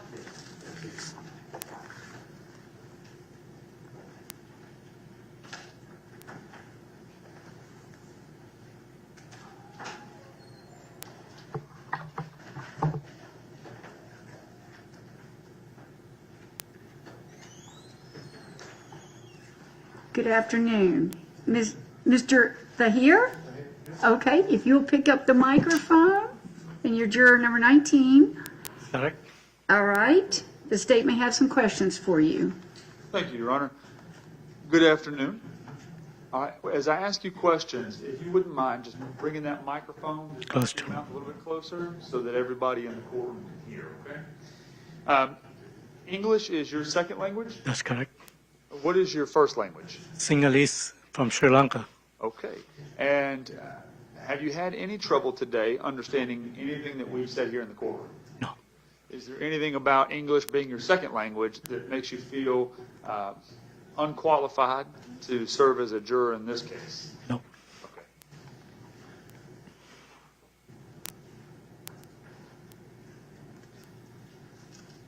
Are you familiar with the intersection there at Singleton Road and Indian Trail Road? That's correct. All right. How are you familiar with it? I work around all over the Atlanta area, Gwinnett, Okay. all the metro Atlanta. You said you walked that area? No, I work, all my work, I got you. Okay. So just seen it in passing? I think, yep. Yes, sir. Correct.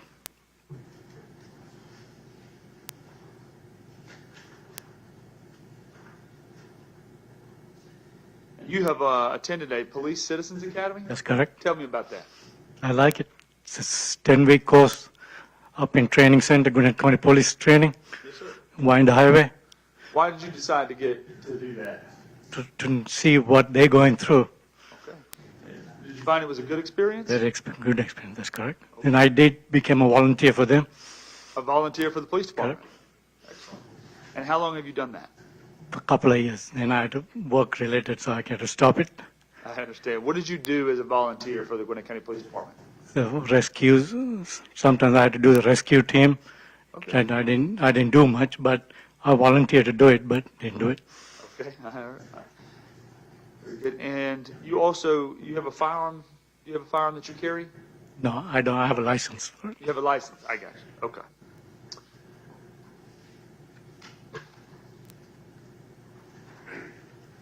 Let's talk about, there was a question that the judge had asked about scheduling. That's correct. And that there may be a scheduling issue that you have. Tell me about For that. next week, I'm an electrical contractor. So I have a Florida license in Alabama and Georgia. So I have to take it in Florida for my continuing ed, a seminar, for 2-day seminar. Okay. So that satisfies all 3 states. So it's been scheduled for 6 months ago. All right. So that is taking place in Florida, and you said that's next week? Next week, When is it next week? Friday. Friday and Saturday, 14 and 15. 14th and 15th. And I assume that's an all-day? The whole day, yep, 14-hour Okay, course. so let's talk about, if you're selected to be on this jury, and Friday, the 14th comes and you can't go to it, what happens? Then I might disqualify to take my Florida license. All right. Are you able to take a different class at some other point, or reschedule it for another time, or something like that? I can. So I had to attend another class somewhere in Florida. Could you say that one more time? I had to go to Florida to take it. Yes, sir. And so, but it is possible. it's possible. So Will it's they not, will they have other upcoming seminars that you can make sure? not the particular one. I had to go to take it from another provider. Okay. They offer them in 2024. 2025, I had to do it before the August. That's the renewal. Okay. I had to renew it before August.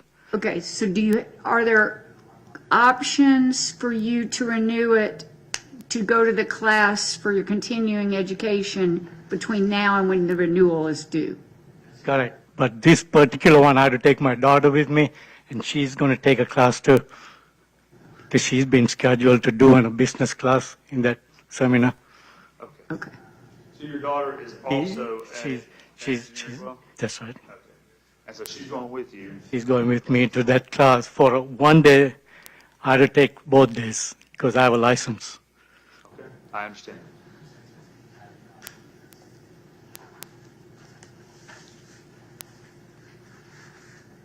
You have the ability to hire and fire in your current That's role? correct. Okay. Have you ever had to fire anyone?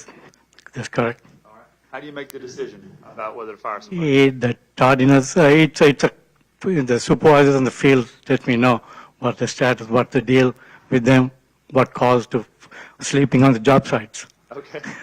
All right. And you work as it says a low voltage contractor. Okay. So you work as a supervisor there, and people will go out into the field? That's correct. I own my own business now. So this is your business? This is. All right. Now, you've been here in Gwinnett for 30 years, and originally you're from Sri Lanka, is that what That's you said? correct. Okay. You have one child, a daughter? That's correct. Okay. she's 19? She's 19. Okay, is she working in the business with you? No, she go to college, but she helps me as a part-time. But I'm taking her to the seminar to bring her up. She's taking business. Where'd she go to school at? DGC, Where'd Gwinnett, she go to high school at? Collinsville High. Collinsville. All right.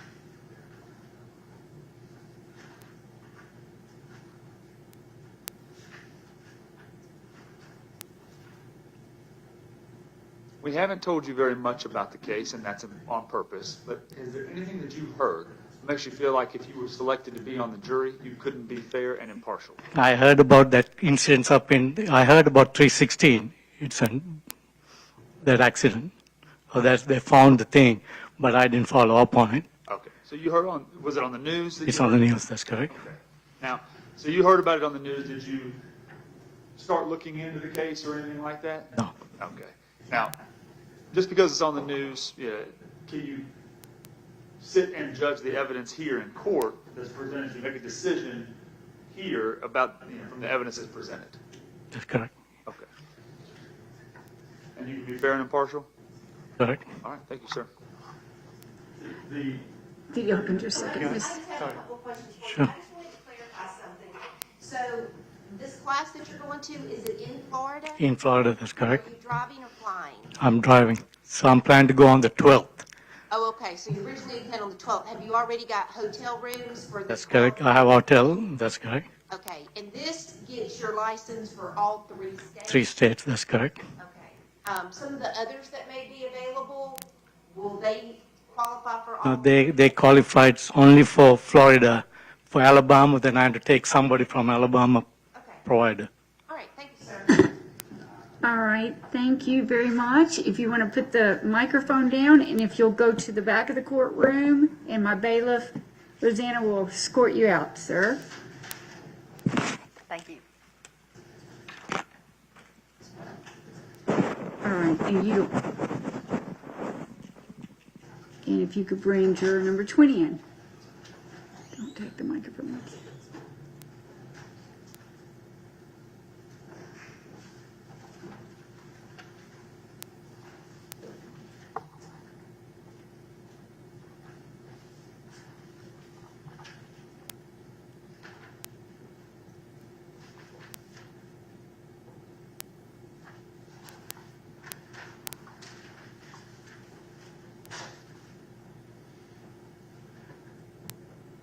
I'll hand you this microphone. Good afternoon. If you would just come to one of the middle seats. And we're going to ask you to speak in the microphone so my court reporter can make sure she gets your answers, okay? Okay. Thank you. Good afternoon, Juror 20. You raised your card that you may have a medical condition that would prevent you from serving. Can you tell us about that? Well, that's spinal cord damage, Okay. and I had to operate, I had surgery last year, which I also missed the jury date, because I told the gal about how so much pain I had been going. Get surgery on my neck, took out the disc, put in the steel plates and screws. Okay. So this, The damage is, severe damage to my legs and my arm, if I sit too long. It just starts getting numb. okay. If you're able to get up I've had 4 back surgeries, including the neck. I've got 4 screws and 4 plates. So I get up and down. And so my question to you, sir, is if we take a break every 1.5 hours and you can stand up, does that relieve your pain? Yeah, the pain will start in 15 to 20 minutes, depends on the hour. So it's better for you to stand or to sit? Walk. It's better for you to be moving? Okay, One time I feel all bad, I run standing up, I sit down. okay. It's the sitting that hurts you? Okay, thank you. Do you take medication? No. I don't know where it is, as far as the numbness goes. But you do work? Yeah. Okay. What do you do for a living? Carpenter. Okay. So you said you will just walk Yeah. constantly? Constantly. Okay. Is the pain to the point that it prevents you from paying attention to what's going on? It might, I mean, I can deal with it if I had to, but I mean, yeah, I wouldn't be very comfortable. Okay. I understand.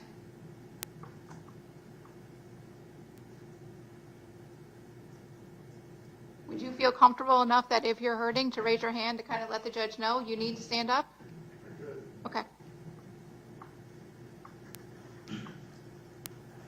And you are familiar with that area that we talked about of Singleton and Indian Trail? Yes, I go there every morning and every night. I'm off my helper there. He lives in an apartment complex. Okay, so that's an employee of yours? Yes. He's also home right now because he can't go to work, so I'm not working. Okay, you drive him? Yes. Okay. And he lives in Sterling Glen? Yes. I remember when this happened as far as I heard on the radio. He told me as soon as I got picked him up about something. He used to live around here. I think she lived in that complex, didn't she? Oh, sir, sir, no. Oh, I'm sorry. He'd go, I hope they never. Okay, no, that's okay. You can't ask questions, we can ask questions of you, okay? So, but you know about the case? Yes. So were you picking him up in 2022? Was he still living there at that time? I think we need to stop this juror. I mean, you want to go ahead? That's fine, Your Honor. Judge, can we approach? Certainly.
All right, sir.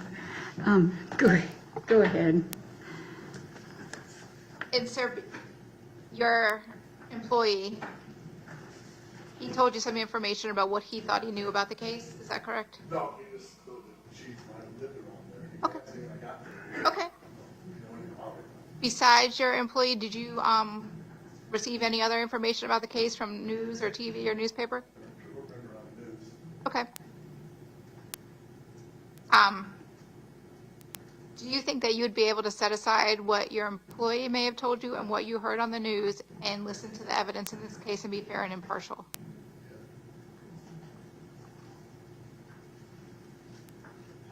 Did your employee tell you that, did your employee know any of the people involved? Okay. And you said you also know the area of Drowning Creek and 316? Yes.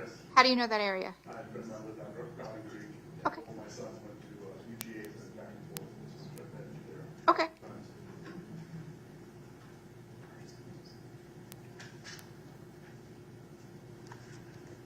And I believe you raised your hand that you have some friends or family that work in law enforcement? Your dad worked in law enforcement? Was that here in Indiana? Okay. Could you pull the microphone up just a little? Thank you so much. Did your dad talk to you about his work and his cases? No. Okay. He retired when I was 12, so not really. Okay. You were little. And your spouse works for the school system? Yes. What, does your spouse work at a particular school or the whole, all school? Woodville Elementary School. Okay. And I think you raised your hand that you've been arrested before? Yeah. What was that for? 19-year-old stupid that is driving, running a policeman off the road, drag racing, speeding left to center. I mean, Okay. stupid 19-year-old stuff. Okay. Was that here in Gwinnett or somewhere else? Okay. Do you believe that law enforcement treated you fairly for that incident? Yeah. Okay. I deserved it. Okay.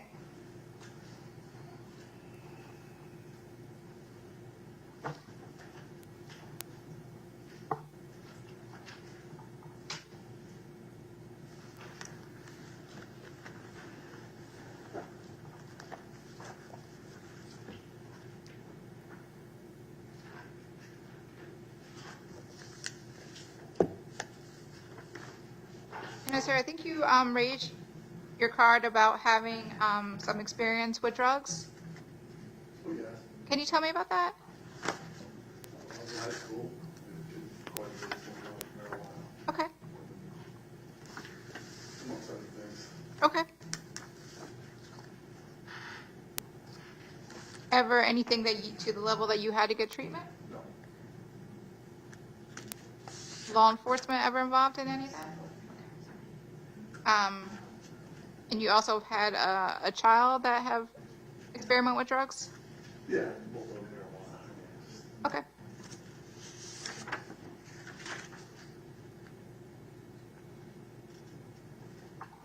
And I think you raised your card that you've known someone from an overdose death? Yes. Who was that in relation to you? Just a friend. A friend? One of the reasons why I quit doing drugs, a couple of them actually. Okay. Started getting pretty bad. So, I'm sorry about your loss. How long ago was that you lost them? Okay. But this was someone close to you that you used with, and that's why you stopped? Is that what you said? Yeah. Was that also in Indiana, or? Okay.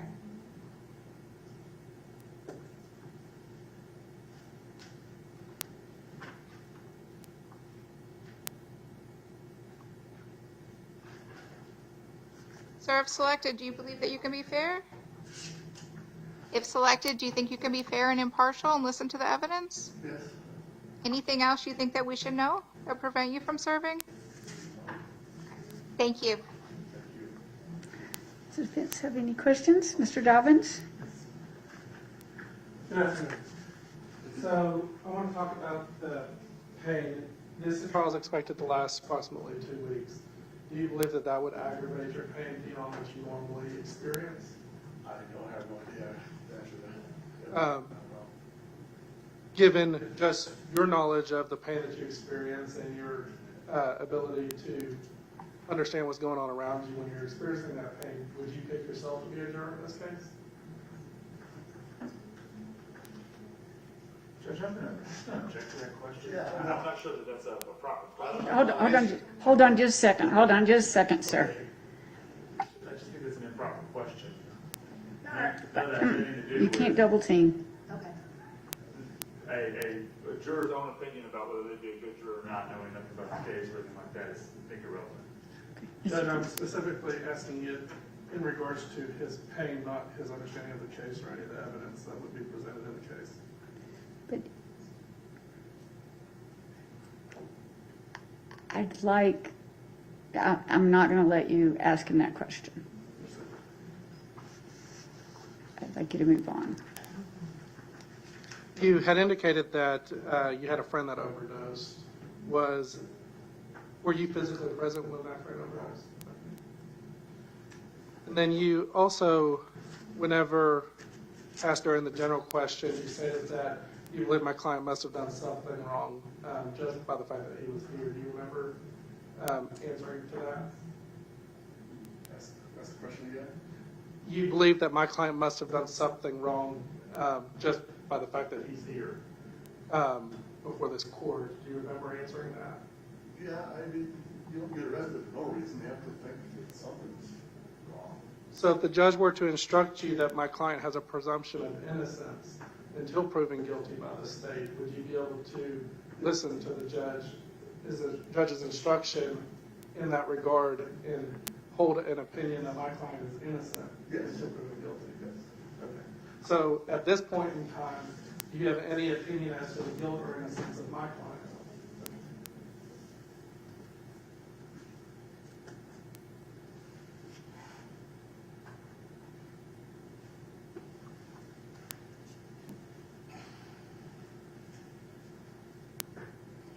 Patty, will you check and see if the microphone's even on?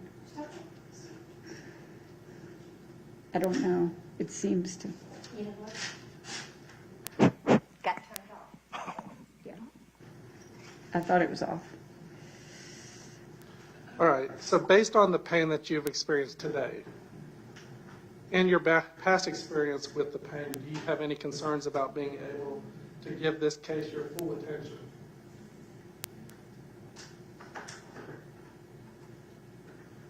Yeah, I could.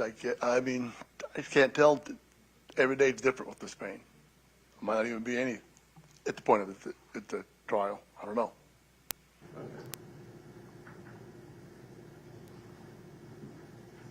All right, thank you. And if you would leave the microphone there, Patty, I want you to leave it on, just put it right, that's great. And if you would go out that way, I'm sorry, we're going to send you out a way you didn't come in. And if you go with that bailiff. And Patty, I want to leave the microphone there so it doesn't get turned off. And if you'll bring in juror number 21.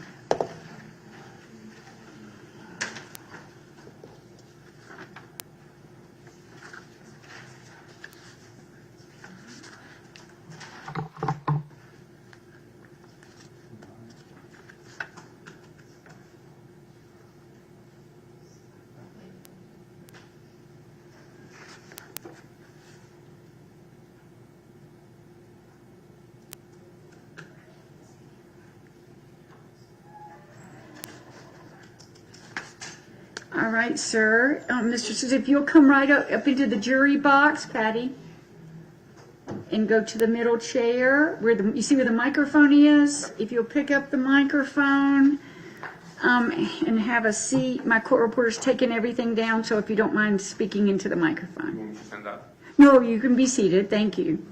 State may have some questions for you. Go ahead, Mr. Dilfer. Thank you, Your Honor. Good afternoon. How are you? Good. How are you? I'm doing well. All right. Says that here that you work as a flight attendant. Correct. All right. How long have you done that? Almost 3 years. Almost 3 years. Very good. And you have a daughter as well, 22-year-old. Correct. All right. What does she do? She's a student. Okay. What does she study? For computer science. Very good. All right. Have you heard anything about the facts of this case from the news or any other source? Not at all. Do you have a family member or close friend that works in law enforcement? That's in Brazil, but yes. All right. And who is it to you?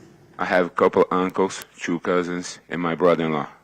All right, so quite a number of people in your family. All right. Yes. What do you have any particular interest in the work that they do, and talk to them about cases that they might have? We like guns. I mean, I like guns. You like guns? Yeah, Okay. we talk about guns and hunting. Very good. Not really so much about any cases that they might have, police-wise or things like that. People get arrested. I'm not interested in that kind of thing. Understood.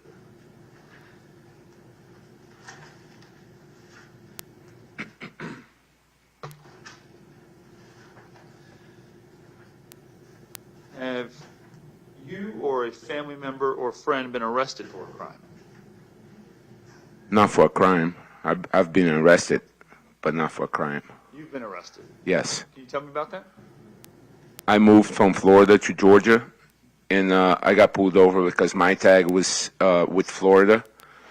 In Florida, all I have to do is change the tag and send a letter to the court. And I thought here it would be the same. So I failed to appear in court. I was going out of a gas station. The police say, I'm going to take you to custody. I'm like, what's going on? He never told me anything. He just told me, put your arms back, and kind of handcuffed me, took me to jail. Okay. Was that in Georgia? Gwinnett County. In Gwinnett County. How long ago was that? Boy, 3 or 4 years ago. All right.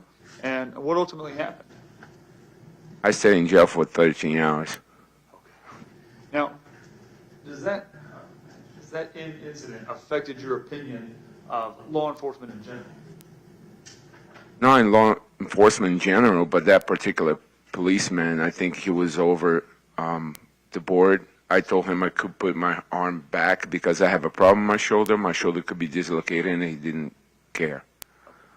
So he didn't treat you very well, and obviously that entire situation seems somewhat of a misunderstanding. But your opinions about it kind of just focus on that incident with that officer. Correct. Don't dislike police, the criminal justice system because of it? My uncle just kicked my butt if I do. You know, I grew up with my family. Yeah, Yeah, you got to answer to the whole family. correct.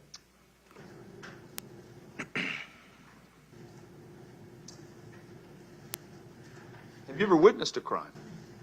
Yes. All right, what was that? When I was a child in Brazil, I was playing soccer on the street. A guy just stopped with a motorcycle and killed a guy right in front of me. Stopped on a motorcycle and killed somebody in front of you? In front of me.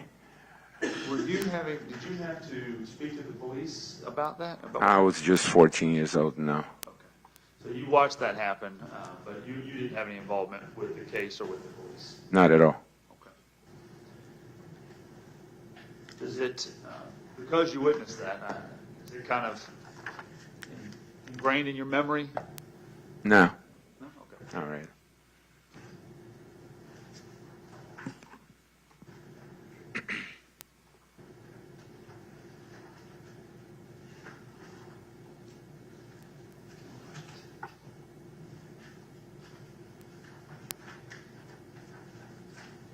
We haven't told you very much about this case, and that's on purpose, but is there anything that you heard that makes you feel like you couldn't be fair and impartial if you were picked to be a juror on this case?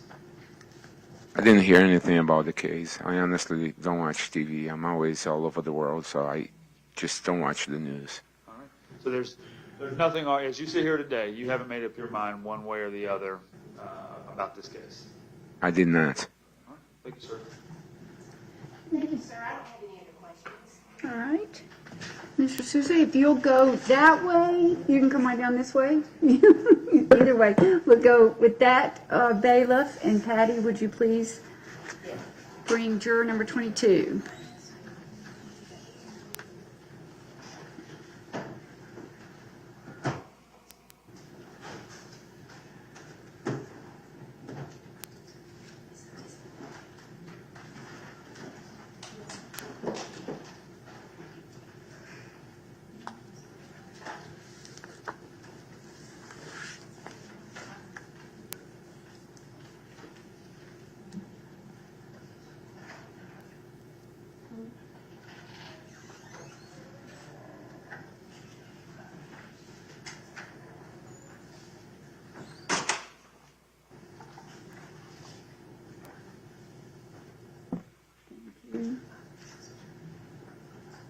Ms.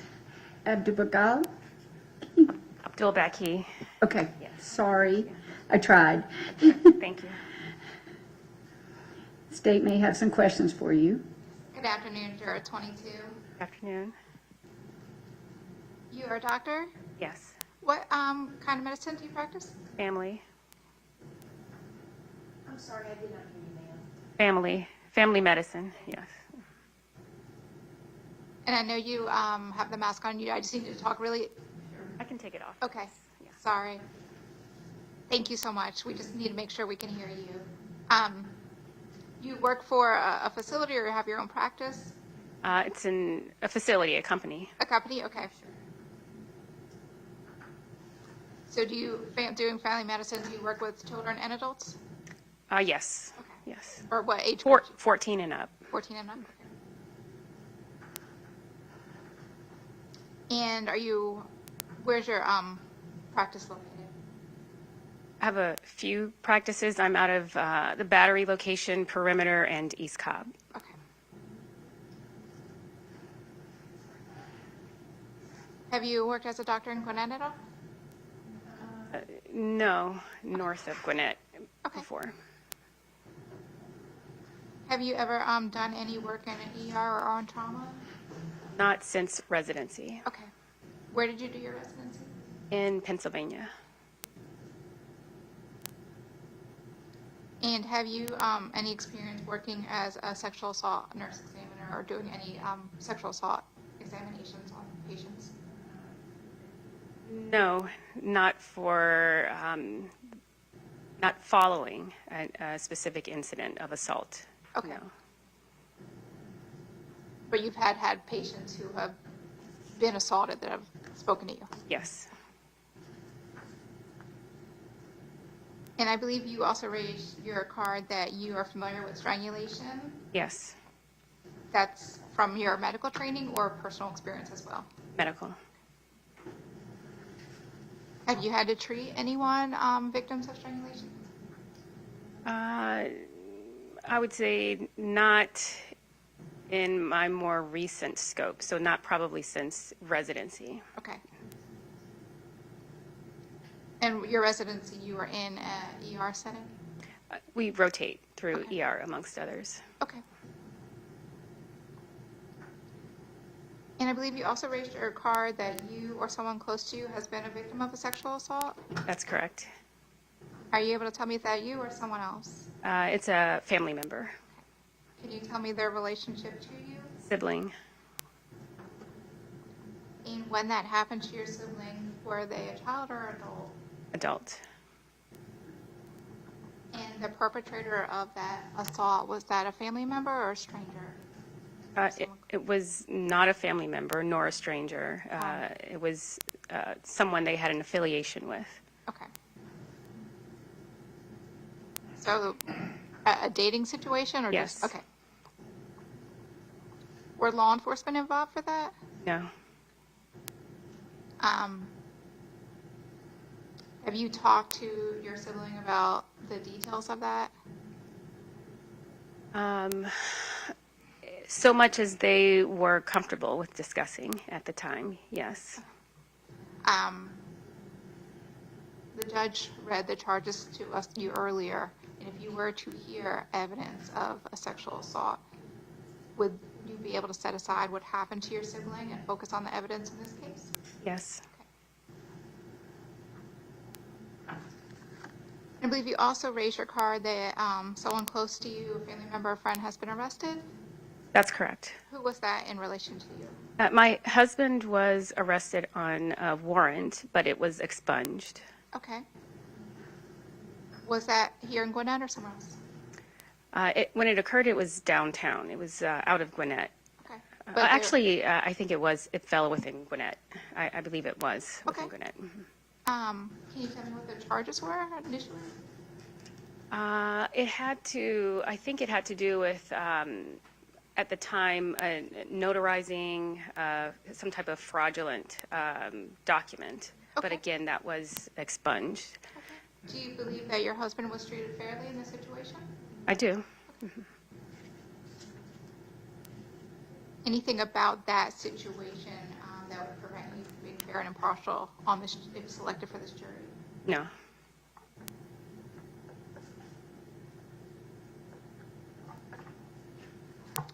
And have you heard anything about this case in the news or anywhere else? That was one of the reasons that I raised my hand. I've not seen or heard anything. I'm not sure whether or not I've read something on it. I just don't recall. Okay.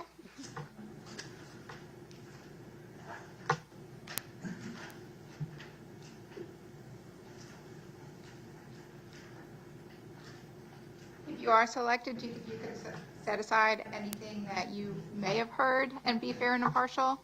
Yes. And I believe you raised your card that you believe marijuana should be legal. Yes. Can you explain that? Was that in relation to your work or personal? Yes, I've seen it used medically, in particular for neurologic conditions such as seizures. And I have quite a few patient scenarios, in particular with cancer, metastatic cancer. I've had quite a few patients in which more traditional medication, in particular in the opioid realm, have been used, and it lacks long-term ability to really treat pain appropriately, and in which patients have turned to use of THC, which has helped adequately. And I think it is a matter of time that it will eventually be looked at for, specific cases for medicine. Anything else do you think that we should know that would prevent you from serving?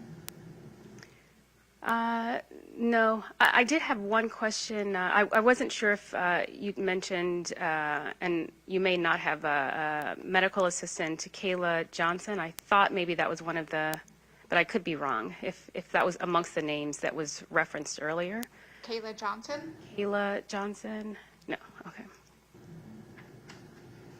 Do you know anyone who works in law enforcement in Gwinnett? No.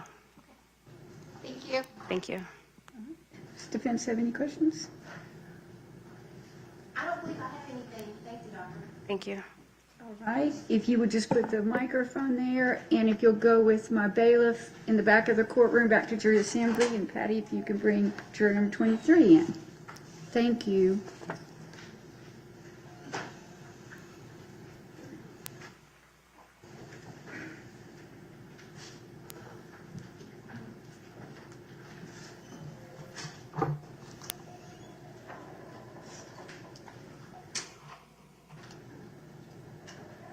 If you'll just come down where the microphone is, Miss Parr, you'll sit right there and pick up the microphone. And if you'll make sure it's up close to your mouth so we can hear your answers, okay? Thank you. Good afternoon, Ms. Park. How are you? Yes, sir. Yes. You can bring it a little closer. Okay. English is your second language? Yes. What is your first language? Korea. And I asked if anybody felt they would have a hard time being a juror, understanding what's going on in the courtroom because of the language barrier. Do you feel that way? I cannot speak English, but little bit, and then I cannot understand well, so very hard. Sorry. How long have you been learning English? Be 10 years. But, yeah. And how long have you been here in the United States? 20 years ago. 20 years. 20 years? Yes. 20 years, okay. Sorry. This morning, when I was asking questions to everyone, were you able to understand what I asked? I cannot understand, but little bit understand. A little bit. Okay. All right. I don't think I have any other questions for you. Thank you. Thank you. All right. Ms. Park, if you'll just leave the microphone on right there on the shelf, and if you would, just wait outside until my bailiff comes and she will take you back to the jury assembly. If you'll bring in juror number 24.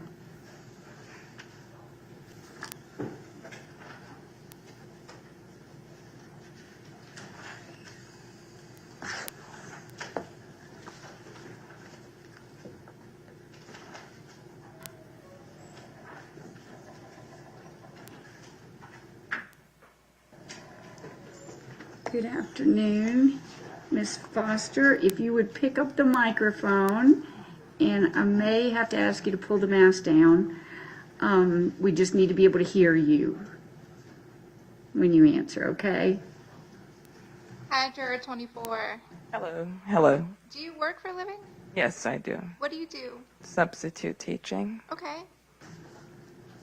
Here in Gwinnett? Yes. And what grade levels? Elementary. How long have you been teaching? For about 16 years. Always substitute? Yes. Okay. Does that mean you can go to any elementary school in the county? Yes, it does.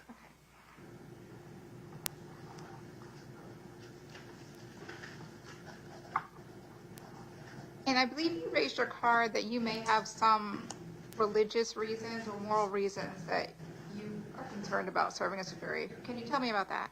Yes, I'm willing to fulfill my civic duty, but I can't, in good conscience, do so on a trial that involves the taking of a human life. I'm one of Jehovah's Witnesses, and I live based on Bible principles, and it would be difficult for me to serve based on the nature of the case. And to be fair and impartial would be challenging because my opinions are shaped by Bible principles. And if the law conflicts with the scriptures, then my scripturally trained conscience is what I would stick Ma'am, to. are you reading from something? Yes, I am. What are you reading from? My notes. Okay, all right. So did you write those before you came? I wrote them after learning that it was a murder trial. Okay. Have you served on a jury before? No. Have you done this process and been called before? I've gotten a summons, but I haven't been called. And I understand your faith. Do you think that you could, if the judge were to tell you to make a decision based on what you hear and see in this courtroom and to try your best to listen to the evidence and apply the law, do you think you could follow the judge's instructions for that? As long as as long as the law doesn't conflict with my conscience.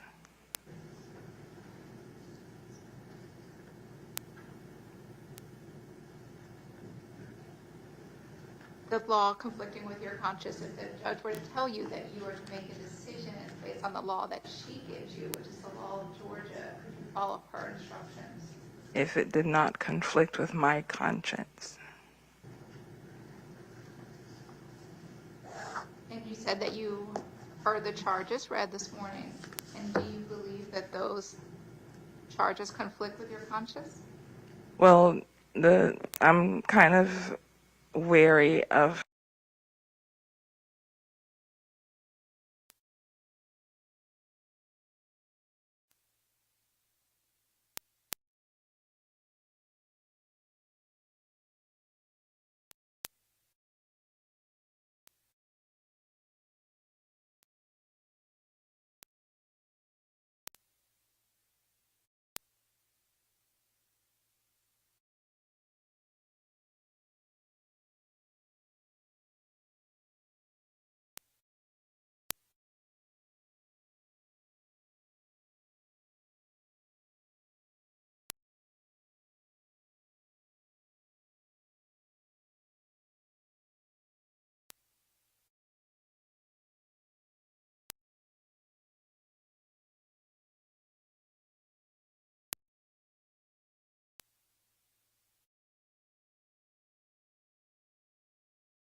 questions for you.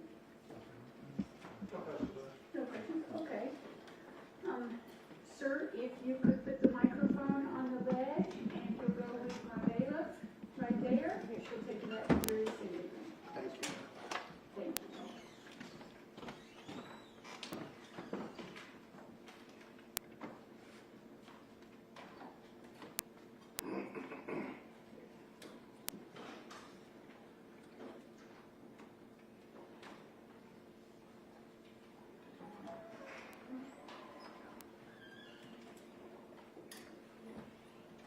Just come over, ma'am, to the microphone. Thank you, and have a seat.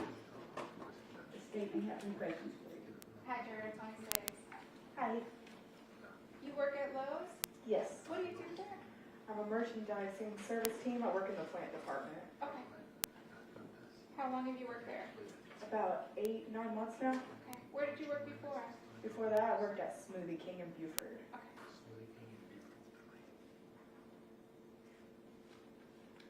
And you raised your card that you may have heard about some stuff about this case? Yeah, me and my sister really like true crime, so we watch a lot of A&E, all those shows. Okay. So as soon as it started, I was like, this kind of sounds a little familiar. Okay, so you watched the first 48 episodes. Have you watched any other shows or news on this?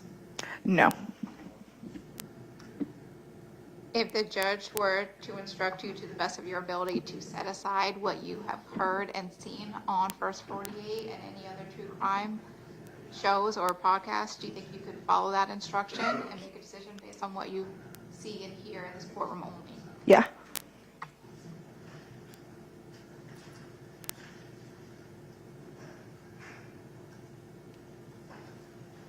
And at this point, that you have not heard any evidence yet? No. You understand that? So you believe that you can be fair? Mm-hmm. And I think you also raised your hand that you have some knowledge about identifying with dental records. Is that from those shows? Yeah. I wasn't sure how like serious you I had to know it, but I was like, I just know of it. No problem. And I think you also said you have some friends or family in law enforcement? Yeah, my brother is the chief of police in Carrollton County. Okay. Do you talk to your brother about his work? Sometimes.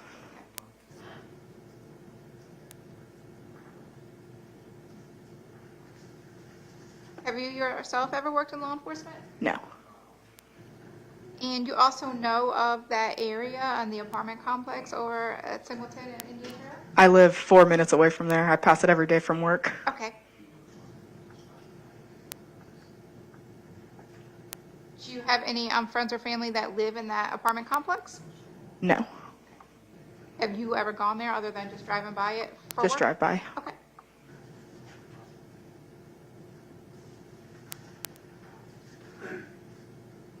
And I think you raised your card that someone close to you, a family member or friend, has been strangled or choked before. Yes, my mom. Can you tell me about that? It was from her dad and also my dad. Okay. Did you witness either of those incidents? My dad doing it. Okay. Were you, how old were you when that happened? I was probably around 8. Were police involved for that? No.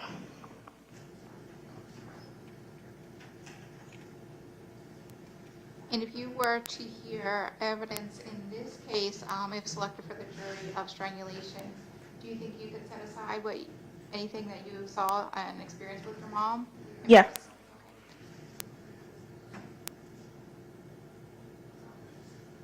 And you use the Life 360 app? I do. How long have you used it?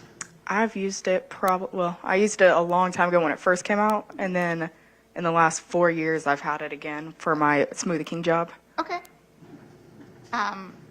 You used to use it with other friends or coworkers? Yeah, even after I left Smoothie King, I kept friends with them, so I still have them on Life 360 right now. Okay.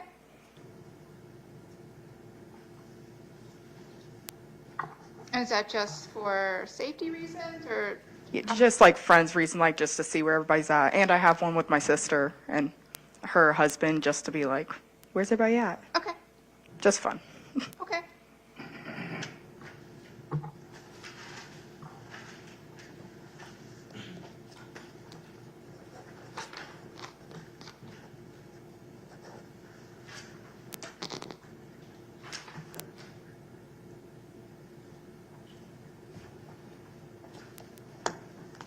have been arrested? Yes. Tell me what that was for. For stealing a necklace. I got it expunged, though. Okay. But yeah. Was that in Gwinnett County? Yes. Yes. When was that? I was probably 17 or 18. Okay. Not sure the year.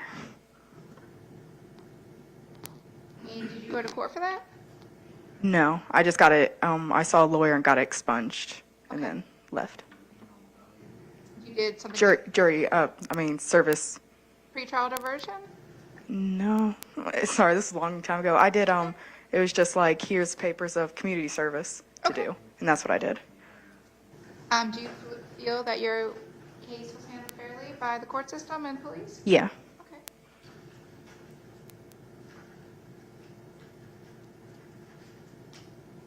And you've also had friends or family arrested? Yes.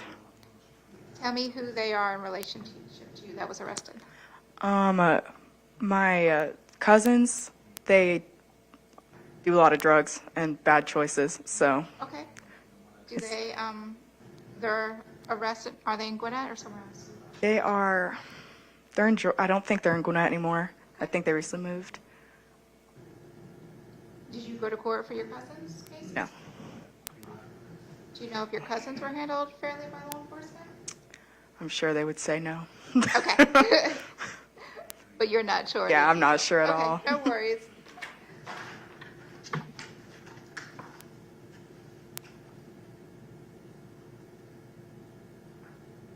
And I think, did you raise your card saying you have a child that has used drugs, or you have used drugs? Me. Okay. I was going to say, your child is 9 months, right? No, I was like, no kid. No kids? No kids. Okay. How long ago was that? I was probably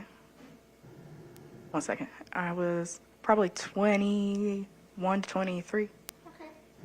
Anything that was more than occasional use? Anything that involved treatment or rehab or anything like that? No. Anything that involved law enforcement? No.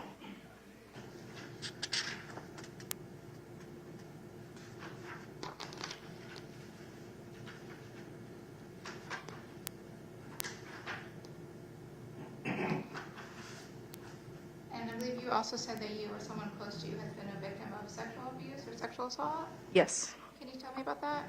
Is that you or someone else? My mom. Okay. And the perpetrator of that, was that someone you knew? Her dad. Her dad? Okay. Did you witness that, or just your mom told you about it? No, just my mom.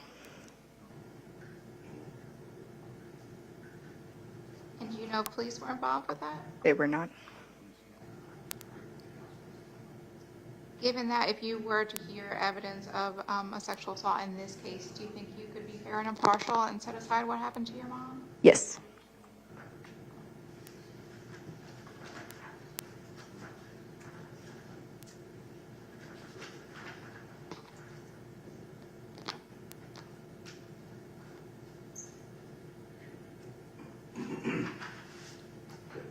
And I think you also raised your card that you are someone who doesn't like conflict. Yes. Tell me about that, why you raised your card for that question. If I'm honest, I'm just a bit of a pushover. I don't like conflict a lot. I grew up with a lot of conflict in my house, so I like the easiest path. Okay. And even if it means saying I'm wrong, I'll be like, sure. Okay. Do you, in this situation, if you're selected for a jury, if a judge were to tell you that you are to listen to the evidence and argue your opinion back in the jury room, do you think that you could stand by your opinion, or do you think that you would be a pushover and change your opinion for the other jurors? Not be a pushover, just be a little quiet and awkward, I feel like. Okay. I would try, because I don't want to, but yeah, I would try. You would try, but would you change your opinion? No. Would you feel comfortable enough to voice your opinion, even if it may be different than the other jurors? Maybe. I think so. Yeah. I'm just asking for honest answers. I'm not asking you to change. I don't know. I know. I'm just trying to think what in that situation. I was like, I don't know. I probably stick to my opinion. But would you be able to argue your opinion? Oh, and argue. Share that with the other jurors? I guess if someone pointed me out and said, tell me your opinion, yeah.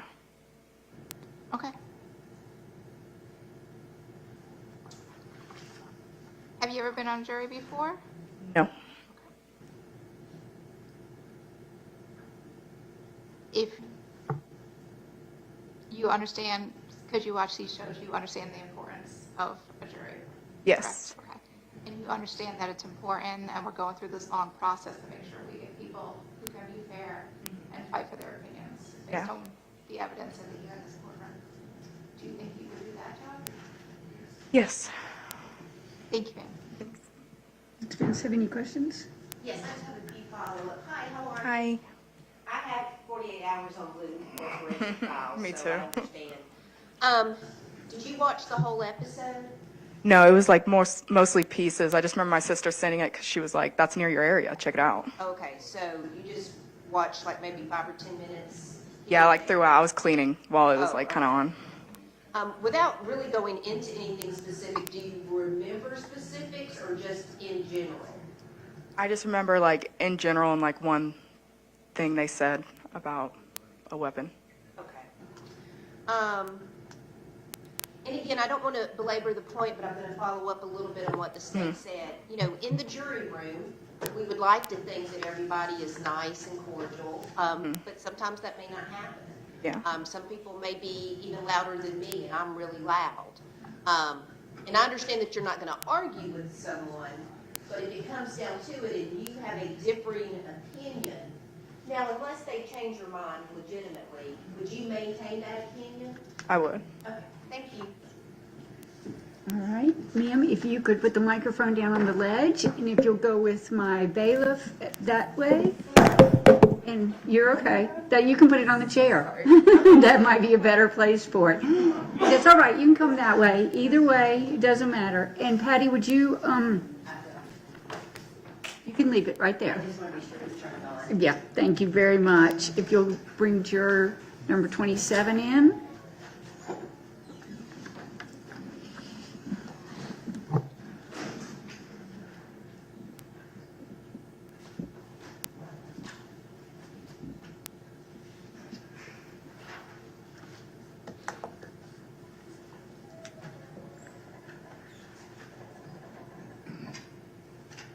All right.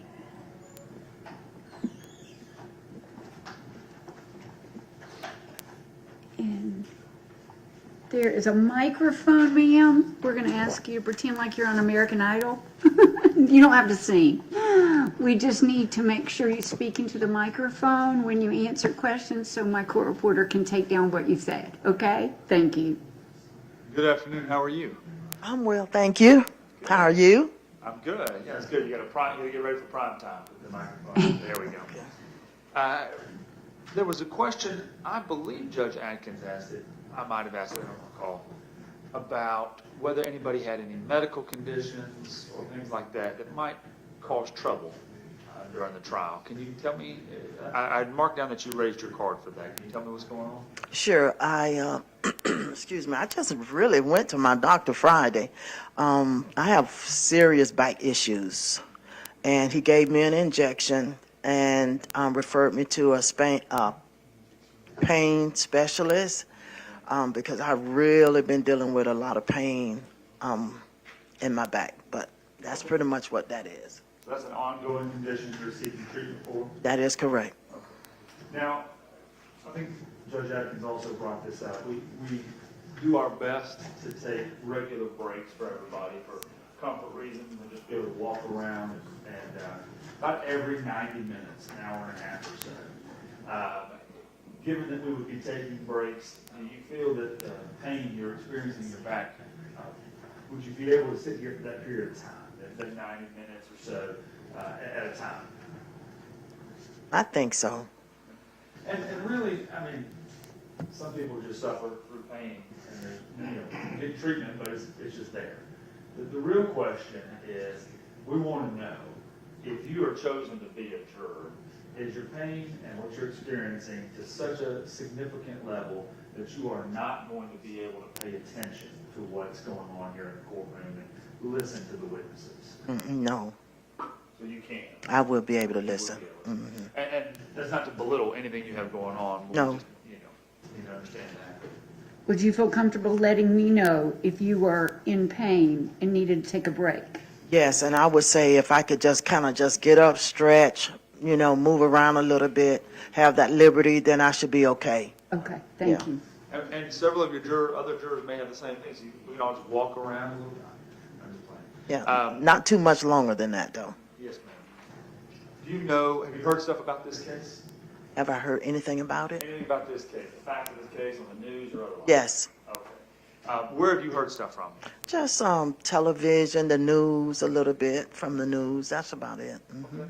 And so just kind of in passing, or have you sought out and kind of looked for stuff about this case? No, I hadn't sought anything about it, just when it came on. Rules of the court, are that essentially we ask our jurors to make a decision about guilt or innocence at the end of the trial based upon what they hear and see in the courtroom. Right? Everybody comes in with different life experiences, but ultimately we ask everybody, can you make a decision based on the evidence that you hear and see in the courtroom? Even though you've seen a few things on the news, can you do that? Can you make a decision based upon the evidence you see and hear in the courtroom? That is absolutely. Okay. I mentioned a location right there at the intersection of Singleton Road and Indian Trail. Are you familiar with that area? I am. How are you familiar with it? I used to live off of Indian Trail and Singleton Road years ago when I first moved here to Atlanta.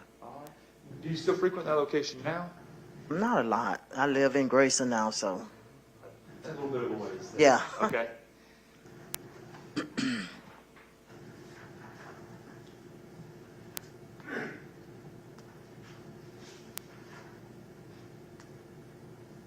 And there was a question that I had asked about whether folks like to watch what I call true crime shows.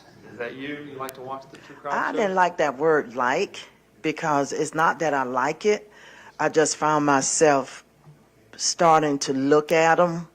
I used to couldn't look at them. They were just a little bit too much for me.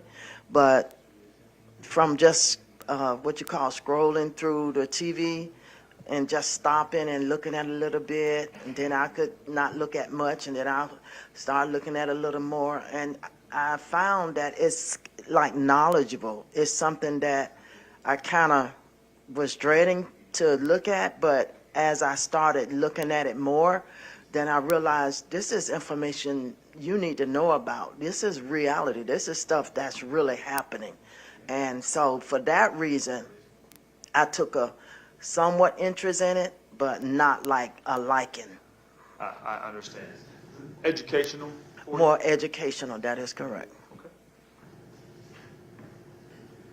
There was a question I had asked whether anybody had themselves experienced an incident of choking or strangulation.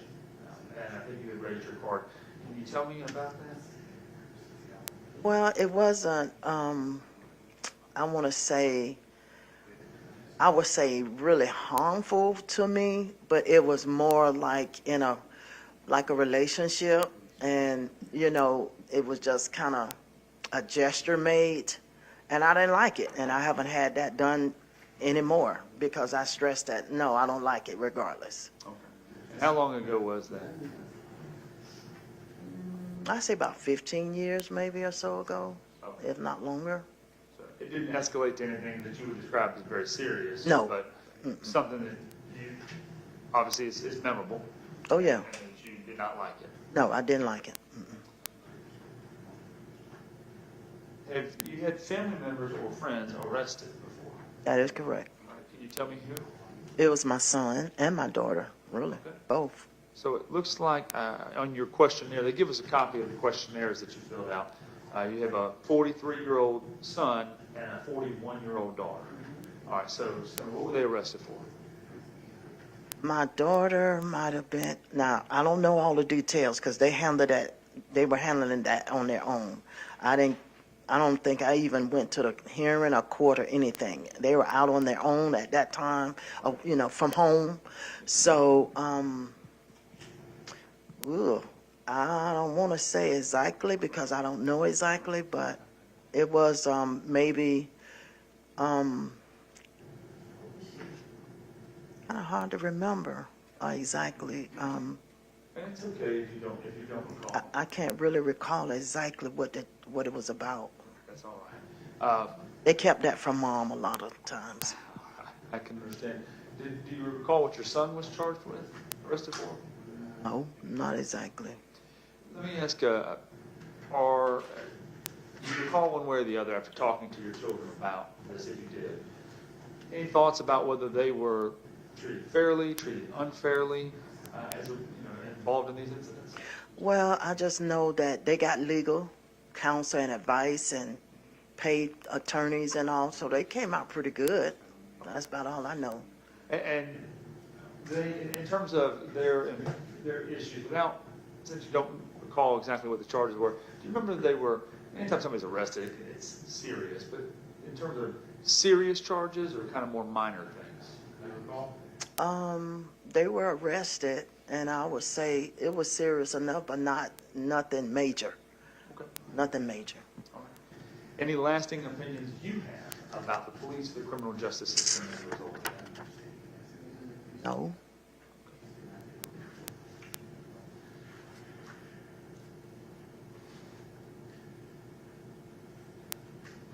I had asked a question about anybody having a bad experience with the police or the criminal justice system. I don't know if your incidents with children might be those, or have you ever had a other negative experience with law enforcement? If I or Yes. them? No, I haven't. Okay. I haven't had anything negative. All right. And perhaps I probably should have started with this, but I wrote the question at the end, so hopefully we don't waste our time. Can you tell me about your scheduling issues that you have? Yes, I have a hearing scheduled on the 18th. A hearing? What did you say? Or what is this? This is with my attorney. And it's going to be Zoom, but it's a hearing. I have an attorney too that's working on a financial situation for me. Okay. So our hearing, the first one is June 18th. Okay. So I'm not going to pry too much into what you have going on, but I just need a few extra details. Is there a court case somewhere involving a financial situation Yes. that you have going on? Yes. Okay. Where is that court case at? Fulton County. Fulton County. You have a lawyer that represents you? Yes, sir. All right. Is it a criminal matter or No. is it more of a civil matter? Civil matter. The hearing you have scheduled for the 18th, you said it's by Zoom. Is that an official court hearing in Fulton County? Yes, And you're supposed to appear via Zoom? that is correct. Okay. If the court in Fulton County said they had to continue it because you were here with us, is there going to be any negative consequences for your life as a result of that? If I'm not able to attend? Well, the court would reschedule it, right? Oh, You okay. can't go because you're here. And, Okay. And Judge Atkins calls the Fulton County judge and says, Okay. she's not coming, she's the juror. The court reschedules it. Are there negative consequences that you face in your life because of that? As long as you all say it's right. I mean, y'all cover me. I just want to make sure. I didn't pry into too much of what you have going on, so And I'm glad. Thank you. Is that the only scheduling issue? Was the 18th? That's it. There was a question I think that Ms. Drake asked about whether anybody had opinions about marijuana being legal. Yes. Are you fine with it being legal, or have issues with that? Absolutely. Okay, It's high time, I understand. my opinion. And I think based on the responses we got on that question, I think most people agree with you.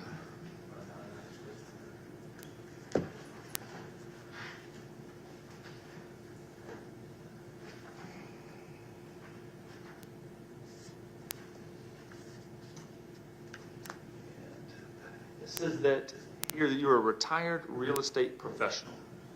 So were you a real estate agent?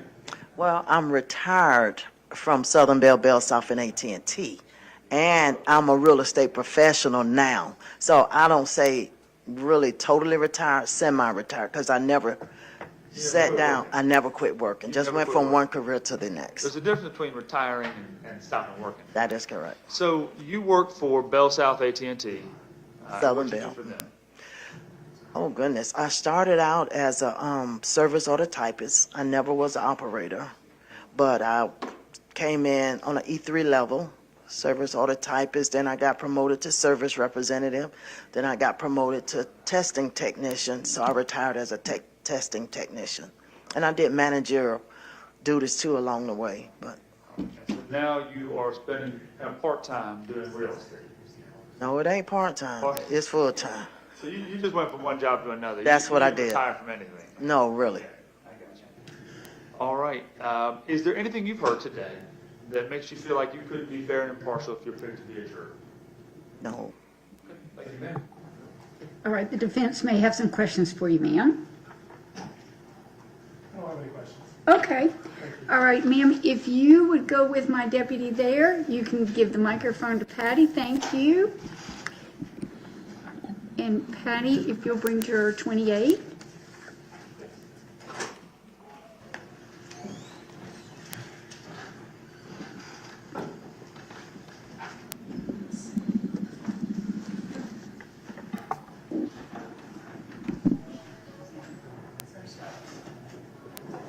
If you'll just sit in the front row, sir, of the jury box, that'd be great.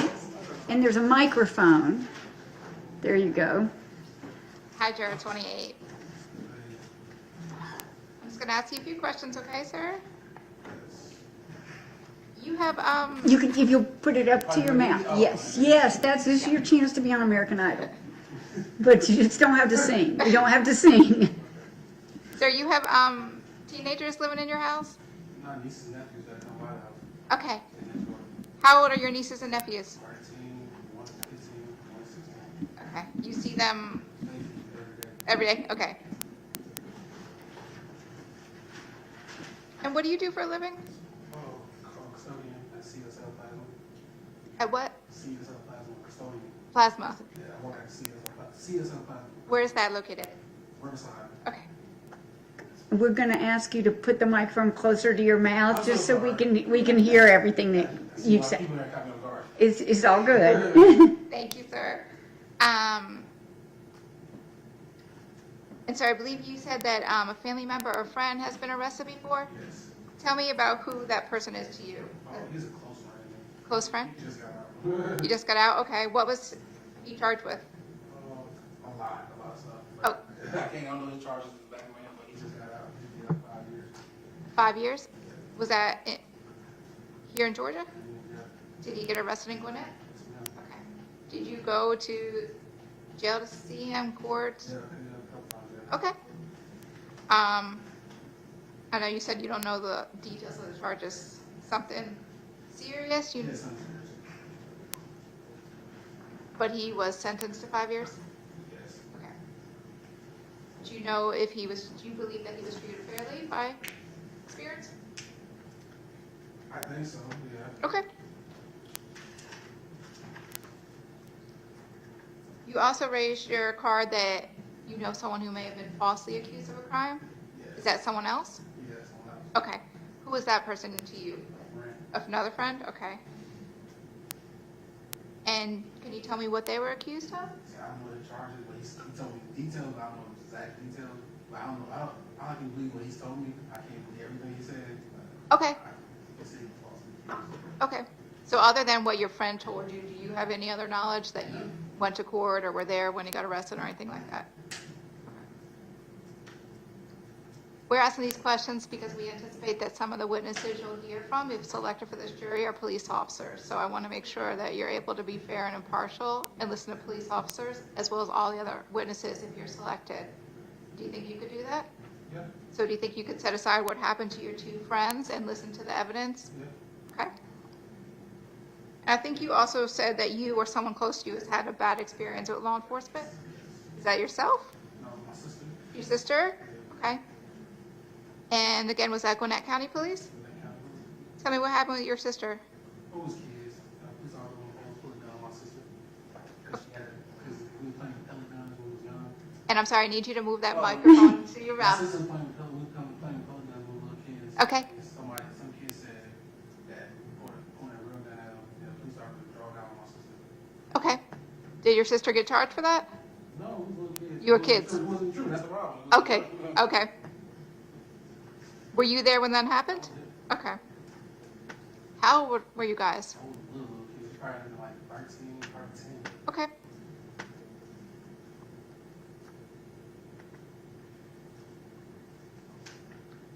And the same question, do you think you could set aside what happened when you guys were kids and be fair? Yeah. Okay. And you know some information about this case that we're talking about? I seen it on the news a couple times with my dad. Okay. A lot of times. Okay. Besides seeing on the news, did you go and watch any shows on it? Like First 48? I just know I watched it a couple times with my dad. Okay. My dad, he frequently watch the news, so I watch. He probably watch the news when I get home now. Okay, okay. If the judge were to tell you that your job, if selected, would be to make a decision solely on what you hear and see in this courtroom, could you follow her instructions and do that? And set aside what you heard on the news? Okay. And you know that area of Singleton and Indian Trail? Yeah. How do you know that area? Friends, dropping friends off. Okay. Friends in that apartment complex? That long list of names that Mr. Delfont read earlier, did you know any of those names on that list? I don't think so, no. Okay. Besides dropping friends off, have you hung out at that complex? Probably have. I know somebody else probably out there. Yeah. Okay.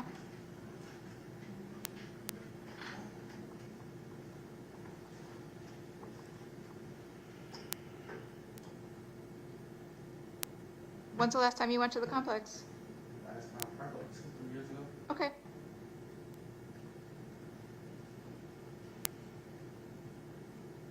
And I think you said that you or someone close to you also has experienced a drug addiction? Yeah. Who is that to you?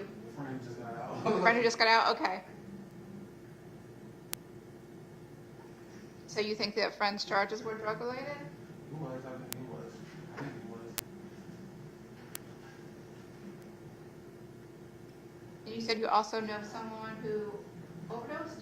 Overdose, yes. Yes, sir. Were you there when that person? Okay.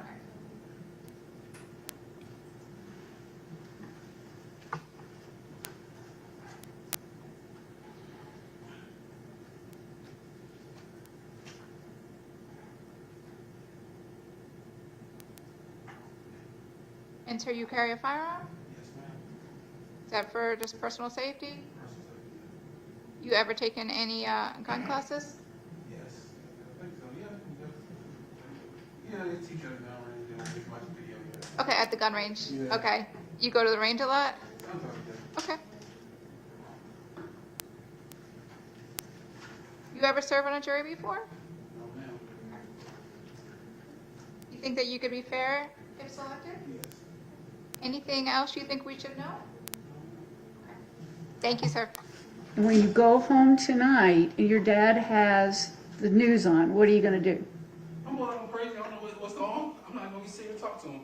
You're going to not watch it, right? All right. Ms. Drake may have some questions for you. Hi, I just have one follow-up question. I know that you've seen some stuff on the news, but is there, and I don't need to know what it is, but do you remember a lot of specifics? I remember back in my head, I can tell you everything I see on the news. Oh, really? Yeah, I watch the news a lot. My dad watched them, yeah. I didn't want them down, so the first thing you do, come on, turn the news on. So the news reports that you read, were they just about this particular case or anything else that you're aware of? This is the case. Okay. Understanding that the judge is going to instruct you that your verdict has to be just what is heard in this courtroom, are you able to do that? Yeah. And you understand that a lot of the news reports are coming from one side and not the other, right? Okay, thank you. All right. If you will just leave the microphone and you can take your number. We've got a number left. Okay. And I'm going to take a 15-minute break. And Patty, if you will bring up the next 14, please. We're going to take a 15-minute break. Yes, ma'am.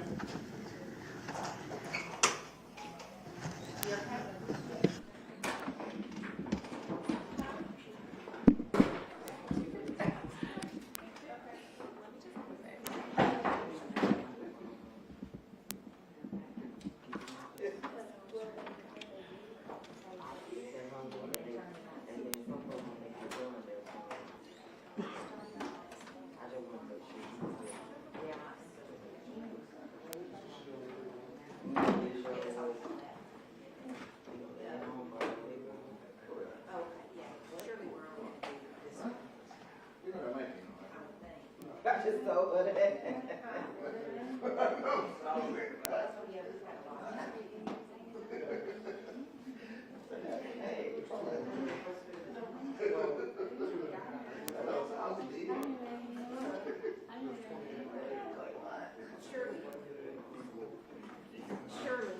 Surely. She was taking the same doctor. Oh, really?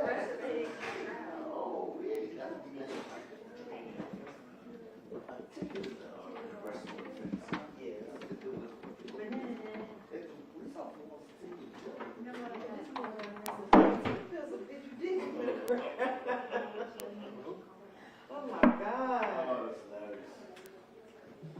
Hey. You just heard what Bank said, right? Oh, she said she saw some 3 guys down to Tomorrow, right? So Saunders, I told her, you down for the day? And she said, yeah. I said, girl, just say you down for the day. Damn, little box cook.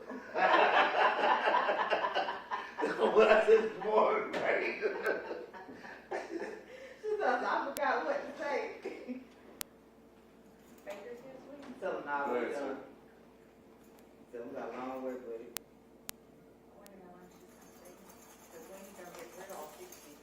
You said, well, we are not going to get through all 69. Hell no. Now, see, if they would have started this pace at the beginning.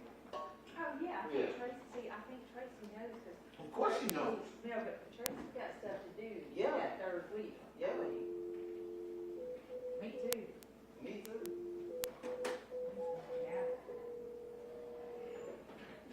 Man, we are not going to be done no time soon. We're going to be like 6 o'clock, 6:30. Yeah. Okay, I was just checking because you got the jackass from support services. He's supposed to only be checking the AED in the command room office space. Like, I don't know what the fuck he's really doing. Hey, Bob went ahead and dragged him in one of those closets, man. Don't get out of here. Talk to you later. All right, bye. I don't know what the fuck he's doing. I ain't never heard of Saunders stuff like this. Saunders cuts like a sailor, man. You kidding me? Boy. Damn. I don't know what the fuck he's doing. Hey, Mr.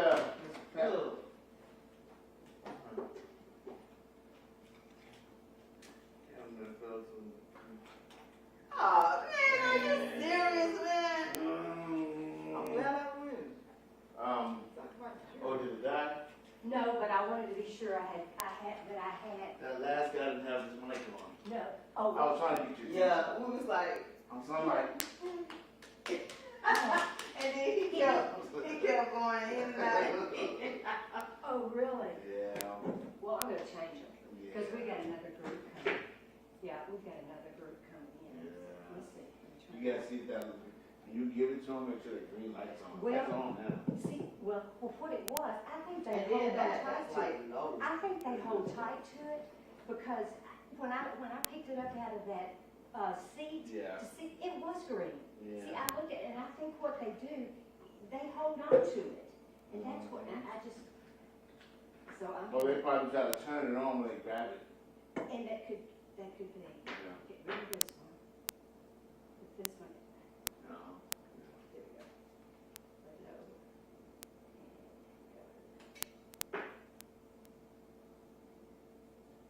That should work. Gotta make sure that green light on. I know. But see, like you said, a lot of them, they'll take the mic, and when they get done, they'll press that button. Yes. And they'll turn it off. Okay. Or another way to do it, if you don't wanna do all of that, you Yeah. grab it, just tap it. Oh, yeah, that's good. Thanks, that's good.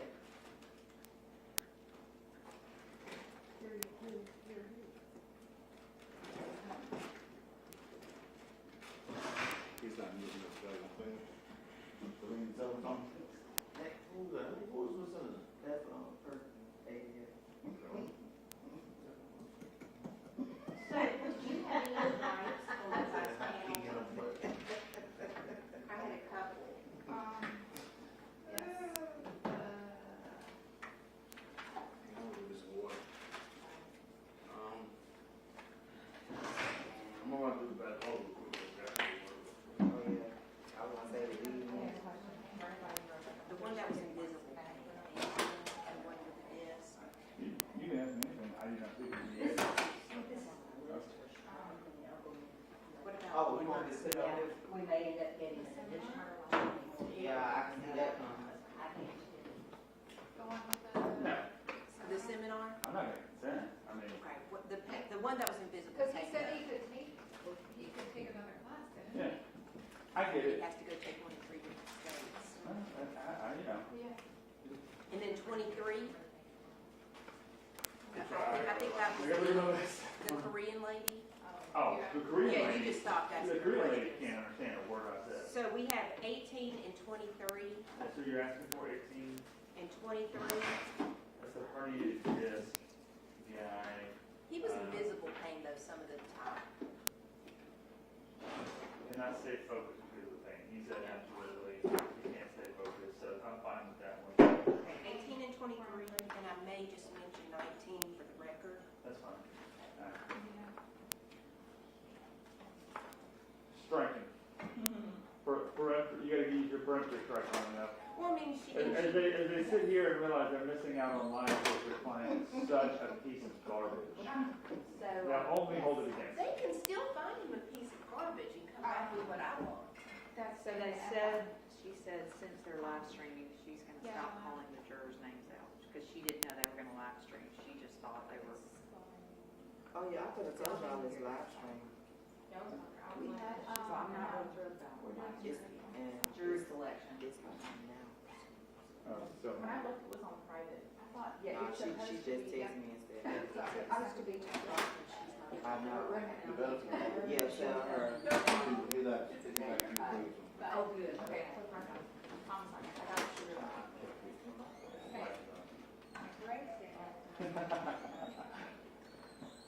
So I'm talking all this and that over the phone or whatever. That's why she said she heard you. Oh, Lord. But she probably heard some just heard it, because you got it on speakerphone. Did you see? So, after each time we got on stopping now. Yes, when she comes back. Remain seated, come to order.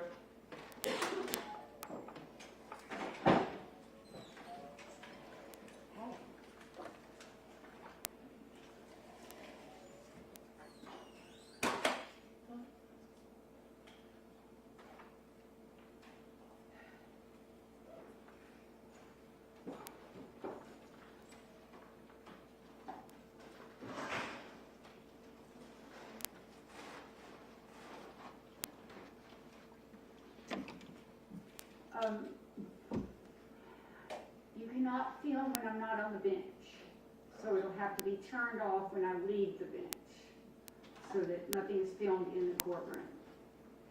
And I'm gonna need the interpreters to obtain the earpieces.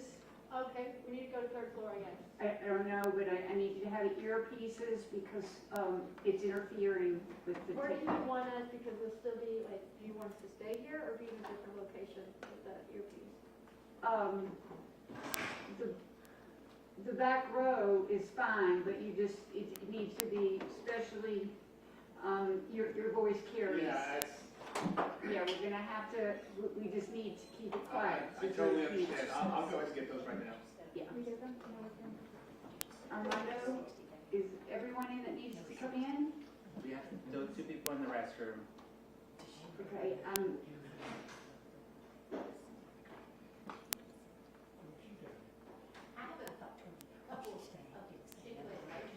okay, yeah, we can do those, but, Armando, I need you to stress that I'm going to, that they need to be in when I take the bench so that the jury is not disrupted and that we can continue this trial. And the interns coming in, you may not have heard, anybody watching, need to have their cell phones completely off. Not on silence, not on vibrate. Let's, oh yeah, yes, if we can have Mr. Bryant.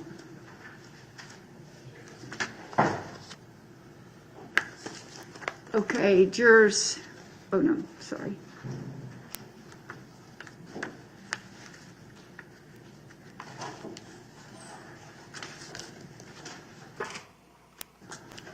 All right, does the state have any motions on jurors 15 through 28? Your Honor, I spoke with counsel for the defendant. We discussed that juror number 18 indicated that his pain was of such a extreme nature that he cannot stay focused on anything happening in the courtroom for the trial, And that's the man that he works 7 or 8 days a week, he told us. He said 7 or 8 days a week. He's the one who lives in Albany and travels between here and Albany. He also, I will note, was the juror whom asked the bailiffs during general questioning if he could stand because of the pain. So he stood over here. I believe that the defendant is not objecting to his excusal for cause based on that reason. That's correct. Okay, I'm going to excuse 18 by consent.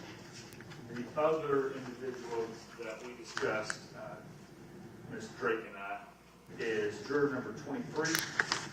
Based upon a language barrier there, she did not understand much of what was going on in the courtroom. It was apparent from my questioning of her that I didn't even feel like she really understood what I was asking her on this inquiry. And so I believe that the defense is agreeing to strike her for cause as well. I'm going to excuse juror number 23 by consent. The only other one that I'll make a motion for, juror number 24, this is the young lady who is a Jehovah's Witness, and there was some discussion back and forth about whether she could pass judgment or sit in judgment. And I think there was some rehabilitation by Ms. Drake and even Ms. Matucci of her, but her statement was, I'll only follow the law if it doesn't conflict with my religious beliefs. And frankly, Judge, she wasn't clear about what beliefs do and don't conflict, and I just don't believe that with that statement, she was able to follow the law that the court is going to give. Ms. Drake. Your Honor, we have these all the time. I think at the end, whenever it was phrased, you're just trying to determine whether the state has met its burden of proof. I think she said that she could do that. But I do understand she did keep saying as long as it didn't interfere. I don't know how any of the law you're going to give her would interfere with her beliefs, but I'll submit it to the court.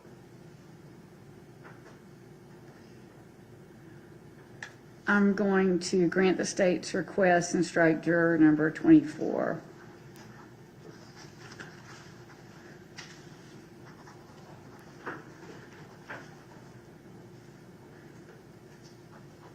Any further motions from the state? No, Your Honor, nothing further from the state. And any motions from the defense? Yes, Your Honor. I believe, based upon the questioning or something the court said, I think 25 juror 15 was getting struck because he has to take his dad to that religious conference. I believe the state stopped asking him questions at one point. Is that correct, Mr. Delfont? That's the gentleman that has the hotel tickets? Judge, that is correct. I think the court told him to go ahead and leave because of that, so I assumed, based upon your instruction to him, you were going to excuse him for calls. Yes, okay. I'm striking him for calls. And, Your Honor, I have one more, and the state does not consent with this one, but Juror 19 did say that he had a scheduled seminar with hotel booked for the 12th through the 14th, even though he said that there is another class he could take before August. The class he's taking covers all 3 states that he is licensed in, and the one that he would have to take to keep his Florida license is only going to be good in Florida. What's the state's position? I understand the conflict. When I asked him, he, certainly there's a lot of inconveniences that we'll face from jurors and serving on this panel, but he said it could be rescheduled. He said he could, it can be changed, and didn't articulate any reason that he would be out any significant money and or time in order to reschedule it. So we're opposed, and I just don't think that conflict rises to the level of an excuse for calls. I'm going to deny the defense's request and qualify Juror 19. Yes, ma'am.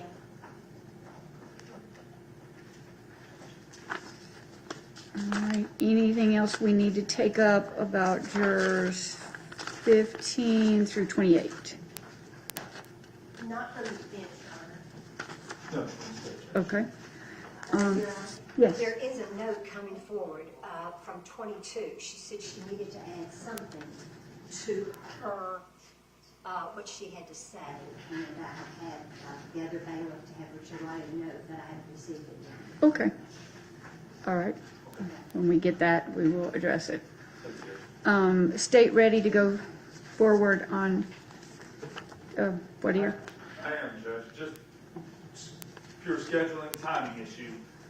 It's 5 after 4, and we'll have another, we're bringing in 14 jurors this next time. So I'm fine to stay past 5 o'clock. I just don't know if you're planning on doing that or just bringing them back after, however we get to, bring the rest of them back tomorrow. Let's just see how far we get. I'm concerned that we lost the first 14. I mean, as far as time. So, do you have the, okay. And state ready? Yes, sir. Can I clarify, we are going to release 18, 23, and 24. Let me get the defense and the prosecutor. We're releasing 15. We're releasing 15, correct? Yes. Correct. Okay, well, hold on. And then we're releasing 18. That's correct, Judge. Yes, ma'am. Okay. We are releasing 23. Yes, Yes, ma'am. Your Honor. And we are releasing 24. Yes, Your Honor. Is that correct from the Yes, defense? ma'am. Okay, thank you. Did that help you? Okay. All right. If we can bring, states ready, defense ready? Yes, ma'am. All right, if we could bring juror number 29 in. We are being live streamed, I just found that out, so we need to call by numbers. Yes, ma'am. And WSB, I want to make sure that you're not showing jurors' faces or recording if I'm not on the bench, either audio or video. Thank you, sir.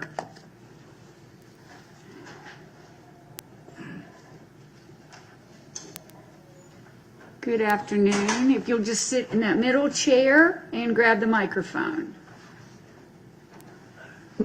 Thank you. The state may have some questions for you. Yeah, it's on. Good afternoon. How are you? I'm good. How are you? I'm well, thank you. Just a few follow-up questions for you. There was a question that I asked about whether anybody had, or I'm sorry, I think Ms. Drake asked this question about whether anybody had trouble with memory. And I believe you raised your card. Can you tell me why you raised your card for that? Because there will be a couple of days where I just don't remember. Like, today we're talking, and then the next 2 days I immediately forget what we were talking about. Okay. Is there any kind of diagnosis or medical condition that you have that might cause that? No, not at all. So when you say you forget stuff, describe to me, is it a complete, forget everything that happened the previous day, or how does it present? Usually it's just like going about my day, space out, and then we're talking about something, or like, for example, my wife says put like A, B, and C, and I'm thinking, what's going to be the game for tomorrow? Or like, what's a baseball game or whatever. You work? I do. Okay. Do you space out at work? Yes. Okay. At times. So in terms of you spacing out, I'll use the word space out because I think that's what you said. But when you have these lapses in memory and just focus, how long has that been going on? Every other week, every other one. When I'm not, like when I'm doing a task, it's different. But I'm either mowing the lawn or, when I'm mowing the lawn or I'm playing with my kid, I immediately forget what the next step is. Like what my next step or chore that I'm supposed to do. Okay. Is there anything in your life that you can think of that would have caused the condition like this, or anything that you've seen a doctor for that might explain the condition that you're describing? No. I played football. I got hit by an ice cream truck. I think, yeah. I got memory, but I'm not completely. I understand. So, in the trials, when we have criminal trials, the judge and the court will hand out notepads to all of the jurors to be able to take notes about what you're seeing and hearing in the courtroom, and you can take as many notes as you want to about the case. You're not required to take any, but you're allowed to. If you take notes about what you see and hear in the courtroom, do you think in any way that aids in you not forgetting or remembering things, or is it still going to be an issue for you? I think it might be an issue. Usually, I have an audio file that I like to keep. I don't have it on with me. But that's usually how I remember some type of things. Okay, so you make a note for yourself on your phone. Yeah. To remember something. Because when I write, it's my writing. It's not. It's not as good as it used to be. Okay. And we're not asking you to write a documentary about this, but just take your own notes. Are you able to do that? Are you able to take notes? Yeah, I'm able to take notes. Okay. Now, just practically speaking, if this trial lasts for 2 weeks, just honesty from you, do you think that by the end of this trial, with taking notes and sitting here and us taking breaks, but sitting here having to listen to witnesses and testimony, are you going to remember, not every single little thing someone says, nobody will probably remember that, but are you going to remember the significant portions of this trial? Are you going to remember stuff from your notes?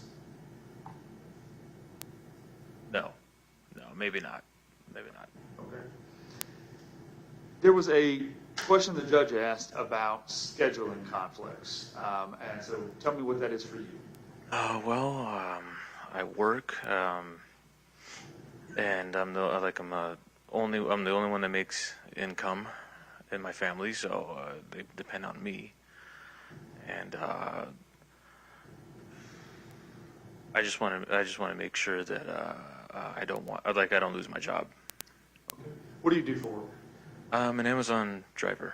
Well, DSP, delivery service partner. So I work with Amazon. Okay. So deliver Amazon packages? Yeah. Okay.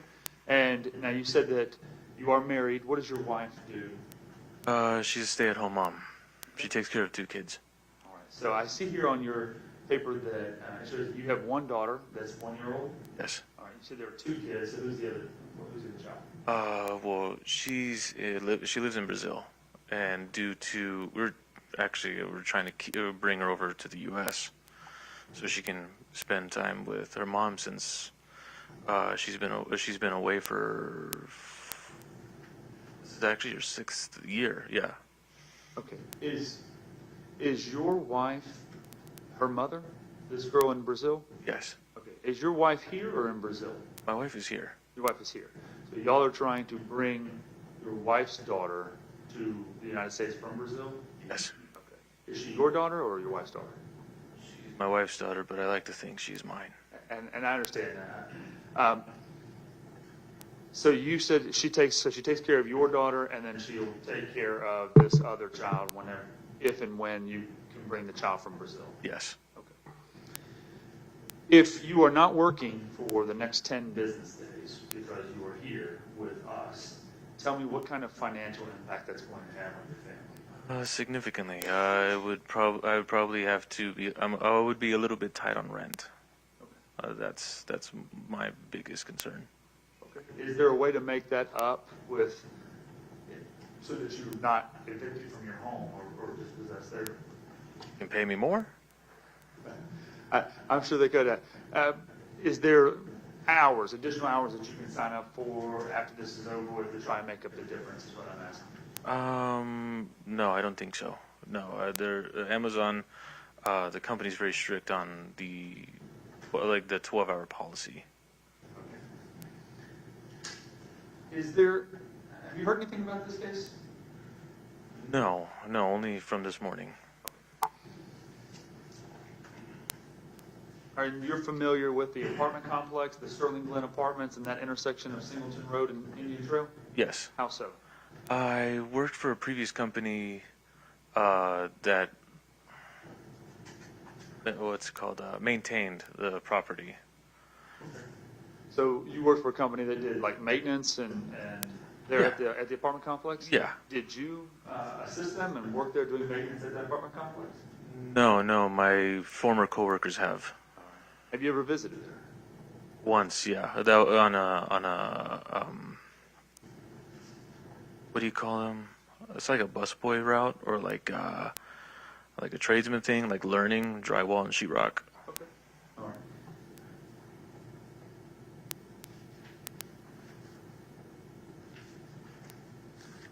Do you have family members or friends who work in law enforcement?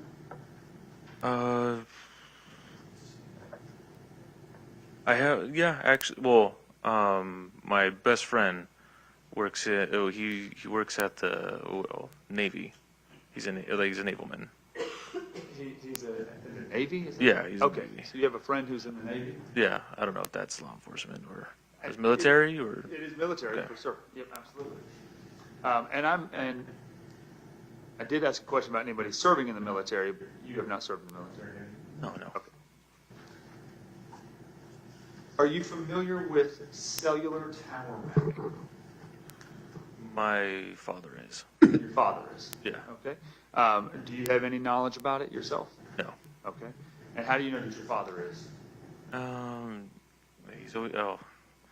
He's always busy. He's got mountains of documents, and he's always called electrical man or the cable guy, or he's got multiple nicknames at his job. I understand. What kind of work does he do? Right now, he's software engineer and analytics. Okay. There's true crime shows like the First 48, Forensic Files, things like that. Do you have an interest in watching those? I do. Tell me about what shows you like or why you like watching them. Law and Order and Criminal Minds. It's a nice little fun watch that me and my wife watch. Okay. So Criminal Minds and Law and Order, I would term as not necessarily true crime, like documentary, but more like entertainment value type things. Is that kind of what you like to watch? And Dateline. Yeah, and Dateline. Okay. So, all right. Just for entertainment value, or why do you like watching them? For entertainment value, I think it's interesting. It passes on the time. It just and it kind of makes you think, and yeah, I mean that's about it. There was a question I asked about whether anybody had been choked or strangled before. Yeah, Have you? I have been strangled before. Okay, can you tell me about that? I was in a boxing match. It was it was like a high school thing. Well, no, and at wrestling as well. Okay. High school wrestling? Yeah. Okay. And as a part of the wrestling and boxing, were you strangled? Yeah, at times. Okay. Ever strangled to unconsciousness? No. Just to the point where I'm seeing stars. Understood.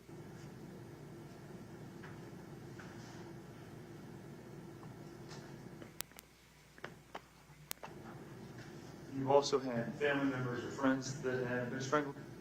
Yeah. All right. Who is that to you? My cousin. She was a rape victim. So. Okay. So that's going to be another question we have too. So your cousin was the victim of a sexual assault, of a rape, and did the strangling occur at the same time? At the same time, when she admitted what was going on in her life. Okay. And did she tell you about those things? Yeah. Okay. Yeah.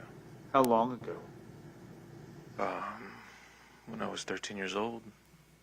That's all I can remember.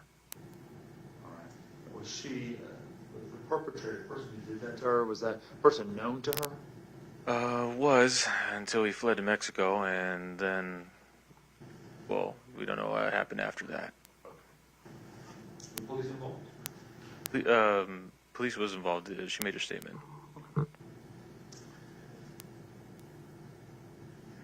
Have you or a family member or friend ever been arrested?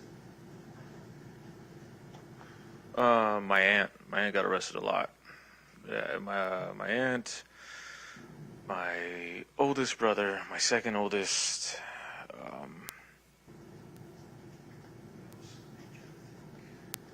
Let me ask you, as it relates to those arrests, we don't have to go through them all, but just what kinds of things are your family arrested for? Well, my aunt was arrested for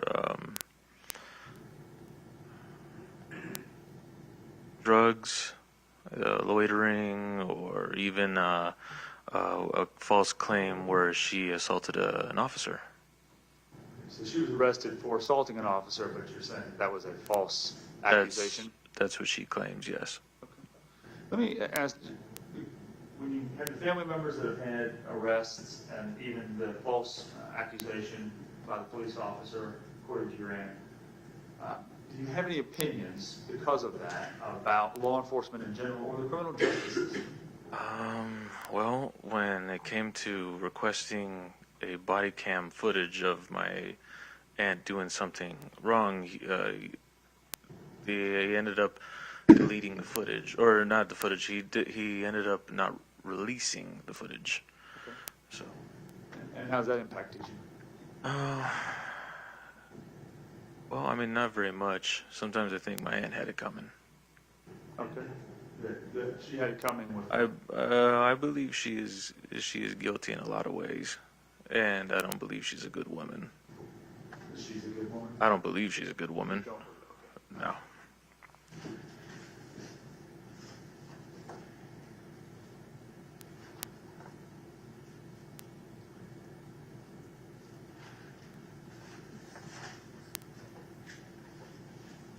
Now, I asked a series of questions about whether you or you had a child who abused drugs or experimented with drugs as a child.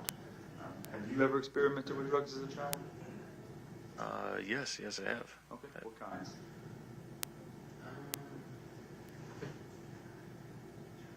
I want to decline to say. I'm sorry, you said you want to decline to say? Oh, I want to, yeah. I feel like I don't want to get myself into trouble. But I did do, I will say I did do marijuana for most of my teenage years. Okay. In addition to marijuana, were there other things? Without getting specific, were there other drugs besides Yes. marijuana? Okay. And is that still an ongoing thing for you? No. Any of that? No. Now, how long ago did you stop that behavior? Since I was 16, picked it back up 17, dropped it at 18, and then ever since then, yeah. Oh, and then I became I got my CDL, became a bus driver, and then I stopped. Okay. So, and you are 25? Yes. Okay, so that's been 7 years, 6, 7 years ago, or how long? Yeah, I believe, yeah, 6, 7 years. Okay.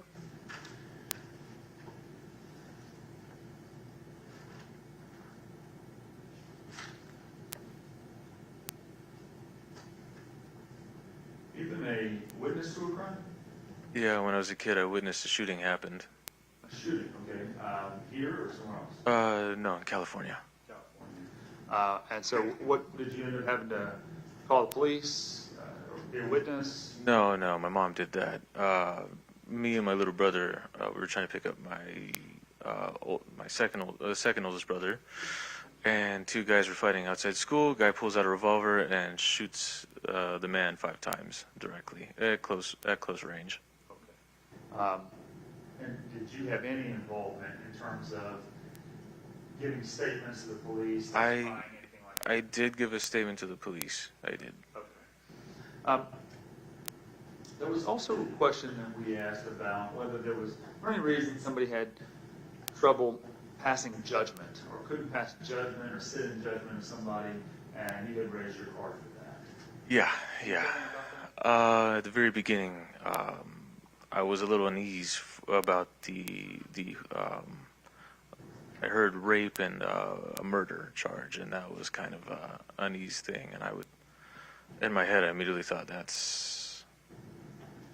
I would probably give a guilty verdict. Okay, you That would was the probably case. give a guilty verdict. I would most likely, yes. So I want to talk to you about that, and your answer is your answer. But as you come in here today, you don't know anything about this case? No. Okay. And so, what makes you feel like you already decided the case? The minute I heard rape and murder, in the same sentence. So, certainly you understand every defendant in the United States, every defendant is presumed innocent until the state proves them guilty. Yeah. Okay? And it's the state's job to prove somebody is guilty of whatever crimes they're charged with, regardless of whether it's rape or murder or anything else. Do you understand that? Yeah. All right. And so, normally all we ask a juror to do is sit, listen to the evidence, and make a decision about guilt or innocence at the conclusion. My question for you is, have you already made that decision? Yes, it's very. And is that decision that you've made such that it's fixed and it won't be changed? It will not be changed. No. I certainly appreciate your honesty. Thank you, sir. Thank you, sir. I don't have any other questions. Okay, if you would go with my bailiff in the back of the courtroom, sir, and if you could bring in juror 30. Thank you.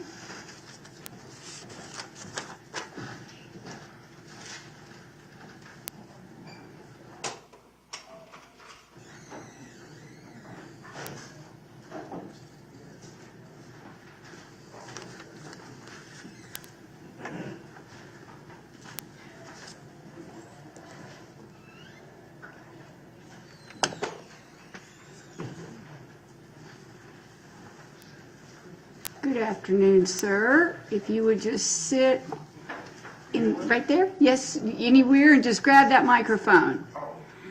We need to make sure that my court reporter can hear everything that you say.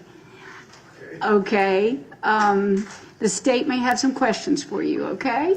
Yes, sir. So we just want to make sure you talk in that microphone so everyone can hear you, okay? Can you hear me? Can you hear me? Yes. We can. Excellent. Thank you. Great job. Thank you. That's exactly what we want you to do. And sir, you work in engineering? Yes. Tell me what specifically you do. I oversee a lot of building projects. Okay. So are you actually on site for construction? Okay, Construction and repairs. okay.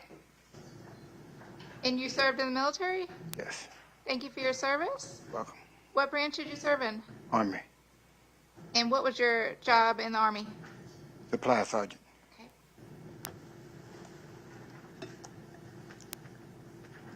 And I think you said you have some family or friends in law enforcement? Yes.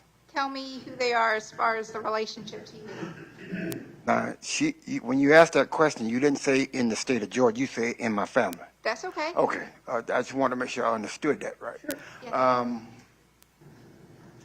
I have a cousin in North Carolina. Okay, He's in the sheriff department.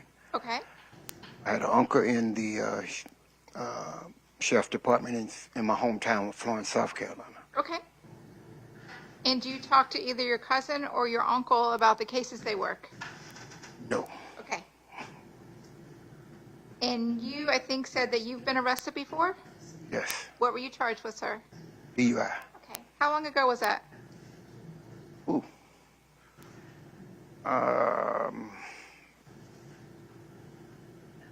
88. Okay. And was that in Gwinnett County? No. And do you Fort feel- Benning. Fort Benning. Okay, so when you were in the military, do you feel that law enforcement, this was military police? No, okay. Do you feel that law enforcement treated you fairly back in 1988? Under the circumstances, yeah. Yes, okay. That's funny. I'm not trying to trick you. We're just trying to make sure we get fair jurors, okay? Gotcha. And you said that you also had either a friend or family member who's been arrested? Yeah. Okay. I don't know why and all of that. That's okay. Okay. Is that, can you tell me the relationship to you? Like brother, sister? Brothers. Okay. Cousins. Okay. For any of them, did you go to court with any of your brothers or cousins? No, I'm staying away from court. Okay. I'm just trying to find out if you have any feelings one way or another, if you do you think that you could be fair if you were selected for this jury. That was kind of stumbled me a little bit. Why's that? Did you ask the question about former military, or this case has anything to do with military?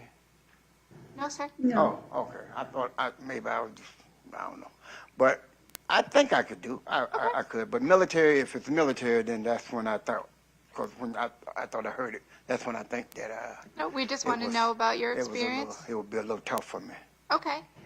But do you think that you could listen to the evidence in this courtroom and then follow the law that the judge gives you and make a decision? Yes. And you think that you could be fair and impartial when doing that?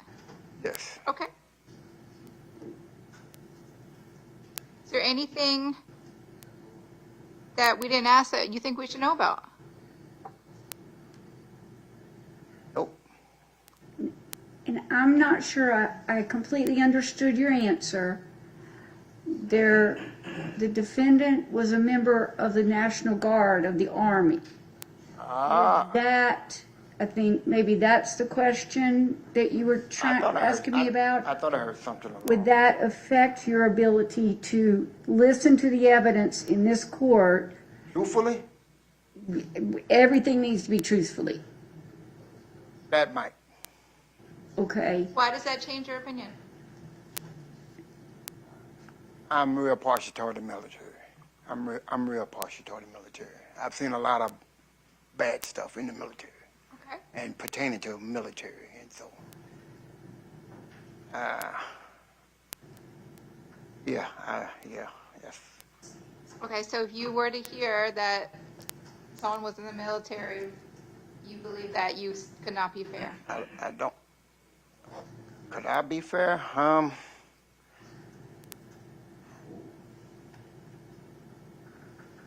Yeah. I don't think so. I don't think I could be. So the judge, Because I'm thinking military don't get the best of breaks, so to speak. I understand that. All the judge would be asking you to do is could you listen to the evidence in the courtroom and then make a decision based on the law that she gives you as to guilt or innocence.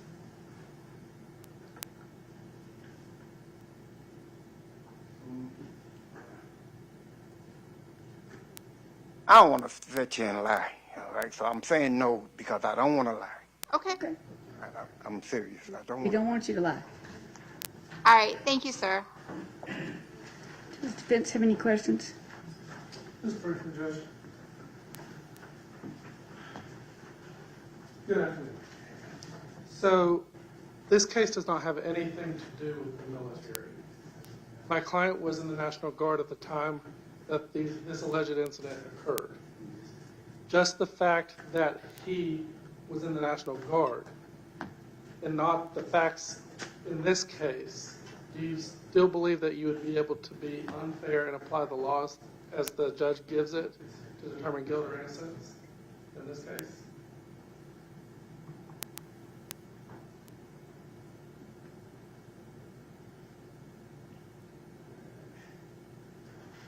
I think so. You think you could? Or? I think I could. You could. I think.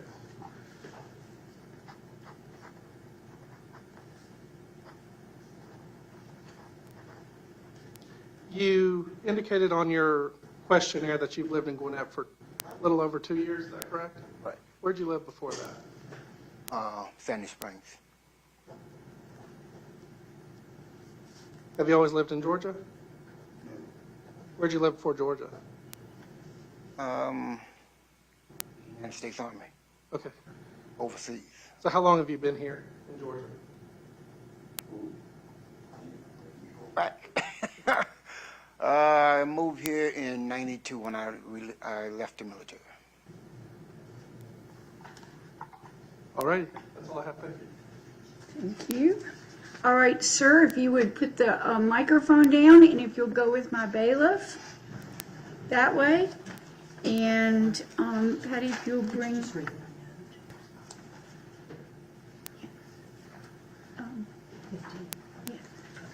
You need to deal with that. Okay. Would you bring in, yes, would you bring in juror number 31?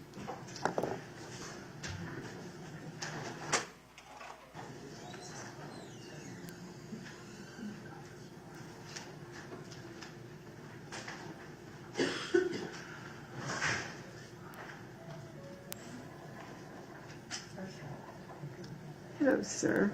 Yeah, if you could just sit in that third chair, that would be great. And if you wouldn't mind picking up the microphone. My court reporter's taking down everything that you say, and we need to make sure that we can hear your responses. Okay. Thank you. State may have some questions for you. Thank you, Your Honor. Afternoon, how are you? Fine, how are you? I'm good. One of the first questions that we asked was a question about whether anybody would have medical issues, reasons that might give them trouble to sit for longer periods of time. Yes. And I think you raised your hand. Can you tell me about that? I'm a diabetic, and I have urothemy in my feet, and I have basically have some back problems due to being overweight as of right now, and that's basically the physical problems. And so tell me, what are your concerns in terms of, we'll be here generally around 90 minutes at a time before taking a break, and in that period of time, do you believe that you could sit and listen and pay attention to the evidence here? You know, if we take breaks about every 90 minutes or so, or will there be things that cause you to not be able to do that? Pretty much I should be able to do that, and I also have problems with my right knee. Okay. Yes, sir. And so, you know, we also potentially could have the opportunity to stand up, stretch your legs and stuff like that if need be,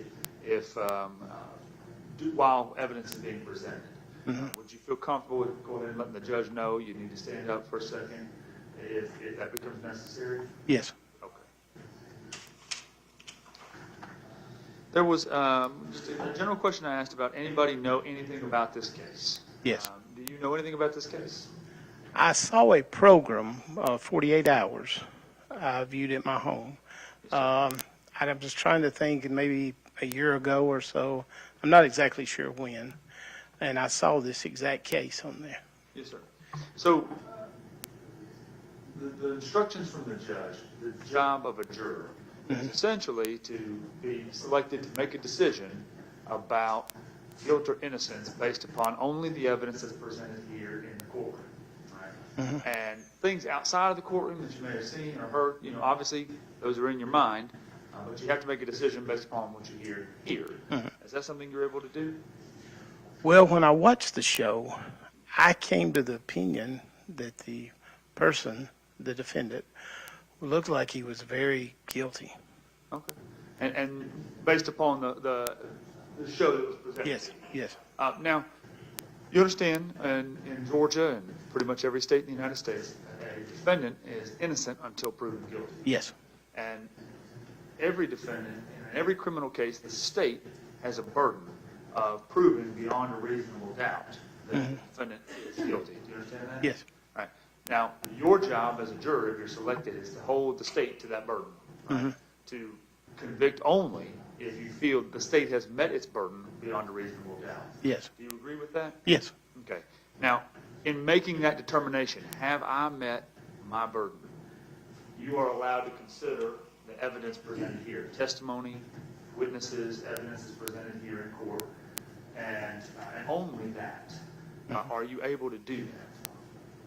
Well, after I viewed the show, I mean, I couldn't really say yes or no, but I would say no probably. No. So, in other words, have you already made up your mind, as you sit here today, have you already made up your mind about the defendant's guilt or innocence in this case? You already decided it? Yes. Okay. And really, does it matter what evidence is presented or what testimony you hear? Is there anything that's going to change your mind as to that opinion that you have? It possibly could. Okay. So, and perhaps another way of saying that is that would essentially you have to be convinced the defendant wasn't guilty at this point? Yes. Okay. I think those are all the questions I have for you, sir. Okay. Defense have any questions for this? No. Okay. All right, sir, if you would just leave the microphone there and go with my deputy out that side. You can come this way, whichever's easiest for you. Patty, if you would bring the next juror in.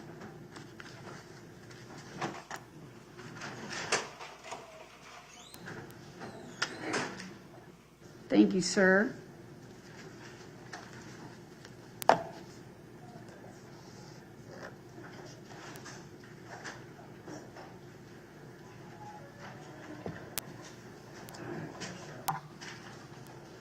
Good afternoon. If you would just sit in the second or third seat there.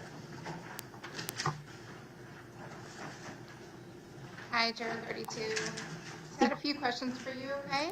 If you would pick up the microphone right in front of you, so we just need to be able to hear everything that you answer, okay?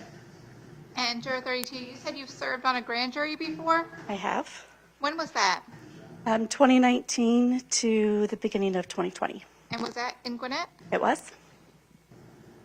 How'd you like that experience? It was very eye-opening. The judge, if you're selected for this jury, will give you some instructions, and that will be that you make a decision based solely what you hear and see in this courtroom as far as the evidence, and then the law that the judge will give you at the end of the trial. Do you think you could do that? Follow those instructions and set aside anything you may have learned in grand jury? Yes. Okay. As well as anything that you may have learned in your own knowledge. I understand that you watch some of those true crime shows. Yes, I have not seen this one, though. You've not seen this one? Okay. But it would be the same instruction to kind of set aside anything you've learned from those shows. You think you could do that? Yes. Have you seen this case on the news or heard anything about it? No, I don't watch the news. Okay. But you haven't seen it on any I have shows? not. Okay. And what do you do for a living? I manage our operations for a staffing company. Staffing? Okay.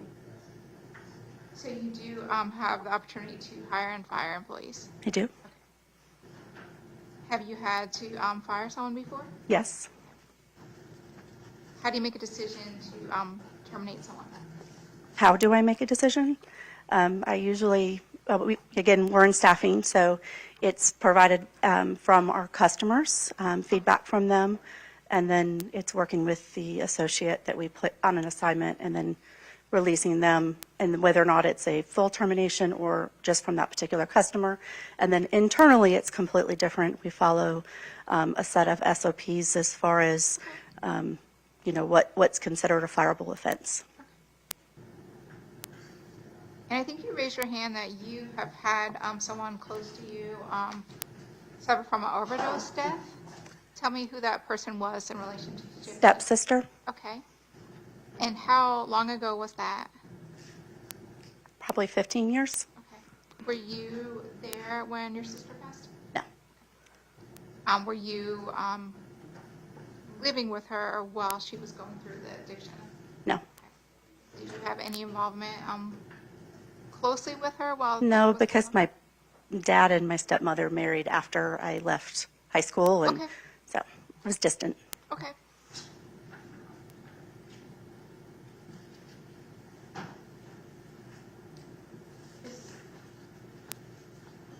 think that's all you raised your hand for. Was there anything you think that we should know that would prevent you from serving? Not that I know of. And do you think that you can be fair and impartial if you're selected? Yes. Thank you, ma'am. Defense have any questions? Mr. Dobbins? Good afternoon.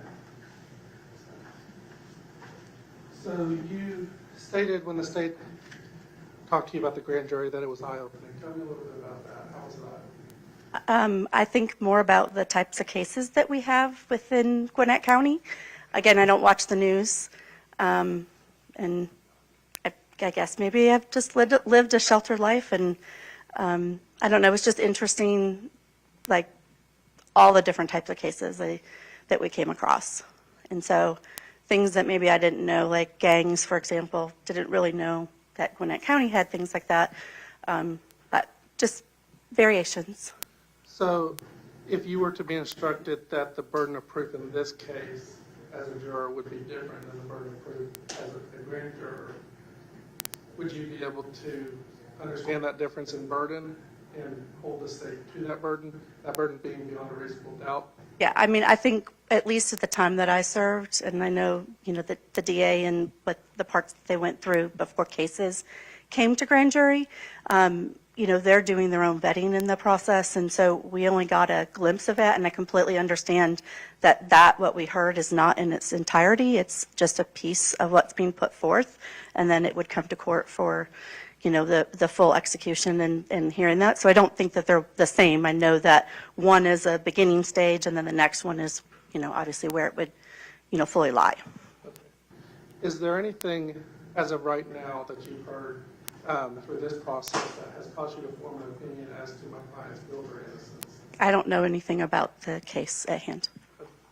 I have no further questions. All right.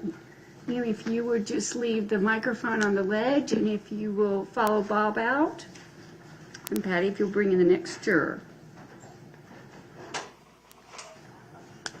Thank you.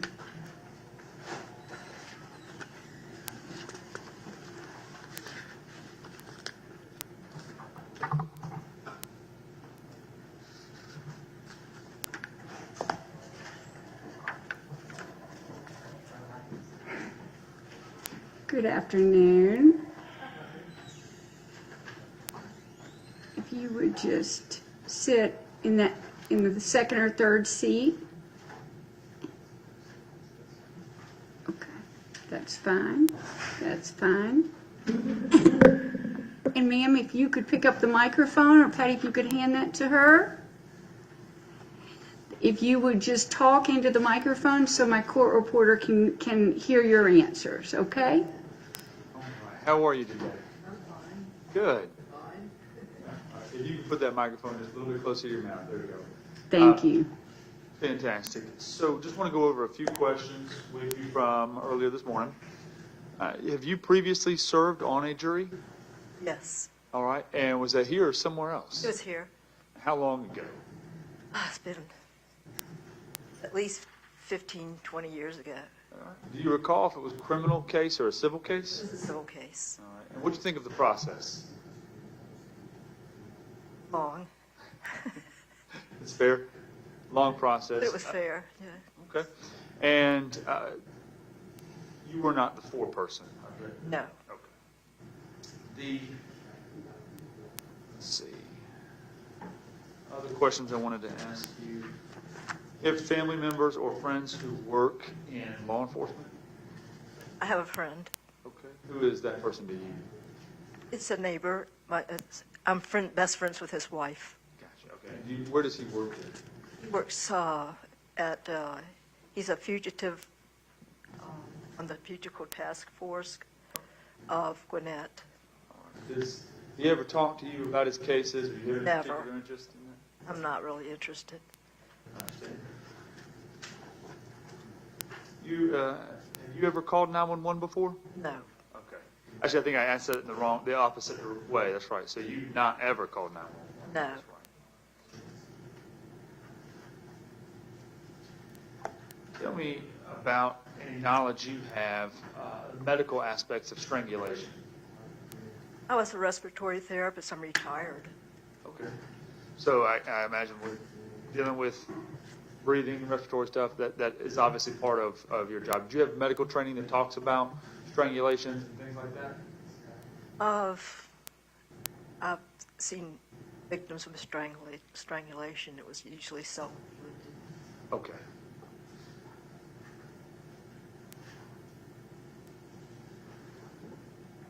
How long were you a respiratory therapist? 33 years. Here in Gwinnett? Yeah. Well, partially in Gwinnett and partially in Virginia. In Virginia, okay. And we get your questionnaires that you filled out. It says you've been here in Gwinnett for about 35 years? Yes. Where are you originally from? Hampton, Virginia, Smithfield, Virginia. Okay.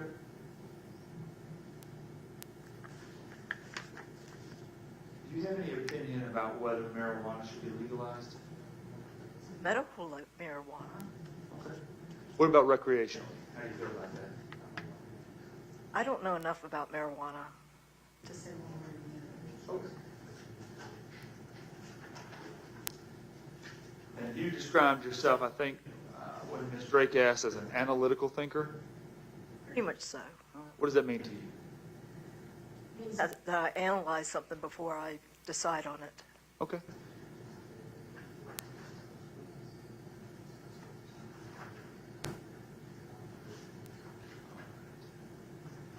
You have two children?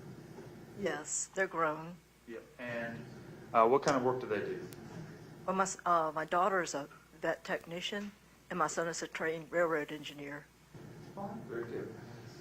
Did they go to school here in Gwinnett? Yes, they do. What high school did they go to? He went to South Gwinnett. South Gwinnett. All right. Is there anything you've heard today that makes you feel like you couldn't be fair and impartial if you're picked to be a juror?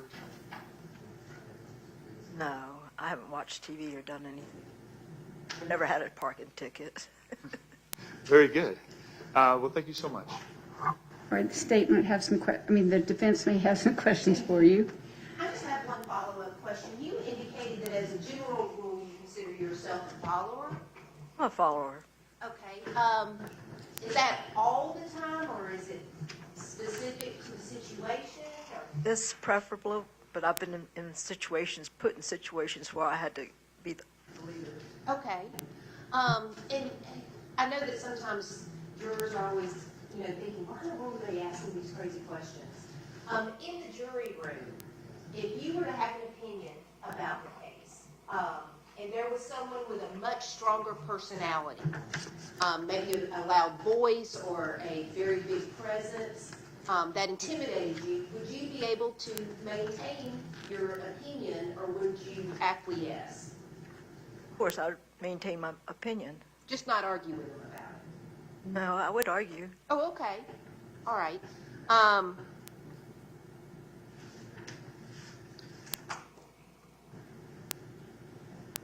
think that the state covered all of my other questions. Thank you, ma'am. Thank you. If you would just leave the microphone on the ledge, and if you would just go with this gentleman right here, and Patty, if you'll bring the next juror in.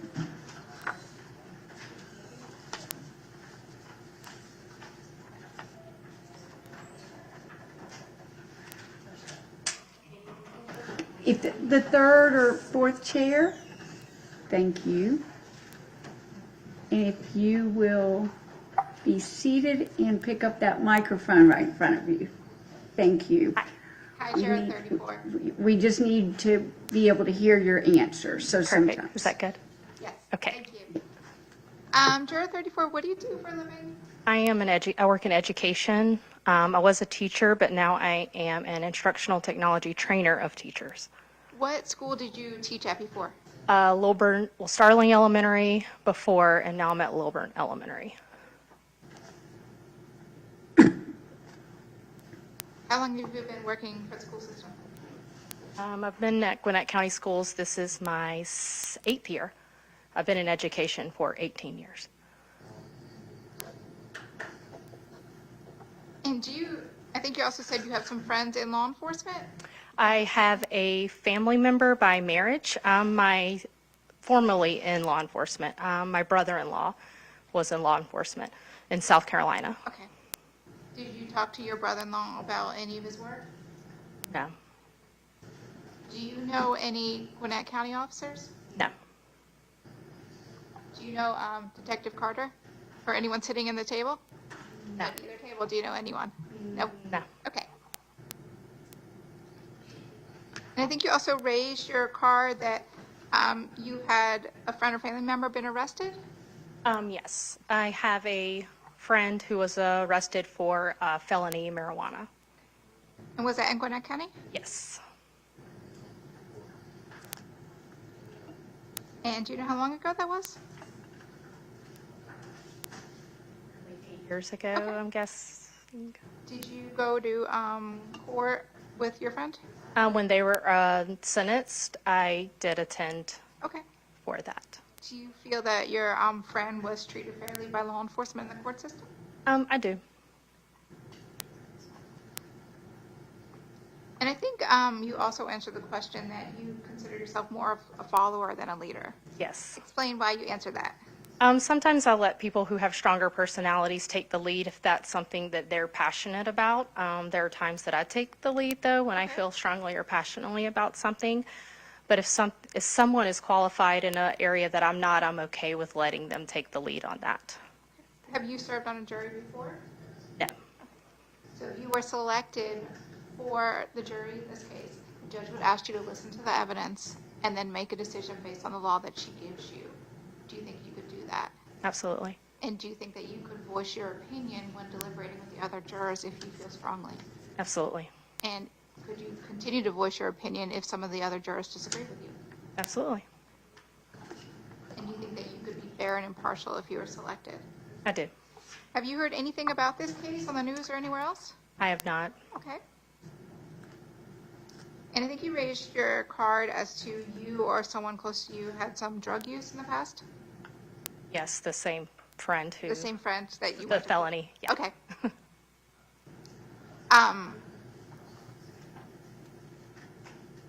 That friend, did it get to the point that they had to have treatment or intervention or rehab or anything like that?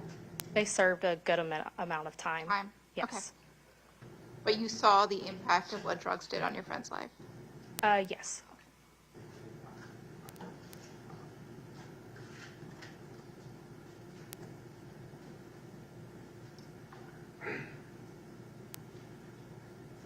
Anything, and your spouse works for DeKalb County Schools? Yes. What does your spouse do for DeKalb? He works on hardware computers, so he's a IT as well. Anything you think we should know that prevent you from being fair and impartial if you're selected? Not that I could think of right now. Thank you so much. All right, thank you. The defense may have some questions for you. That's okay. I was ready to go. There's no problem. Hi. Mr. Dobbins. So I just have a really quick question. Yeah. In terms of you being a follower, you had said that if somebody knows maybe something more about a specific area, you might acquiesce to them. Would you be able to view yourself as an equal with all the other jurors in that room, all of you having sat and seen the same evidence? Yeah, absolutely. Like, because we're all, I think, on the same playing field at that point. And I'm not scared to speak up, and, I'm not scared to speak up when I need to speak up. Okay, and that's even if maybe another juror was a specialist in some area as a career or something like that.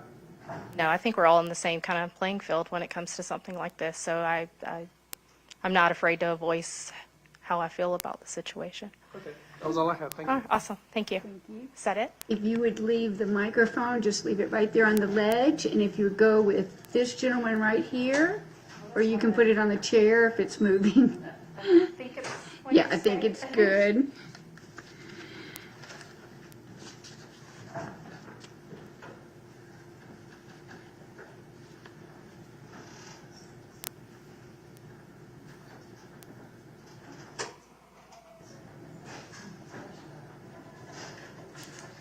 If you'll just come on in and sit in maybe the third or fourth chair. Thank you. And if you will grab that microphone, we need to be able to hear your answers, okay? We're not going to ask you to sing. Fair enough. Okay. All right, good afternoon, how are you? Doing fine, and yourself? Good, thank you. Just a few follow-up questions. What kind of consulting work do you do? I work for a marketing consulting firm. I do data analytics for them. Okay, fantastic. Now, you have, looks like you've been born and raised here in Gwinnett? Yes, sir. All right, and you live currently in the Norcross area? I do. Are you familiar with this location we've been talking about, Singleton Road and Indian Trail? I am. That's quite close to my house. Okay. How often do you pass through that intersection? Any day that I would have to go into work, I would drive through that area. Okay. Now, the apartment complex that's there is called the Sterling Glen Apartments. Are you familiar with that apartment complex in any particular way? Not that particular apartment complex, no.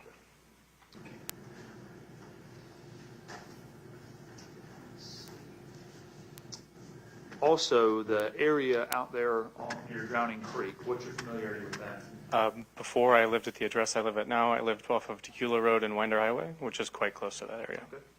I know where that is. All right. And you ever been out there in the woods off of Drowning Creek or 316? I'm not in the woods, but I'm quite familiar with the area and all up and down 316, all towards Athens. All right.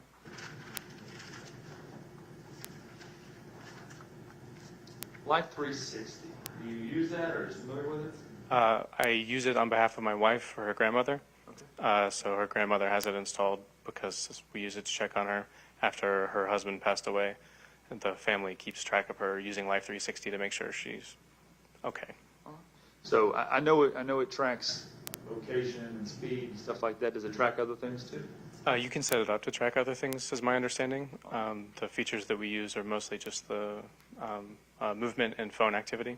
So it can know if the phone has been opened and unlocked in case you can't hear back from somebody, you know that they're alive and unlocking their phone or things like that. I got you. Okay. It's a unique application of it. I haven't heard of that before. Yeah. It's good.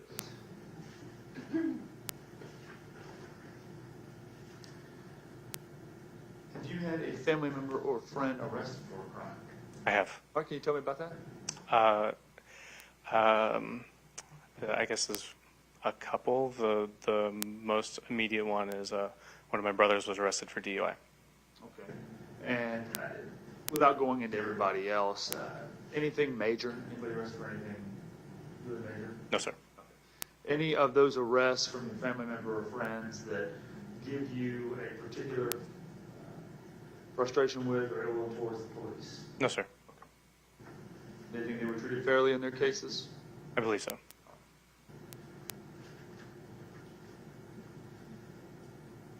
Did, when you were younger, a child, did you ever experiment with using drugs? I did. All right, what kinds? Mostly recreational drugs like marijuana and ecstasy. Okay. Is that still something that's ongoing for you or something in the past? No, sir. You have any opinions about legalization of marijuana? I think that marijuana as a whole should likely be legalized, but that's something for the courts to handle, going forward. I understand. You feel that anybody's been treated unfairly by the criminal justice system? Anyone has been treated unfairly? Sorry. Yeah. You or family member or close friend? I have had one close friend that I felt was treated unfairly. Sorry about that? It was a friend of my brother, and he was in a relationship with the daughter of a sheriff's deputy. And the sheriff's deputy took a case that probably wasn't to the level it needed to be and escalated it far beyond the circumstances that a normal person would understand. I understand. Was that here or somewhere else? I believe at the time the person in question was living in Decula, but the sheriff's deputy was not in this jurisdiction. They were from A different jurisdiction. Understood. Okay.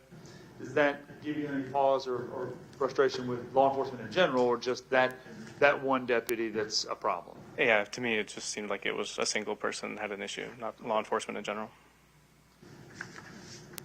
Have you ever witnessed a crime? I have. All right. Can you tell me about that? It was a hit and run. All right. And I also asked a similar question, or a related one, about giving statement to the police. Yes. Did you have to give a statement in that case, or something different? I did have to give a statement in that case. All right. And what was that like? It was reasonable. The particular case was a work truck hit a car directly in front of me head on in an intersection. The driver was drunk and then fled the scene immediately.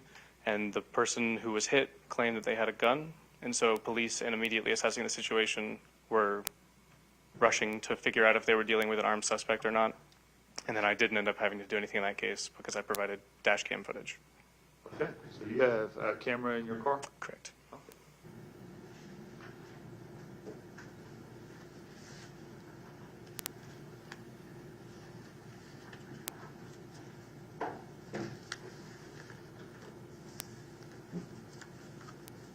There was a question I think that Ms. Drake had asked about whether anybody had a family member or friend who had suffered from an overdose death. Yes. Can you tell me about that? I had a friend, a relatively close friend from high school, who overdosed probably 4 years ago at this point. She had gone through rehab and gotten clean, and then came back and took as much as she was taking a heroin overdose, took as much as she had previously taken, and OD'd actually on Sunny Hill Road.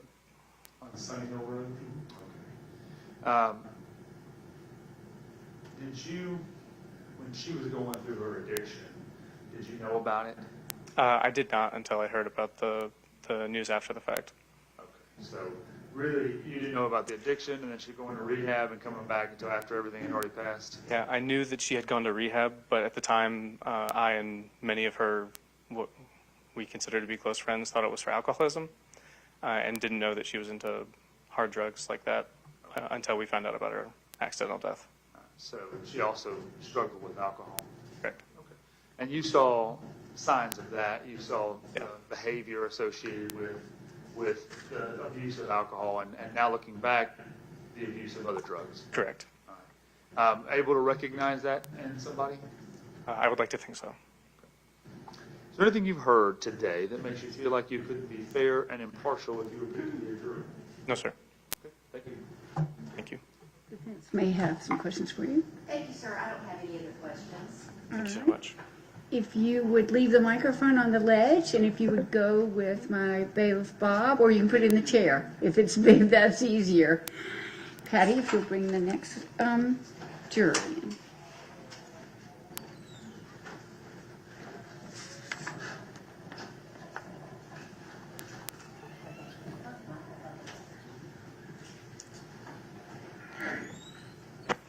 Good afternoon. If you would hold the microphone close to your mouth so that we can hear your answers, okay? Thank you. Hi, Juror 36. You raised your card that you previously worked in healthcare? Yeah, I do commercial plumbing and I work at hospitals, so Okay. I've been around. Okay, so you've done plumbing at hospitals? Yeah. Okay. I do plumbing in hospitals. Okay. Do you work solely in hospitals or all kinds of places? Yeah, mainly in hospitals. Every once in a while I'll get to go somewhere else. It's not a hospital, but it's mainly healthcare work. And I think you said that you had a scheduling conflict. I do. Tell me what that is. Next Friday, I have an appointment at Emory for a x-ray. I got to get a neck x-ray, and then that following Friday, I have a doctor's appointment with my endocrinologist. Okay, so next Friday you have x-rays at Emory. Yes. And then the following Friday, I have an appointment with my actual doctor. Your x-rays next Friday, if you were selected, is that something that you can reschedule? I potentially, but I've never been to this doctor before, so it's the first time, like, getting into seeing them. Okay. So they want to have all the information, I guess. Okay, I understand. I could probably reschedule, but I'd have to reschedule the whole appointment afterwards, too. Okay, I understand. And I think you said you have some friends or family in law enforcement? Mm-hmm. Tell me who they are in relationship to you. Well, the one guy I'm really close with, he's just a friend of mine. I work with him. He does weekend duties in Conyers. In Conyers? Mm-hmm. Okay, so is he with Conyers Police? Yes. Or, okay. Do you talk to him about his cases? I mean, at work, yeah. He's told me some crazy stories, showed me a couple body cam videos, but that's about it. Okay. And I think you raised your card that you know that area of Singleton and Indian Trail? Mm-hmm. How do you know that area? Driven down it a lot. Okay. Did you grow up in Gwinnett? Where'd you go to high school? I went to Brookwood.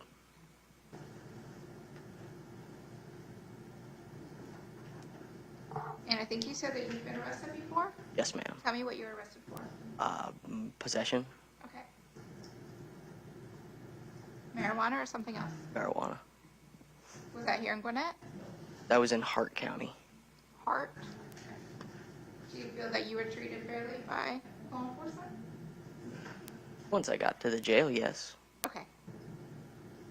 Have those charges been resolved? Yeah. That was almost 5 years ago. And then I think you said you've also had a friend or family member arrested before? Who was that person to you that was arrested? Multiple friends have been Friends? arrested. Yeah, friends. Someone in my family's probably been arrested. I don't know. Okay. Though, for sure. I'm gonna need you to put the microphone closer to your mouth. Thank you. Sorry. That's okay. Patty, will you check and see if it's on? Just check, please. Yes, it has me back. Okay. All right. Thank you. And so you said you've also know someone who's been falsely accused before? Yes. Who was that for you? Another buddy of mine. Friend? Okay. Yes. And you know what they were falsely accused of? Well, it wasn't falsely accused, but he had someone jump in front of his car. Okay. And he hit them at like 25, 30 miles an hour. And the security camera footage from the store ended up proving that he didn't do anything wrong and he was just going through the parking lot. But the cop said something about having to arrest him. Okay. So that's... But it worked out. And Yeah, he got everything dropped. Okay. And Do you think he was treated fairly by the system after he got his charges taken care of? I hope so. I didn't ask him Okay. those details. And I know we talked about your arrest for marijuana, but you raised your card also for drug use. Was that for marijuana or other drugs too? Yeah, just marijuana. Yeah. Okay. And you also said that you've experienced someone close to you has died from an overdose? Died from No. No, okay. No, they were able to be brought back and made a full recovery. Okay. And you have some experience using the Life 360 app? Mm-hmm. Tell me about how long you've used it. I don't use it anymore, but I had it on my parents got me my phone or whatever. Okay. I think I had it then until basically when I graduated high school, so probably. So your parents used it to kind of keep track of you? Yeah. Keep track of all of us. Okay. You have siblings? Hmm? How many siblings? One. What does your sibling do?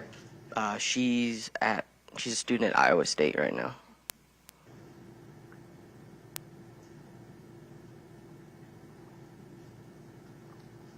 And you're familiar with the area of 316 and Drowning Creek also? I believe so.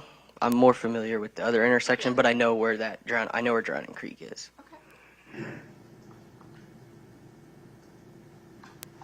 And you or someone close to you has had an experience with law enforcement you feel that person was unfair or was negative? I don't know what you mean by that. Okay. I Did thought you or- already asked that question. I'm very sorry. I'm sorry? I'm sorry. I thought you asked that question. Or maybe it was a similar one. Did you have an experience with the court system that you feel that, or the police treated you unfairly? Oh, no. No? No. Okay. Or someone else close to you, a family member or friend? Okay. No, ma'am. And you are a party to a lawsuit? I am not. You're not. No, no, ma'am.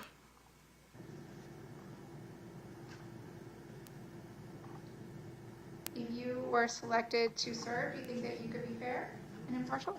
I believe so. And you haven't heard anything about this case? No, ma'am. Which I'm kind of surprised, but Thank you, sir. yes, ma'am. The defense may have some questions for you. Hey, I just wanted to clarify something. When you talk about your doctor's appointments, are you talking about your first appointment being on the 7th with the next one on the 14th? Oh no, The 14th? the 14th is my X-ray, and I believe it's the 21st. Yeah, that next Friday is my actual appointment. Okay, thank you, sir. Mm-hmm. All right, sir, if you would just leave the microphone either on the chair or on the ledge, and if you'll go with Bob. Patty, if you'll bring the next juror in. Thank you, sir. Judge, can we briefly approach about their bringing the jury? Certainly.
My videographer, you are showing live streaming the faces of the jury as they're leaving. Would you like to see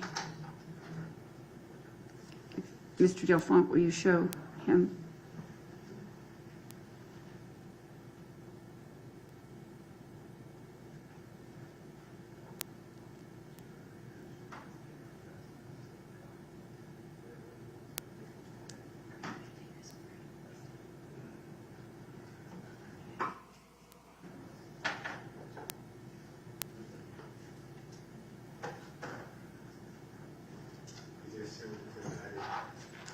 I mean, I can't have that happen. That's my court order, and you cannot show, and my understanding is Fox 5 is live streaming this on their YouTube, and you are not allowed to film the jurors. So you need to do whatever you need to do, reposition the camera or whatever, so that you don't show the faces of the jurors. Okay? All right. Thank you. Juror number 37, do you see a microphone in the chair next to you? Yes, you already have it. Okay, if you'll put it up to your, close to your mouth, we need to hear your answer so that my court reporter can take those down, okay? The state may have some questions for you. Thank you, Your Honor. Good afternoon. How are you?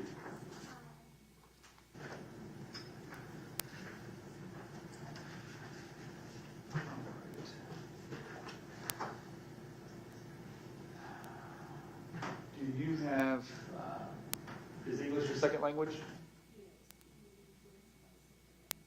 All right. And that microphone, you might want to check it. It may or may not be on. It's not on. The light is on, but it is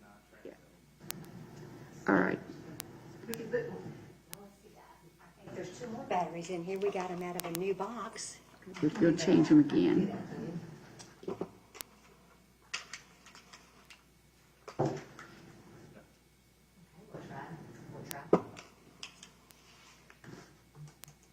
Give us 1 minute.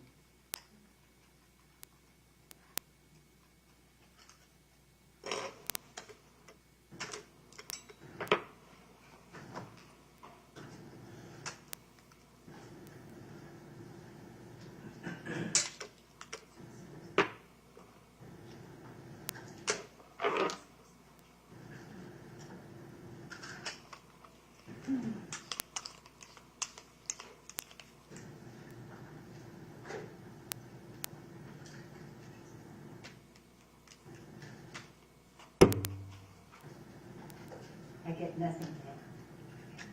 Would you- Try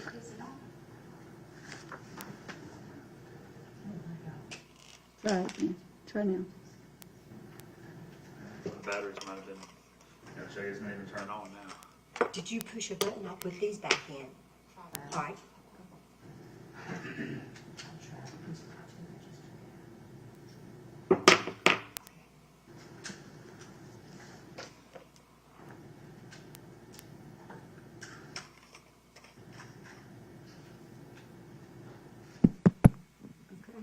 Thank you. Thank you, Judge. Thank you, Patty. All right, let's try this again. How are you this afternoon? Fine, how are you? Good. That's a little bit better. What is your native language? Korean. Have you been able to understand what the conversations that we were having earlier, the questions that I asked earlier? Little bit. How much do you think you understood? Okay, if we count 1 through 10, and then maybe 5, something like Maybe half? Yes. Okay. How long have you been here in the United States? I've been here 46 years. Okay. And how long have you been studying English? Well, since I finished, I graduated high school in Korea, and then I haven't go to school since I've been here. Okay.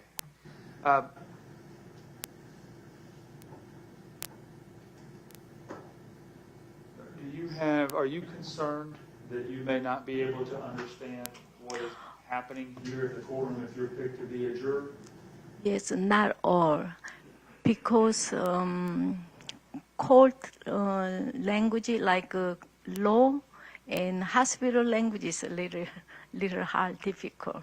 Okay. I think those are all the questions I have for you. Okay, thank you. Kids have any questions? I have no questions, Judge. Okay, thank you. All right, ma'am, if you will just leave the microphone, and you'll go with that gentleman right there. Patty, if you'll bring in the next juror. You'll go with him right there. Thank you. That's fine. Thank you, ma'am. If you'll just come and sit in one of the chairs, there's a microphone there that I'm going to ask you to pick up. My court reporter's taking down everything that you say, and we just need to be able to hear you. Okay. Thank you. Hi, Juror 38. Hi. You have testified in court before? Yes. What was that for? I previously worked for DFACS for about 6 months as a case manager, where I testified several times. And then I also did the same when I lived in Pennsylvania. I worked for the Children, Youth, and Families, where I testified several times. Okay. How long did you 6 months for DFACS? 6 months for DFACS, and then when I lived in Pennsylvania, I worked there for about approximately 5 years. Okay. Also doing case management? Yes.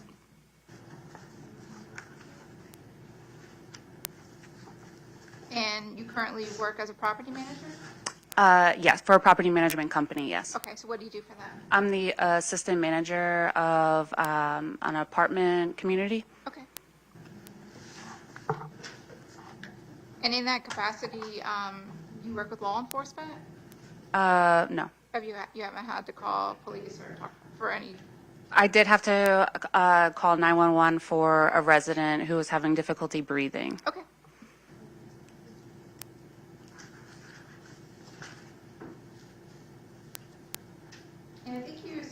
you like to watch true crime shows? Yes, Do you know anything about this case? I do not. If selected for the jury, the judge would give you instructions that your decision has to be based solely on what you hear and see in the courtroom and the law that she gives you. Do you think you could follow that instruction? Yes, I do. And you could set aside anything you may have learned from those shows? Yes. And I think you raised, you said that you consider yourself more of a follower than a leader. Is that correct? Yeah. Okay. If you were selected for this, for the jury, do you think that you could kind of hold your own for deliberations and sticking to your opinion? Yes, I definitely have my own opinions on things. I just think I might not be the one to volunteer to be like the foreperson. Okay. But would you voice your opinion if you disagree with some of the other jurors? Yes. And I think you also raised your card that you may have experimented with drugs when you were younger? Yes. Is that marijuana or something else? Marijuana and alcohol. How old were you? High school age, so I would say maybe around 16, 17. Anything that got to the point that law enforcement were involved? No. Or that you needed some sort of treatment? No.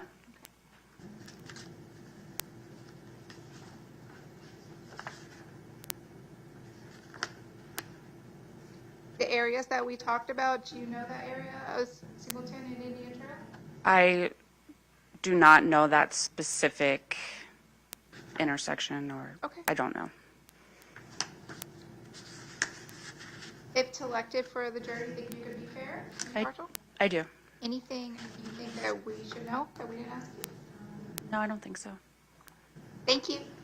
All right, the defense may have some questions for you. Thank you, ma'am. They covered all my questions. If you would just leave the microphone and go with my bailiff Bob that way, and Patty, if you'll bring the next juror in. Oh, yeah. Thank you.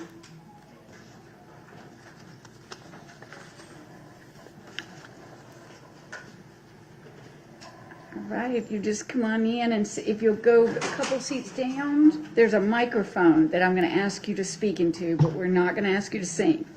Okay, good. All right, we just need you to speak in that microphone so my court reporter can take everything down. All right, you're juror number 39? That's correct. All right, how are you today? Okay. So I'm just going to follow up on a few questions from earlier, and then also based on your questionnaire. You've been here in Gwinnett for 24 years, approximately? Almost 25, yeah. Almost 25. Where are you originally from? Originally from New York. And then you have, looks like 2 children, 2 girls, 31 and 34-year-old? Correct. All right. They attend high school here in Gwinnett? They did.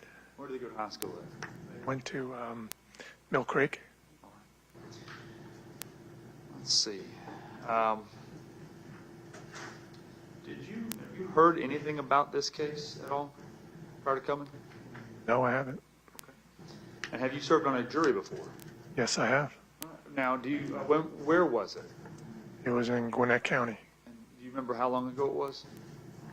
I don't remember the exact date, but it has to be over 10 years ago. Do you recall if the subject matter was criminal or civil? It was a criminal case. What do you think about the experience? It was long. Yeah. 7 days, I think. Okay. Now, did you serve as a foreperson? No. Sometimes jurors are not required to reach a verdict, but were you guys required to reach a verdict? Yeah, I think we were. Tell me what it is, just whether or not y'all were able to reach a verdict. We were able to reach a verdict. Okay.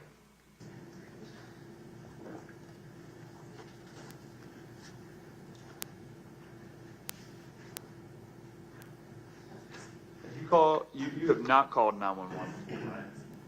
No. True crime series, like First 48 and other, cold case files, shows like that. You enjoy those? Sometimes. What is it about them that you like? The investigative process, that's all.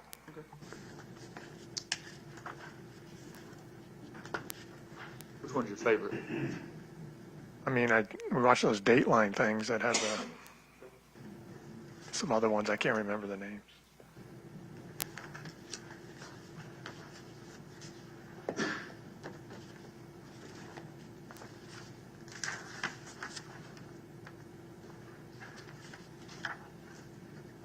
think those were all the questions that you raised your card to.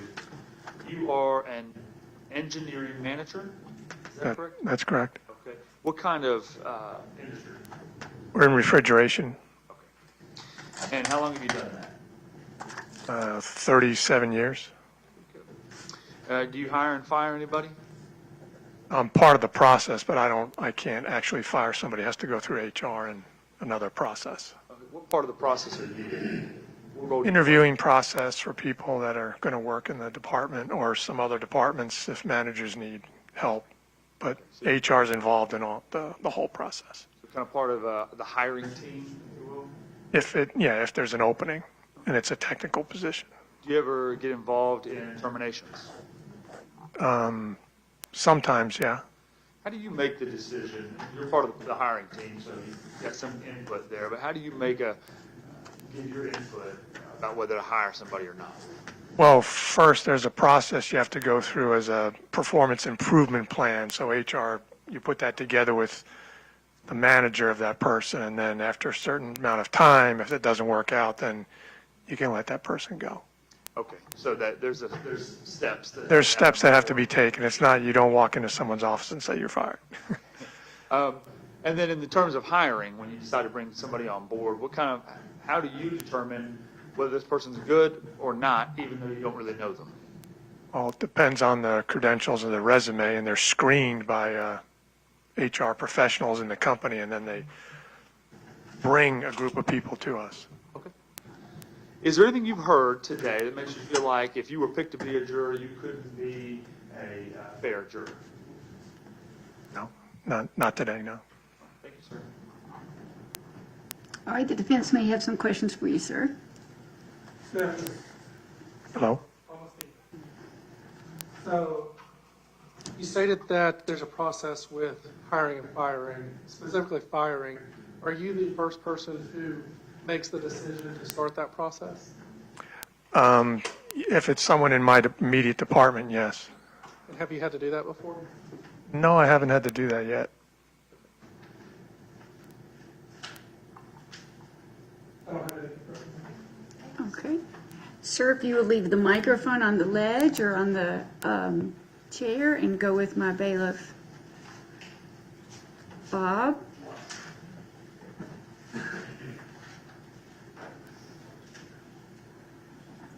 Bob, okay. Would you bring juror number 40 out? Thank you.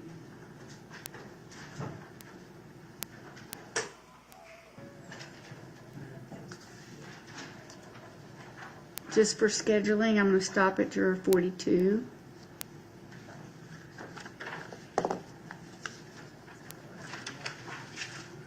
Ma'am, if you'll just come at these front row of seats in the jury box, and you can sit down, juror number 40, with the microphone near you. And if you'll hold the microphone up to so that we can hear your answers for my court reporter to take them down. We're not going to ask you to sing. Okay, great. Okay. Unless you want to. No, thank you. The state may have some questions for you. Hi, Juror 40. You're a teacher? Yes. What school do you teach at? Oakland Meadow School. Okay. Do you teach a certain grade or subject? Yes, 9 through 12 special education. Have you always been at Oakland Middle? No. Where else have you taught? I've been in DeKalb County. DeKalb? Okay. All high school and middle school special ed? No, mainly elementary school, and this is my second high school. Okay. It's not really a high school, but it's all special ed school that I'm at now. So. Okay. Mm-hmm.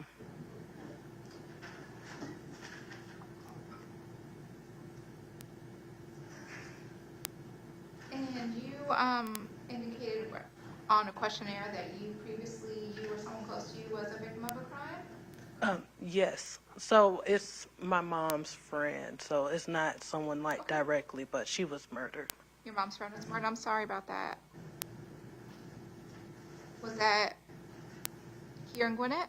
No, And was that recently or when you were a kid?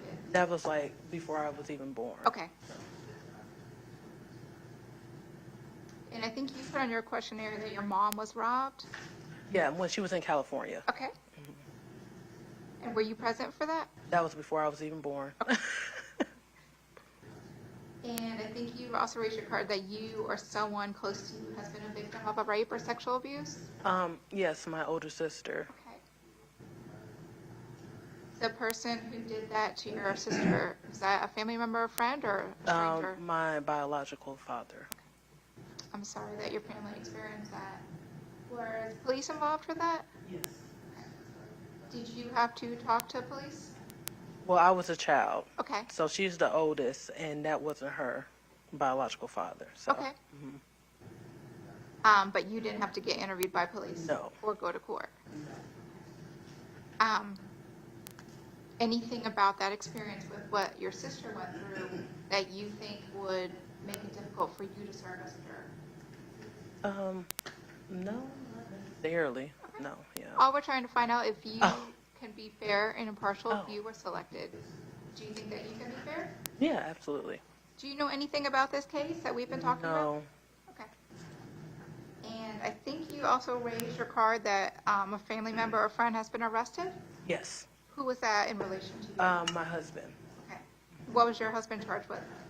Well, it was really falsely accused, but then Okay. he was, of stealing from the store that he worked at the time. Okay. Did he get arrested in Gwinnett? No. Mm-mm. Somewhere else? In Georgia? Yes, in Georgia. And did you go to court with your husband? I didn't know him at that time. Okay. Yeah. Have the charges been worked out? Oh, it's been expunged. Okay. Mhm.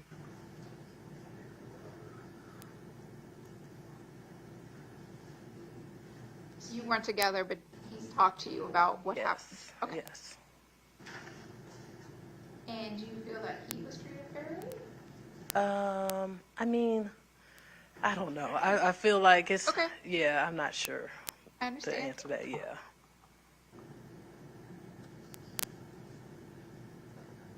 Does your spouse work? Yes. What does he do? He works in IT. And no children? Right?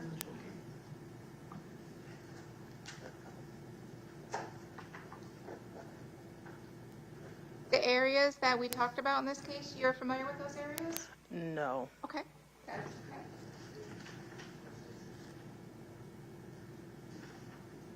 Anything that you think we should know that will prevent you from serving? No. Okay. Anything you think that would prevent you from being able to be fair? Okay. Thank you, ma'am. The defense may have some questions for you, ma'am. I just have one follow-up question, and I'm sure she asked it, but I just didn't catch the answer. Have you heard anything about this case? No. Thank you, ma'am. Thank you. All right. If you would leave the microphone either on the ledge or on the table, on the chair, and go with my deputy Bob.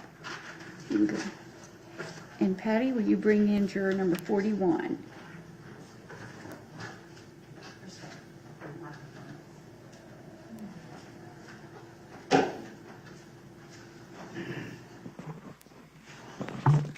Ma'am, I'm going to ask you to pick up the microphone and put it close to your mouth so we can catch your answers, okay? Okay.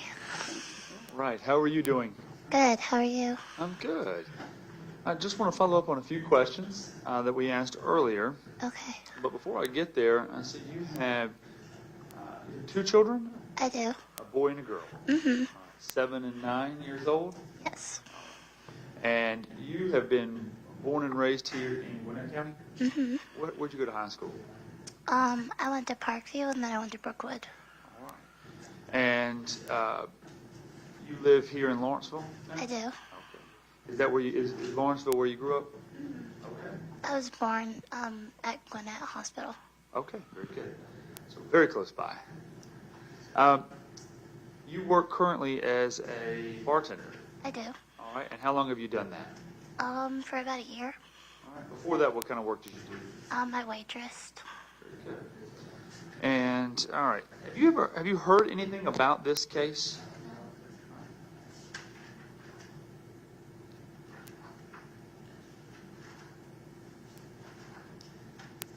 Just going through and make sure I didn't miss anything. You, what I called true crime shows or documentary crime shows and things like that. I put down here that you had raised your card that you like watching those. Forensic Files. Okay. What do you like about it? It's just interesting. It puts you to sleep. Okay. So, usually when you're tired, want to go to bed? Okay. But you find it interesting to watch and the investigation and stuff like that into the crimes? I do, but I never want to be a part of an investigation. So. Okay. But great to watch from a distance. Right?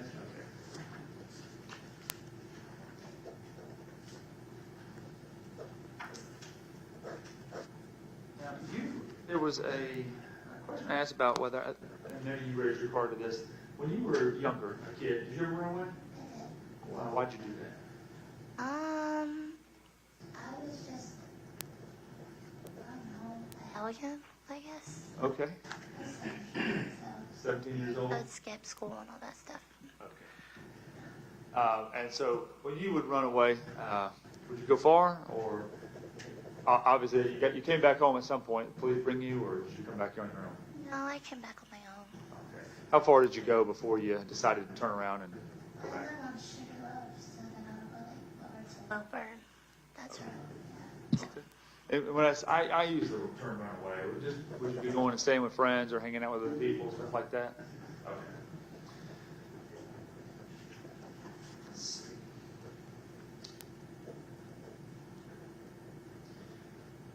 Have anybody who treated unfairly by the police? Anybody you know that was treated unfairly by the police in the criminal justice system? I had asked a question if there was anybody that just kind of didn't like the police, based on things.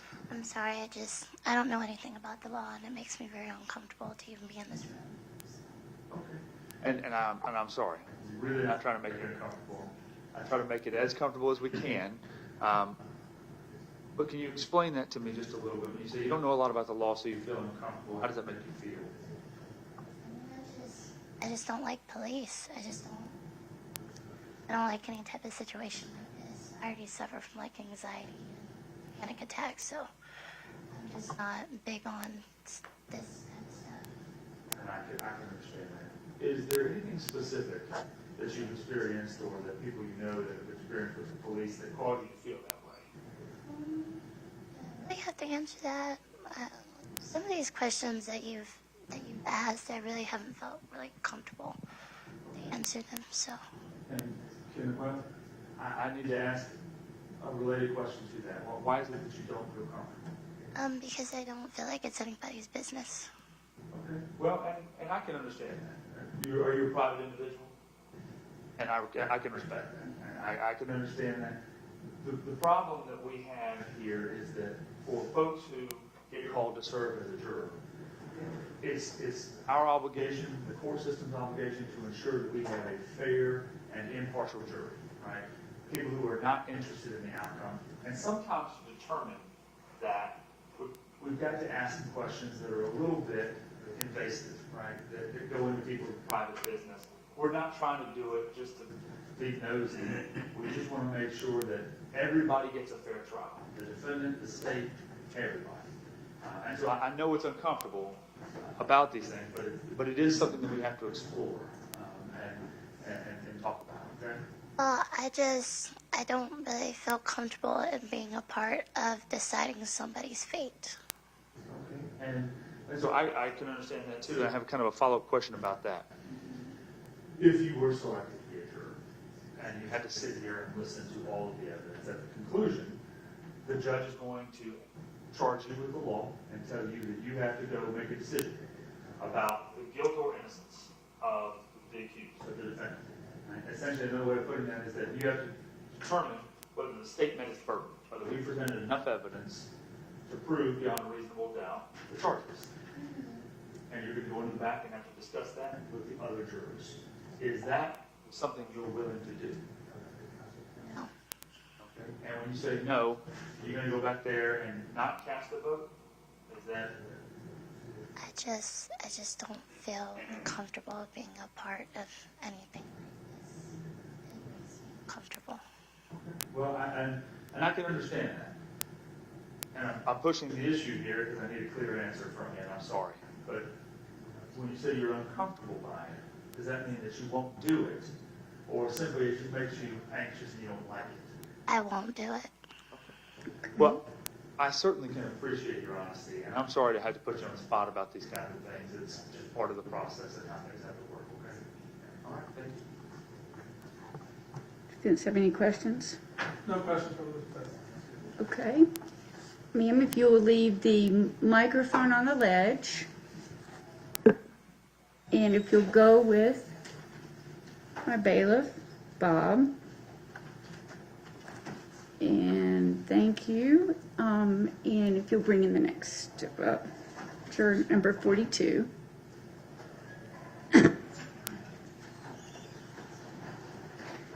Good evening. If you would grab that microphone, I think it may be a little bit out of reach. There you go. My court reporter's taking down everything, and we've got to be able to hear your answers, okay? Hi, Juror 42. Just to ask you a few questions, follow up to your answers. You work in banking? I do. Okay, what do you do? So I'm a real estate agent, and then I'm also a community lending specialist. Tell me what a community lending specialist does. So we find what the need is in the community, whether it's, more loans, getting minorities, or just finding what what the need in the community is. Awesome. So whether it's loans or small business loans. Okay. Yeah. And you have one teenage son? I do. Okay. What school does your son go to? He goes to Pickneyville Middle School.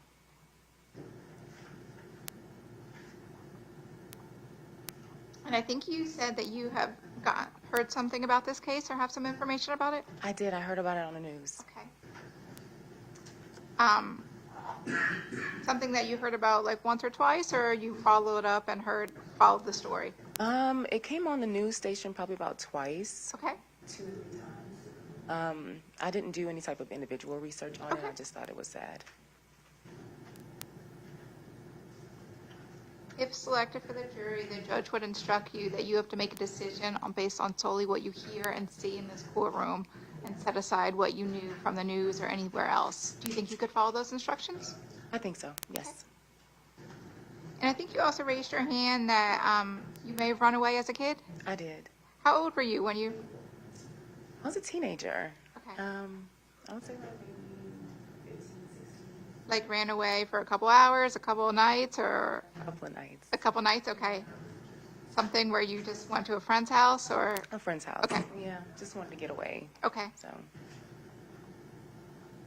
Did police have to get involved, or just your family? Well, my parents did go to the police office, but at that time I was over a certain age, so they didn't put out a missing person or anything. Okay. So you just eventually went home? Okay. And I think you said that you have given a statement to police before? Yes, I have. What was that for? Well, me and my son's father had got into a physical altercation. Okay. And I had to give my side of the story as well. And just gave my side of the story. Was anyone charged with that incident? He was taken to jail. Okay. He did not get charged, though. Okay. Do you feel that law enforcement handled the situation appropriately? I do. I do. And I think you also said someone in your family has been arrested. Was that your son's father or someone else? That was my son's father. Your son's father, okay. Was that for that incident or something else? Well, he's had some time, some troubled times. Okay. So, yeah, it's been some times where he's been locked up multiple times. Okay. And his arrest, have you gone to court for any of those incidents? No. With the domestic case, the state pressed charges, and I just wrote a letter to the judge stating what happened and that, you know, we were just, you know, young adults having a disagreement and, you know, we won't do it again and that type of thing, and they dropped the charges. Okay.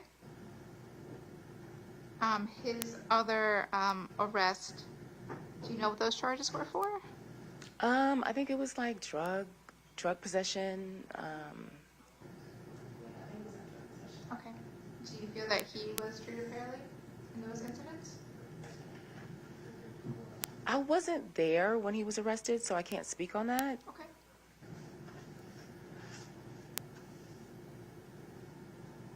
And I think you also said that you've had a child suspended from school? That's your son? Yeah. Okay. Can you tell me what your child was suspended for? He was playing around with the kid in the classroom, and he pushed the kid by just playing, and the kid hit his head. So and it boys was, fighting? Yeah, boys just, you know, playing too rough, too hard. Yeah. So.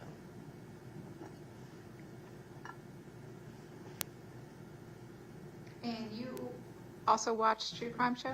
I do. Okay. I do. But you don't know anything about this one? You have this case? No, I haven't seen this one. What type of shows do you watch? The First 48. I do watch CSI, Chicago Med, Chicago PD. And again, you think you could follow the judge's instructions and kind of put aside anything you learned on those shows about investigating cases? Okay. And you think that you can be fair and impartial if you're selected? Yes. Anything you think that we should know that would prevent you from serving?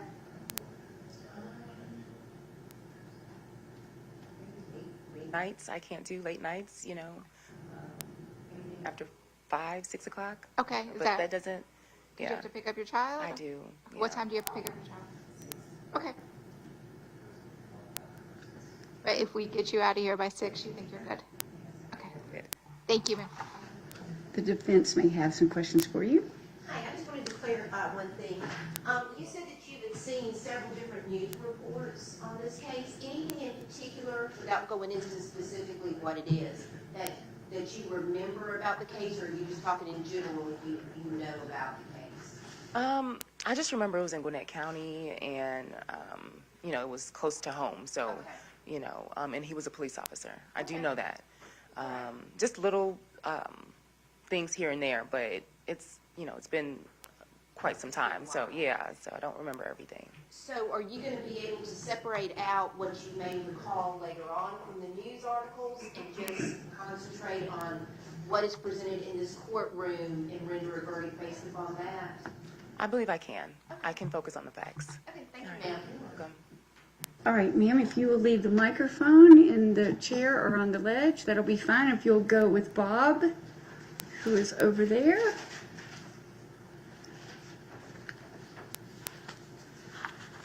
Thank you.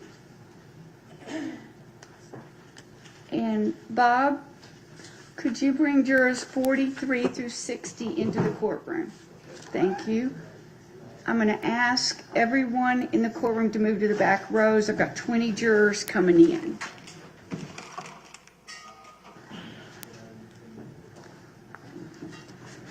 Are they outside right now? They should be. That's what I asked for. That's what I asked for, so I'm hoping that that is It's affirmative. okay. Are they coming in, or do you want to go check? Thank you.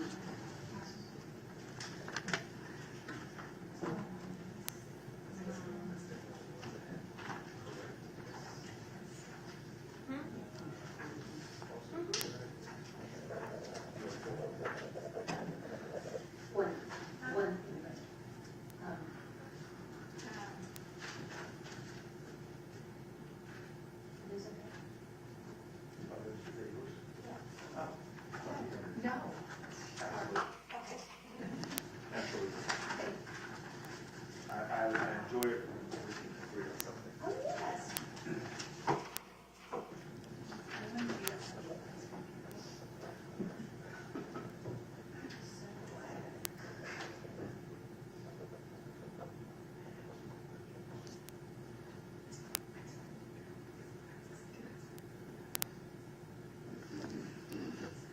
Will attorneys approach? Yes, while we're waiting on jurors 43 through 60. I have.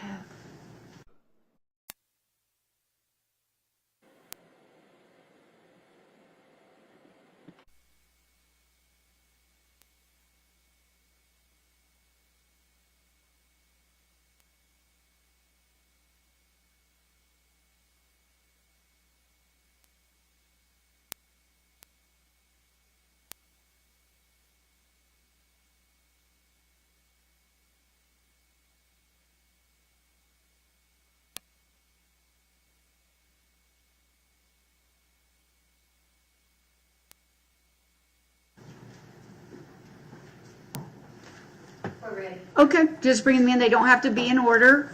They just need to come in and sit in the courtroom.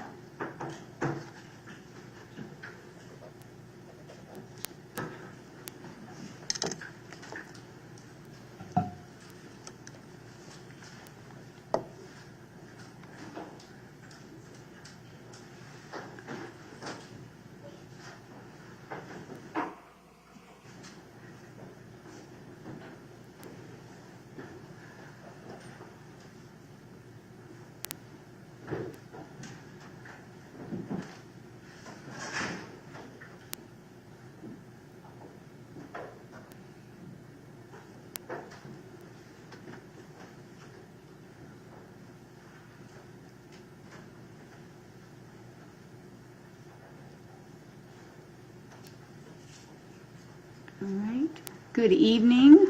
I should have jurors 43 through 60. So if you're numbered higher than 43, you should not be in here. So 43 through 60. Unfortunately, we did not get to your individual questioning today. We're going to be starting first thing in the morning. I'm going to need you to be here at check-in at 8:45 a.m. tomorrow.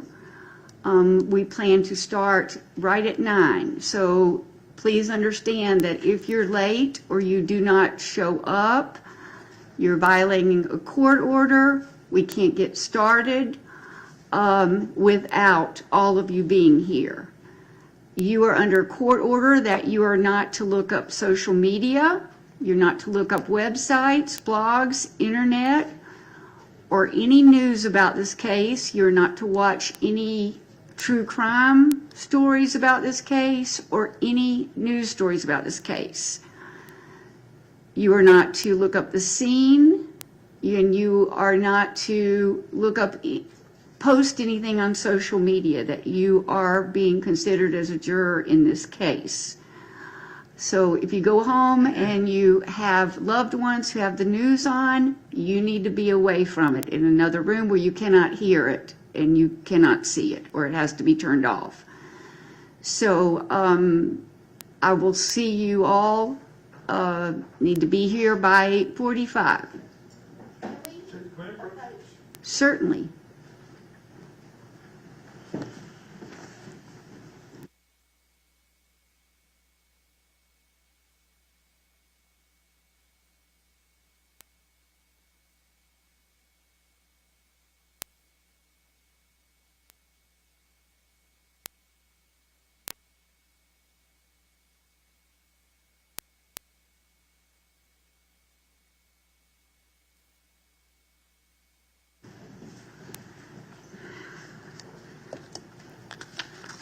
All right, we will see you in jury assembly by 8:45. Please consider traffic and going through security. All right. I need your numbers and we need to meet Nash, so we all checked in this morning. Okay. All right, so you're going to go with Eddie, correct? To Nash. All right? And then, And in the thank you very morning, much. you'll come back to Nash, and your numbers will be in your chairs. Okay, thank you very much. If you'll leave with Eddie.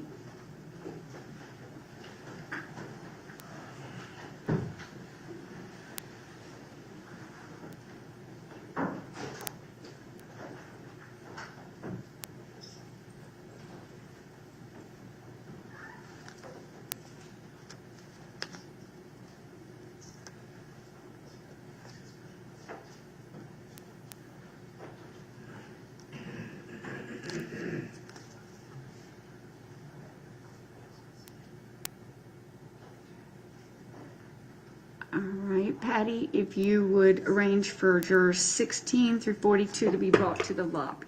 16 through 42. Okay? All right. Are there any motions? Okay, hold on, Patty. Sorry.